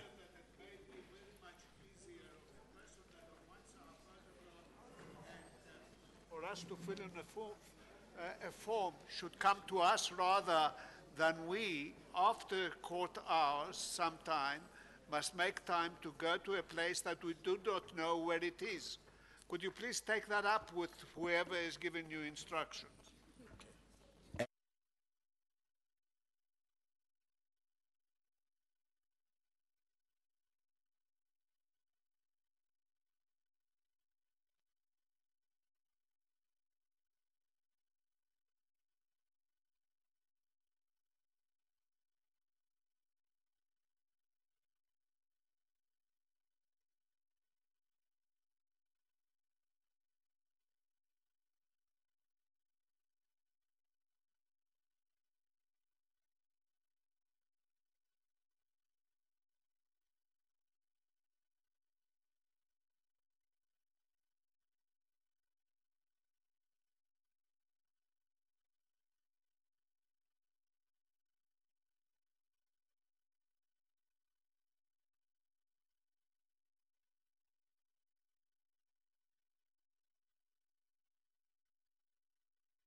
Should you please get ready, Masukumeni?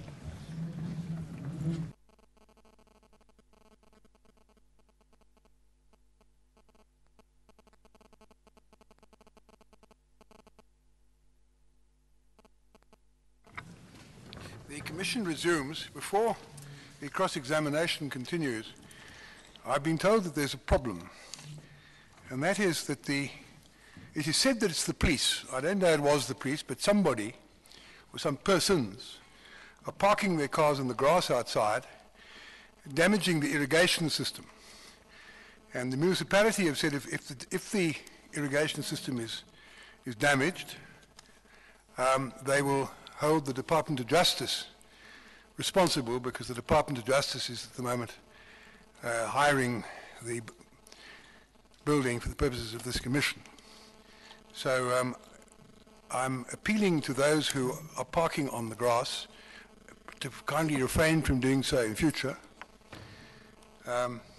If it's the police, then I take it Mr. Semenya will speak sharply to his clients.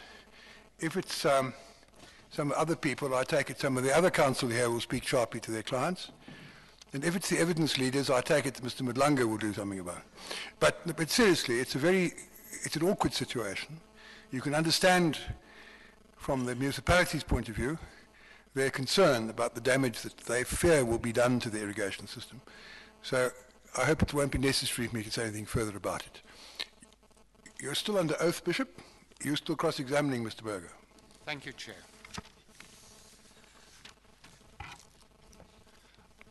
Bishop, we're probing your knowledge of the events at Marikana when you arrived on the 16th of August. And the second proposition I want to put to you is that you did not know then of the relationship between NUM and AMCO at the Lonmin site. In fact, you didn't know that AMCO existed. I've heard about AMCO, but I didn't know it was organizing in the mine. Mndandi vile okokuba kho i-organization kuthiwa yi-AMCO kodwa ndingazi ukuba isiya-organizer apha ezimayini. You did not know the collective bargaining agreement in place at Lonmin or its terms? No, I didn't. Ubengasazi ke isivumelwano esasikhona ngelo xesha phaya eLonmin. You did not know the demands made by the striking workers and on what terms those demands had been made until lunchtime on the 16th? Yes. Okokuba kwakulilanga ntoni yintoni le yayifunwa ngabasebenzi ubengayazi uBishop kude kube ngumhla ka-16 ngalixesha efika phaa. You had nothing more than a very superficial knowledge of the levels of violence which played itself out during the period 9 to 16 August at Lonmin. Correct. All I knew was what I saw on the media. Aphandle kwento ndandiyibone nje emaphepheni nakumabonakude ndandingazi okokuba iziqholoqholo zingakanani apha kusuka ngomhla ka-9 kude kube mhla ka-16. When you drove through the security gate on that day, did you know how many people had already lost their lives? I knew that there are about 10 people who had died somewhere there. Xa engena egeyitini ngale mini lena wayesenalo ulwazi lokokuba sebafikile ku-10 abantu abasebeswelekile. But I wasn't sure. Bendingenayo nokinyani epheleleyo. And may we assume that you didn't know the circumstances under which those people were killed? Yes, I didn't know. Nemeko abasweleke phantsi kwazo ubengazazi uBishop. All I know is that what the workers told me, that when they returned from the company, they were shot at by the union leader. Phela kwento endayiva nje ngixelwa ngabasebenzi ukuthi bathi xa bevela phaya kwikhampani badutshulwa ngama. And that's the only confrontation that was explained to me where life was lost. Phela ke kwengxelo abanxelela yona apho kwaseleka khona abantu xa bedutshulwa ngamagosa eunion. We'll come to that, Bishop, but that you heard at the copy only. Yes. Andithi loo nto wayiva sowuphaya entabeni, Bishop, ewe. And did you believe the version that was given to you at the copy? Say that again? Did you believe the version given to you at the copy? buzo kokuba wayikholelwa na lento abexelwa yona pha entabeni. I was there to listen. Whether it was true or not, it was not my concern at that time. My concern was, how can I help to break the impasse that was realized at that point?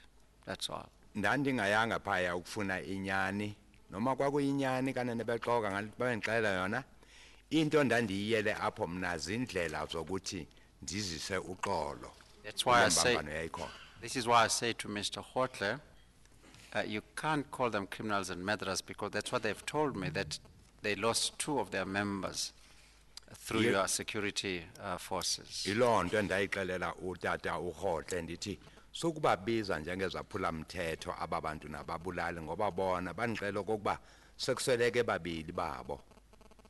And I never asked, did you kill anybody? That's the information they volunteered to me. My anxiety was to find out how can the church help.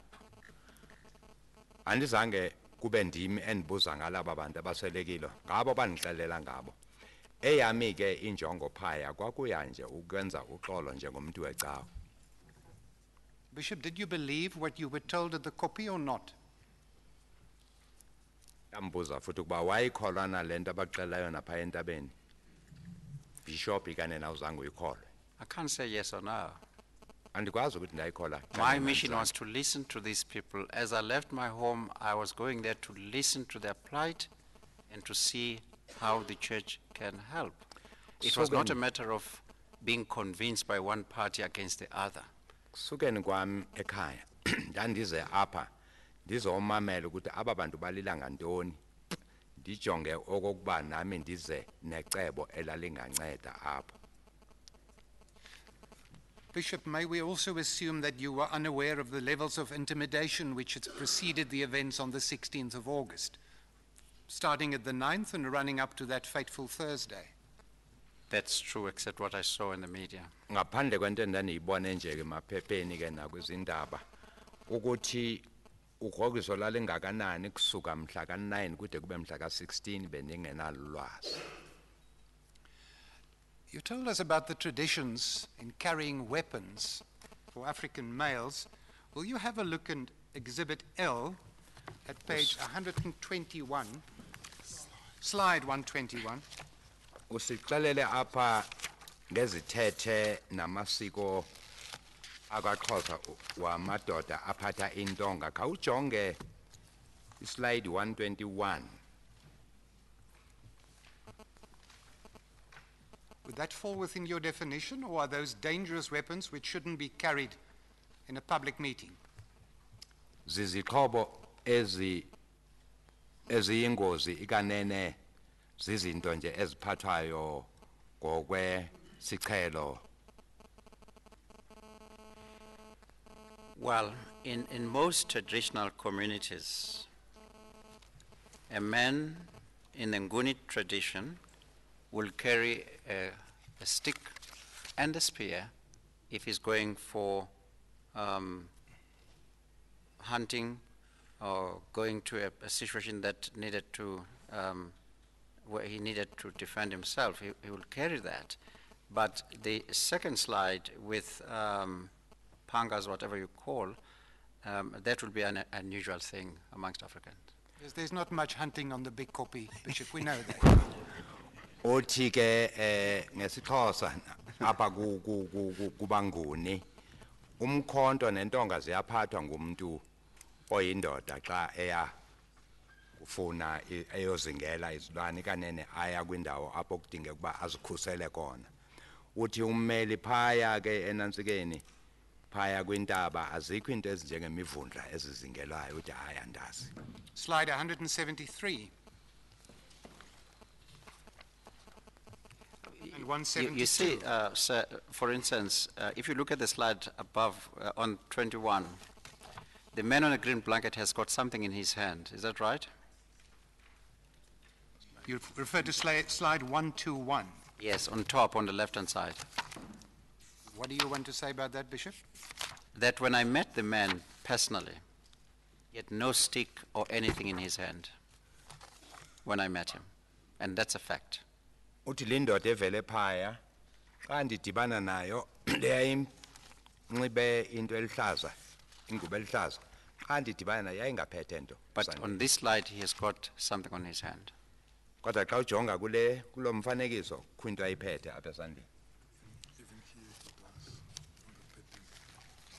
I also referred you to slide 173 and 172.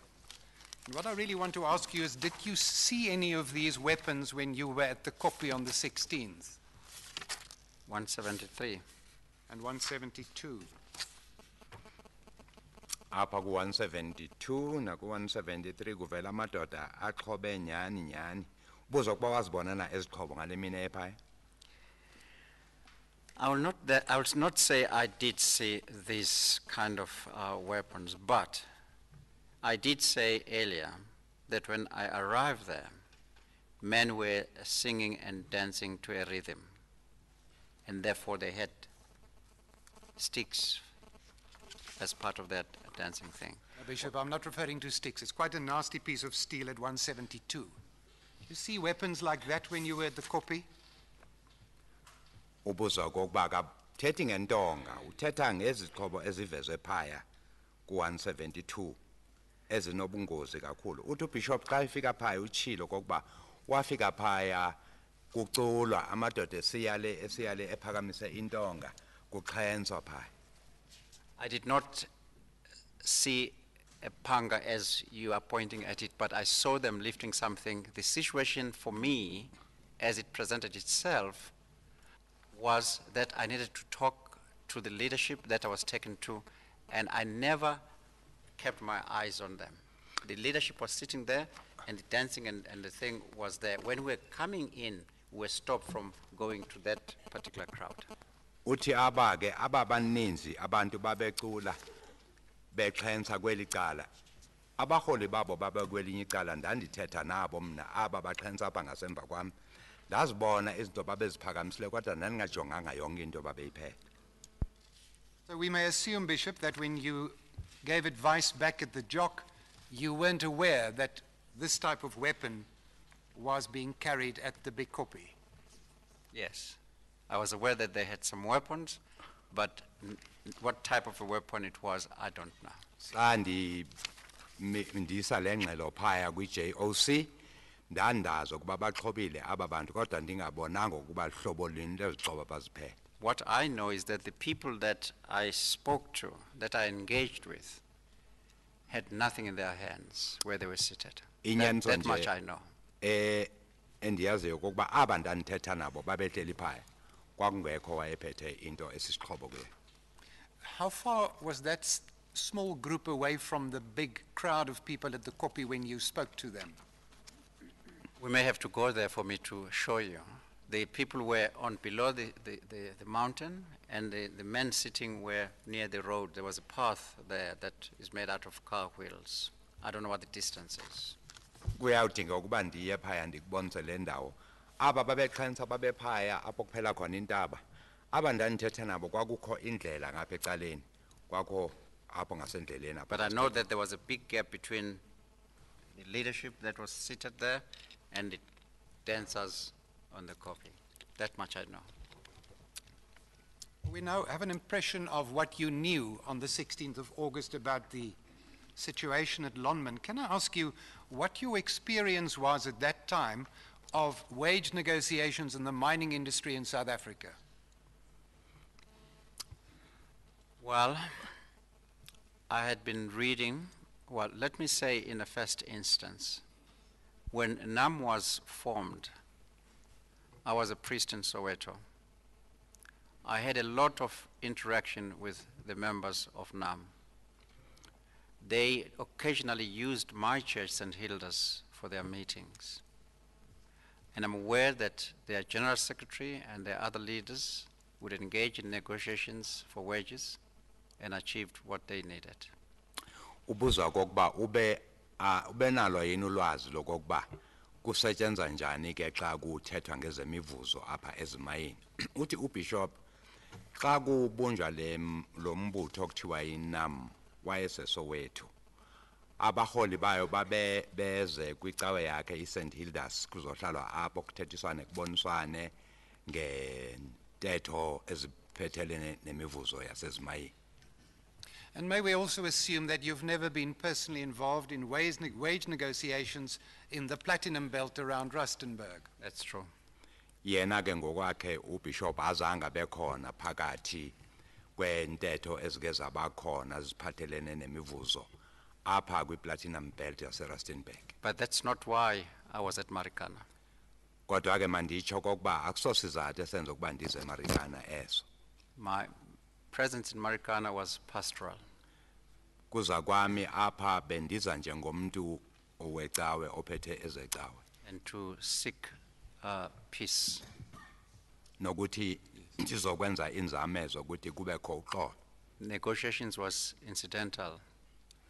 Leyo kuba ndithethe nabantu sibonisane kwenzeka nje ekambeni kwexesha.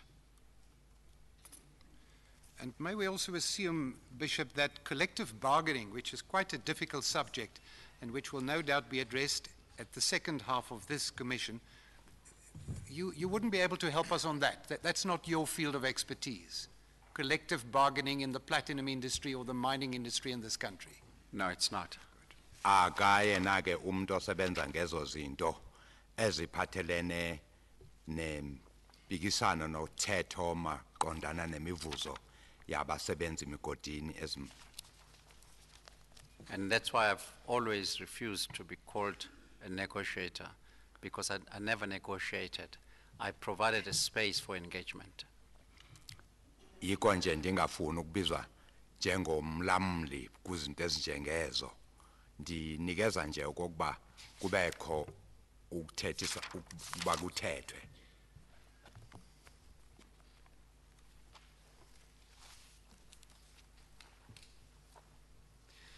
So you didn't envisage that you would be a negotiator if there was going to be a debate between the workers at the copy and the SAPS and or Lonmin? No, my responsibility as I saw it at the time and what I was ready to do is to bring the parties together and to allow them to talk to each other. I see. Ubuza okokuba wayengayiboni na into yokuba angahle abe ngumuntu ophakathi kwezi kubasebenzi nalaba abaqeshi neLonmin namapolisa xa bekungathethwa. Uthi uBishop into ndandiyele pha kuba ndandiconde ukuba ndihlanganise aba bantu bathethe. I would rather use the word mediate rather than negotiate. Would you be a negotiator but not, will you be a mediator but not a negotiator? I will mediate that there is movement towards reconciliation. But to negotiate and talk about wages, it's not my field. Ukuthi ndandizawungena ke mna kwezemivuzo ukuba thethwe ngemivuzo beningeke niyenze lonto. Into bendizoyenza ke mna ukuba ndizise nje uxolo okokuba kubekho ukuhlangana kwemiqondo ababantu bathethe. Can I just ask about the discussion at the copy? In what language did you communicate with the group of people? They spoke in Xhosa. Ubuza okokuba wayethetha ngoluphi ulimi naba bantu babephaya uthi kwakuthetha isiXhosa. And you had no difficulty in understanding them and they could understand you? Yes. Kwakungekho mzima sasivana nabo bendiva nami ndibe. Now let me put immediately to you that the 3 managers at Lonmin will deny that they ever referred to the strikers at the copy as criminals or murderers. I'll develop that later, but that will be denied by them. Mandibeke kuwe Bishop okokuba lezi manager ezintathu othethe ngazo apha ziyakuyikhanyela tu into yokokuba zona zathi kuwe aba bantu bangababulali bangabantu abophula umthetho. I don't deny they will deny that, but I'm talking under oath and I know what I heard, and what I heard is what I'm telling you. Lento endiqalele apha into endayiva ngezami izindlebe andinawutsho kokuba baza kuyikhanyela na kanene baza kuyivuma loo nto into kodwa endayiva mna. Bishop, that's our system. You give evidence and I get instructions and I have to put to you to the extent that my instructions do not coincide with your version, and in the end the Commission will have to decide on the facts. But it's in that context that I put it to you. But I want to develop another theme with you. I want to put to you a proposition, and it is this, that it was reasonable for Lonmin on the 16th of August not to go to the copy to negotiate with the strikers. Now, I'm going to put that at the end of what I first want to debate with you and have your view on it, because I want to give you reasons why I make that submission and why I will make it to the Commission at the end of the day. The first reason is, and Chair, I need your guidance here. I want to refer the Bishop to some of the photographs in Exhibit L, but I'm loath to have it up on the screen. We've all seen it before. If I can just, as in the past, show it to the Bishop. The pictures have all been seen already by people in the auditorium. The Bishop wasn't here. You can show him the slides, the relevant slides on Exhibit L. It's not necessary for them to be shown on the screen. Thank you, Chair. Unless someone specifically demands it, in which case I'll have to consider whether I should allow it, but I probably won't. Carry on. Thank you, Chair. Uthetha apha ngemfanekiso eyavezwa apha kwi-screen imfanekiso engemhle noko athanda ukuthi ayibonise uBishop uthi xa ingabonakali kakuhle sizawubuza uchairman uthi uzawukwenza isigqibo xa kufika eso sicelo. Bishop, now for that proposition, can I ask you to turn to page 30 and 31 of slide 30 and 31. I get kicked every time if I say page. Slide 30 and 31 of Exhibit L. The Lonmin people were aware that 2 of their staff members were killed on the 12th of August in a most brutal fashion by the striking workers. You weren't aware of that when you spoke to the strikers at the Kopi, were you? I wasn't aware. Ubengenalo kulwazi kokuba sekubulewe abasebenzi bakwaLonmin ababili ngendlela emasikizi You were also not aware that on that very same day 2 Lonmin employees were killed, and that you'll find it slides 38 and 39. 39 would be the people killed, and 38 vehicles burned on that night by the striking miners. That will be the evidence. Those are the photographs. You didn't know that. I didn't know that. ubengenalo ulwazi lefoto ezazibona apha u38 apho kutshiswe khona imoto zakwaLonmin naku39 apho kubulewe khona abasebenzi bakwaLonmin. No, do I remember seeing these pictures on the television? Yeah. Andikhumbuli ndizibona nakwi-TV ele mifanekiso. Slides 52 to 55 depict 2 killings, again by the striking miners, which happened on that Monday, the 13th of August. That's the Monday before the Thursday that you arrived at Lonmin. You weren't aware of that and of the brutality of these killings when you spoke to the striking workers at the Kopi, did you? Xa uyothetha nabantu phaya ekopini ubungenalo ulwazi zezehlakalo ezivela apha ku52 ukuyofika phaya ku56 indlela aba bantu abulewe ngendlela ebuhlungu ngakhona. That's correct. Bendingenalwazi. On the Tuesday, next to the Kopi, you go to slide 102 to 104. Asiya ku slide 102 Another employee of Lonmin loses his life. 102 to 104. You didn't know that, Bishop? 102 kuya ku 104 ubungenalo ulwazi lalesenhlakalo, Bishop. No, the only time I knew somebody from the company had died was when Mr. Hotle told me and pointed out at the woman who had a scarf around her shoulders. This is her brother. Brother? This is her brother. Bendingenalo ke ulwazi ngalonto uthi uBishop ucale ukuzwa ngokuthi kuye kwasweleka abantu phaya xa exelelwa nguHotle edembonisa nalumama wayefake iscarf uthi ke ummeli lo mama owayehlele apho kwakungumne wabo lo wayebulewe. He did say it was a brother of the woman. I'll revisit that because there's also a discrepancy between my client's version and you, but I'll come to that in due course. Just going through what operated in their minds when they decided it wasn't prudent to go to the copy on the 16th to go and negotiate again. That's what I'm putting to you. We know now that you didn't know about these deaths. What you did know. Ilonto eyenza okokuba bangabantu kabazimisele ukuya pha entabeni bayothetha nababantu ngezinto ubungazazi wena ngelo xesha. And what you base your view on, we find in your statement at page 8. Your statement is Exhibit M, and in paragraph 8, page 2, this is what you told on that day, and on this you base some of the views you form. Paragraph 8, you refer to the discussion with the group at the copy, and you say we introduced ourselves in detail and offered whatever assistance we could give to resolve the situation. The workers as leaders told us about their experiences of being shot at by the mine security personnel and NUM officials.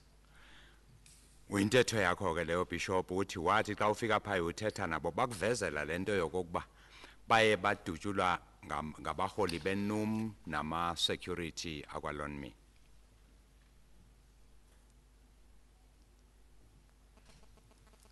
That all you were told, Bishop? By the workers, yes. By the workers? Yes. Abasebenzi ewe bandixela loo nto.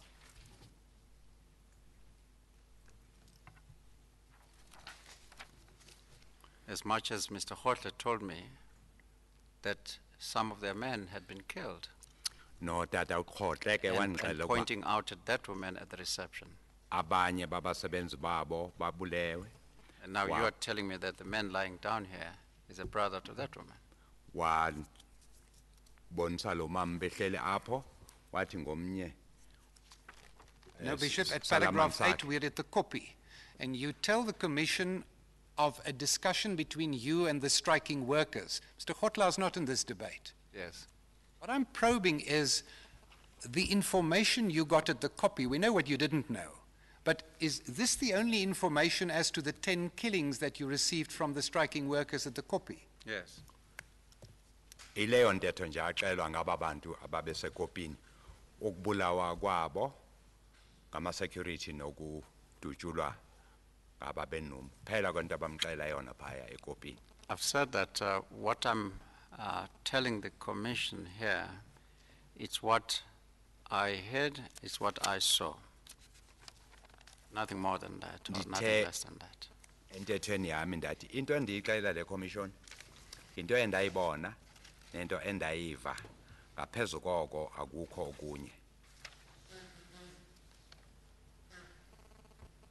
Were any of the 10 people who were killed members of your church, Bishop? No, only one. And in paragraph 8, they are now asking for management. Can I just get clarity on this?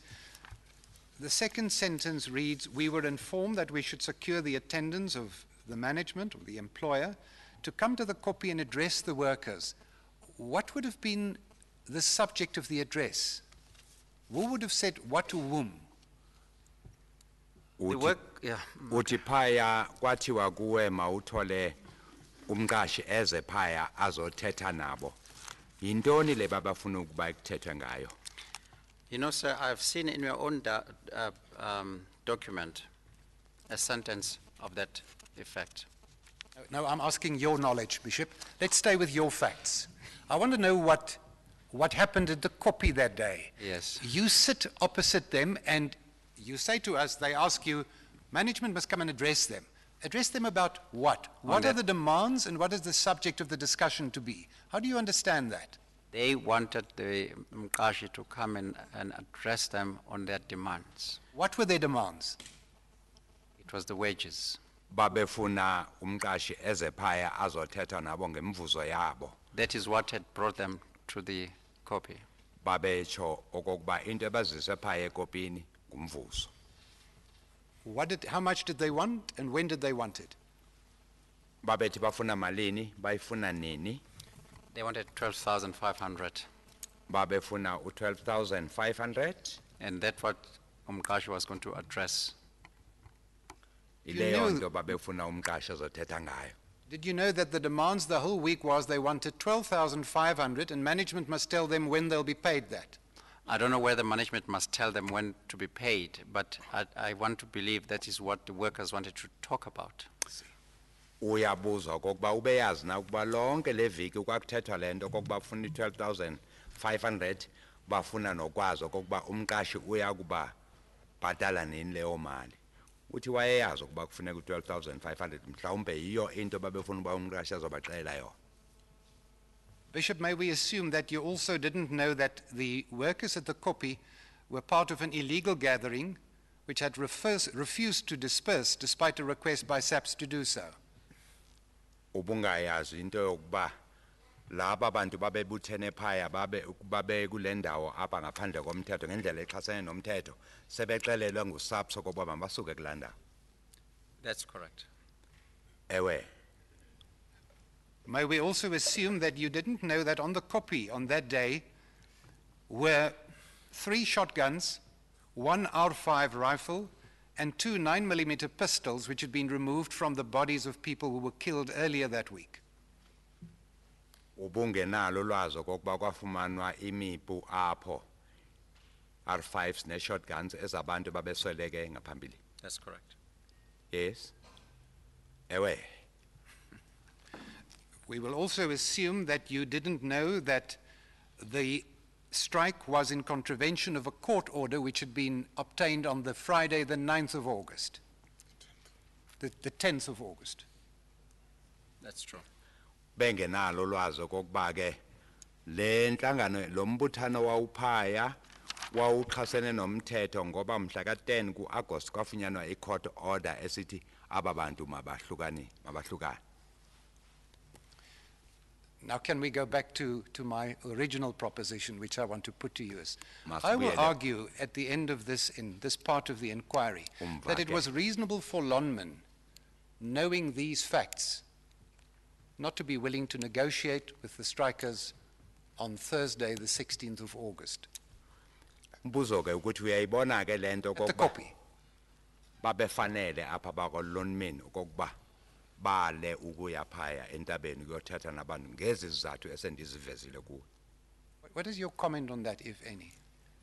My comment is simply that Lonmin managers missed a golden opportunity despite what had happened to them.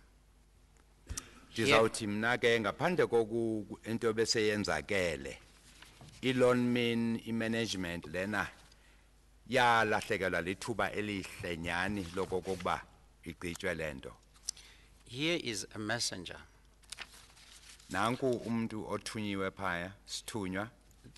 I didn't know those gentlemen before. I recognized one of them. I was not too sure about him until he explained to me who he was. I want to assume that the gentleman knew exactly who I was. I got to know that Mr. Mukwena's daughter goes to one of my schools in Pretoria. And therefore he must have been to the meetings where I would have been and recognized me as a bishop in the Anglican Church in Pretoria. Mandithi beke ngolhlobo ke lento ndiya kubantu mna endingabazi tu ngaphandle kwalo omnye owandixela ukuba yena ungubani. Ndiveke kuthiwa uMkwena lo umntana wakhe ungena kwesinye sezikolo endiziphethe phaya ndiyabona ukuba uke weza kwi-meetings apho bendisithethi khona. Kufanele ukuba bebandazi ke aba bantu kuba ndingubani. As a clergy person, you are always in the midst of thousands of people who recognize you and you cannot recognize all of them. Njengomuntu ophetheke kwezecawe uhamba yonke indawo waziwa ngabantu abaninzi wena ungabazi abo bantu. I've been a bishop now, I'm on the 15th year, and there are still people I do not know in the congregations I visit almost every year, because there are many, but they all know me. Shumile minyaka neminyaka emihlanu ngoku ndi bishop kulecawe kukho abantu abaninzi kwicawe ezininzi endizindwendelayo abandaziyo mina ndingabazi. Bishop, we agree on so little. I'm delighted to tell you I agree on that proposition. Of course we know you're a bishop. We can tell it by the way you dress. That is for the reason I would have thought when they recognized me and accepted me as a spiritual leader of a traditional church. I'm not a leader of a fly-by-night church. I'm a leader of the church, which is historical, well-established, and therefore they could have taken the opportunity. The Anglican Church worldwide is known for peacemaking. Icawe lena ke yase Anglican esibiza ngokuba ichurch yaziwa ke kakhulu njengecawe ezisa uxolo oluntwini. We are known for work of reconciliation. Siyaziwa ke ngalomsebenzi. We are known for being against weapons of any nature. Siyaziwa okokuba into ekuthiwa sisixhobo nje into esingavani nayo. And therefore I would have expected the management to say, well, this is an opportunity. Guarantee us security. When he asked us to go and meet the commissioner, I thought he would have asked the commissioner to accompany us to the mountain, but neither of them did. Xa besithi kumke hayi masiye siyobonana no commissioner, ndacinga okokuba nanti ithuba ke apho ucommissioner azathi masihambe kunye siye phaya kuyothethwa naba bantu. And so the instances that you're referring to and the images that you are pointing at are all the reasons why I would have tried to persuade the gentlemen to come with me to the mountain so that they can talk about what has happened and how they can resolve their differences. Zinto unibonisa zona imifanekiso le nezigameko ezenzeke apho zizinto ebebafanele bandixele zona sithi xa siya phaya siyothetha naba bantu ukuba zingaphinde zenzeke into ezinjenge. And they ultimately did. They sat in the same room. Bishop, I don't know what question you're answering, and I don't understand your answer. Andiva impendulo yakho andazi nombuzo uphendulayo uba ngowuphi ngoku Bishop. Well, I was trying to explain to you the circumstances I found myself, but I'll then withdraw and just listen to you. Explain my problem to you. As I understand your evidence today, it was the Lonmin people who at the death had said to you, we will go. If you read your paragraph 13 of your statement, this is your version. Mr. Mokoena said that we should return to the Kopi and tell the striking miners that mine management would only talk to them if, firstly, they surrender their weapons, secondly, they elected between 5 and 8 people to represent them, and thirdly, they dispersed from the Kopi. If you read further down, it is the same Mr. Mokoena who says you can no longer go there. Whereas on the other hand, the workers had told us, go there. And we meet with these gentlemen who would then ultimately say, go and tell them to do these 3 things. Halfway there, we are told you can no longer go there. Ewe inyani leyo sathunywa thina ngabasebenzi okokuba siyothetha ne-management. Sifike sathetha nayo, yasinika ke ezi zinto zintathu okokuba hambani niphindelani kubasebenzi nibaxelele izinto ezizintathu. Sithe singakahambi ke basebesixela uba hayi anisakwazi ukuya phaya. Bishops, no, I did read on.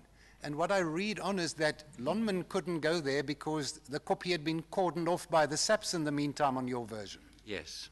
And how do you blame Lonmin for that? Uthe Bishop kwathiwa anisakwazi ukuya phaya ngoba le ndawo ayisekho phansi lolawulo luka-Lonmin isiphethwe ngu-SAPS.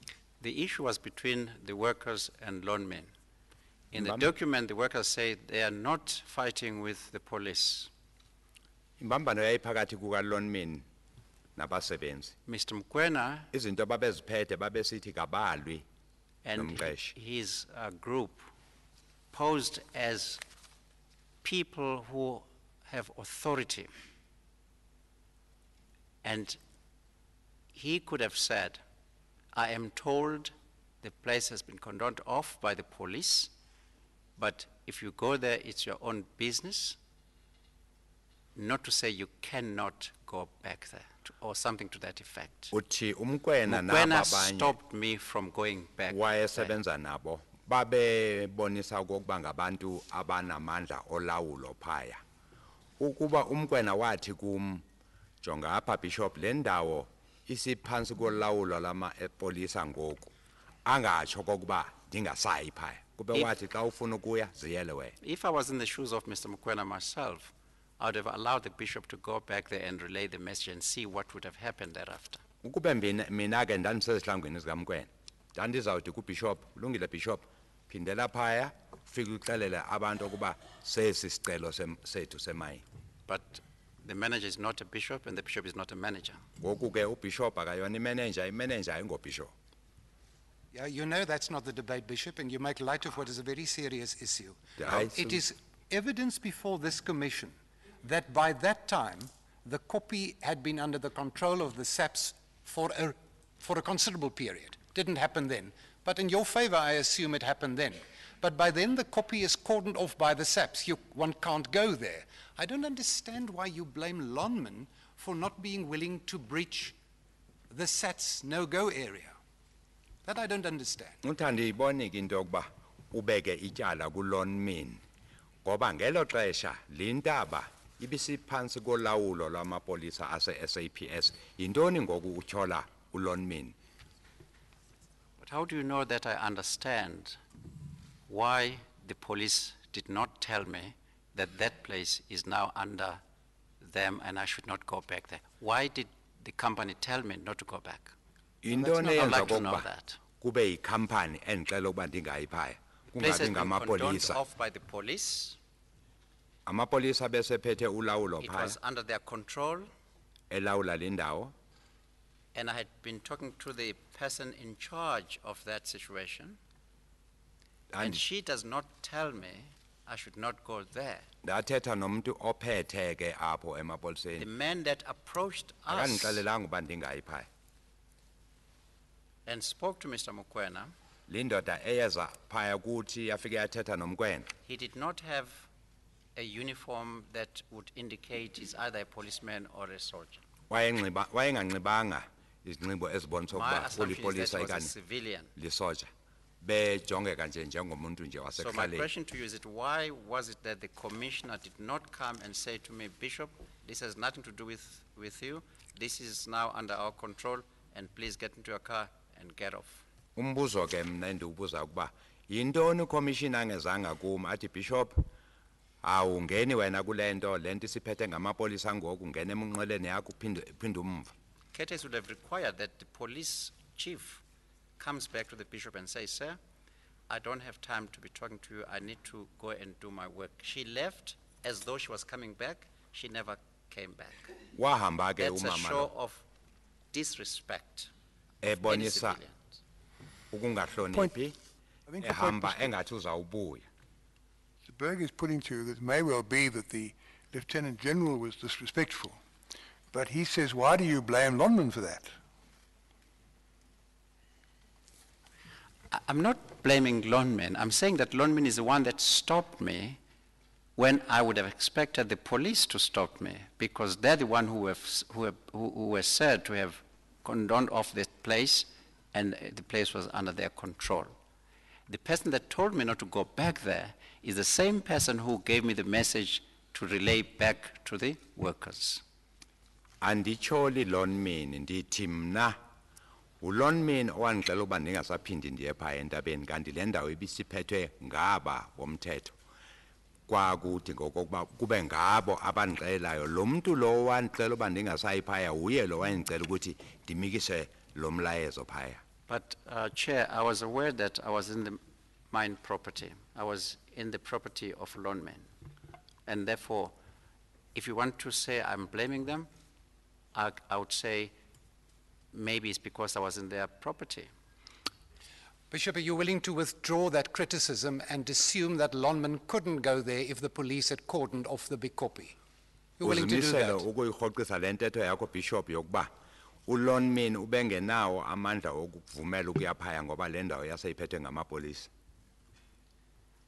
I wouldn't have gone back there also, as I did not go back there, because I was then told the place is now under the police. No, I'm asking you another question. Bendingenawuyaphaya ngoba He's asking you to make an assumption. He's not asking you to accept that what he's putting is necessarily correct, because I understand the question. He's asking you to make an assumption. If you make that if you're prepared to make the assumption, he may have further questions for you. Am I reading it correctly? Indeed. Assume for the moment the police cordoned off the copy. You never believed Lonmin did it. So let's assume the police did it. Are you willing to withdraw your criticism of Lonmin for not being willing to ignore that cordoning off and refusing to go to the copy in the afternoon of the 16th of August? You're willing to do that? Ngolu hlobo ke lento kuba xa samukela okokuba leyo ndawo yasiphethwe ngamapolisa singaphansi kolawulo lamapolisa uLonmin wayengenayo indlela abengakuvumela ngayo kuba uye phaya. But I didn't need Lonmin's permission to go back there. Bendingadingi imvume All I know kaLonmin. is that they had the right to stop me because I was in their property. Phela kwento endiyaziyo okokuba babenegunya lokuba bandinqande But ukuthi Mr. ndiye Mokoena phaya had ngoba indawo given yabo. me a reply to take to the mountain. So I was ready to fulfill my obligation for that afternoon. Kodwa ke uMkwena wayesendicelile okokuba ndiyothini kwaba bantu ndandizimisele okokuba ndiyenze lonto eso sicelo sakhe.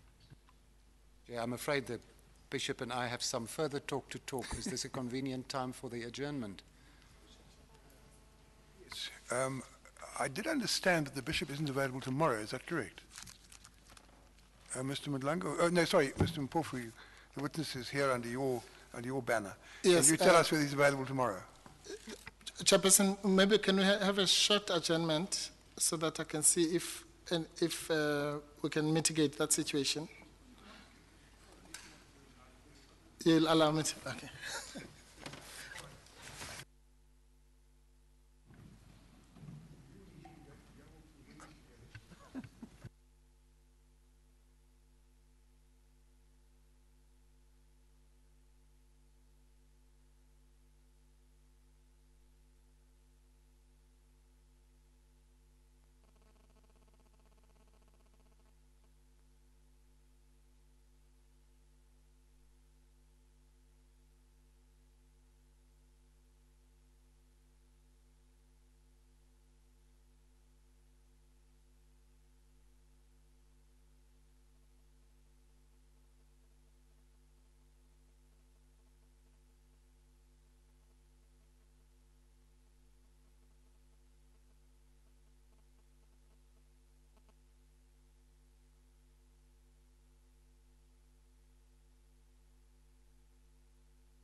Jacket off again, Mr. Mbowe. Can I take off the jacket? Chairperson, no, I'm afraid there will be a problem tomorrow and on Friday. The Bishop has suggested that if he has to come back, it would have to be early next week sometime. And he says there is an annual meeting that he says some people... The short point is we adjourned at this stage on the basis that he'll come back on a date that's mutually convenient, which is arranged between the evidence leaders, yes. Mr. Berger and you in consultation with the Bishop. We can't fix the date now. We'll merely postpone till tomorrow. Another witness will give evidence. He can't be here. And when he comes back, we can't decide now, and that will be discussed outside the Commission. Is that right? That's correct, Chair, except depending, of course, on how far Mr. Berger is with his cross-examination. I would have preferred that at least one cross-examination is finished so that we stop at a logical point rather than in the middle of one cross-examination. But that's entirely... Mr. Berger did say I was prepared to go on for a little bit longer. Till 5. But Mr. Berger indicated that he and the Bishop have a lot to discuss. Yeah. So I take it that by that he meant he couldn't wrap it up by, say, 5 o'clock or anything of that sort. Is that, obviously, unless the witness runs up the white flag, which is unlikely. So we must assume that the conversation to which Mr. Berger referred will take some time. Is that correct, Mr. Berger? Indeed, Chair. Mr. Berger uthi usenexesha elide afuna ukuthetha noBishop ngoku kuvela okokuba uBishop unengxaki ke ngomso nango kude kube ngomgqibelo akakwazi ukuba khona apha. Yes, no, Chair, I understood it exactly the same way. All I'm offering is that if the bishop has to, or rather if the commission is prepared to sit for an extra 15, 20 minutes after the normal time of 5 o'clock, that might resolve that problem. At least one cross-examination might be finished. But apparently, we won't even be finished by then. And in any event, I take it Mr. Semenya wants to ask some questions. So I can understand that if we could excuse the bishop completely at the end of it all, there might be some point, but he's going to come back anyway, isn't he? So on that basis, we will adjourn till 9:30 tomorrow morning. Ungena ngomso 9:30 kusasa.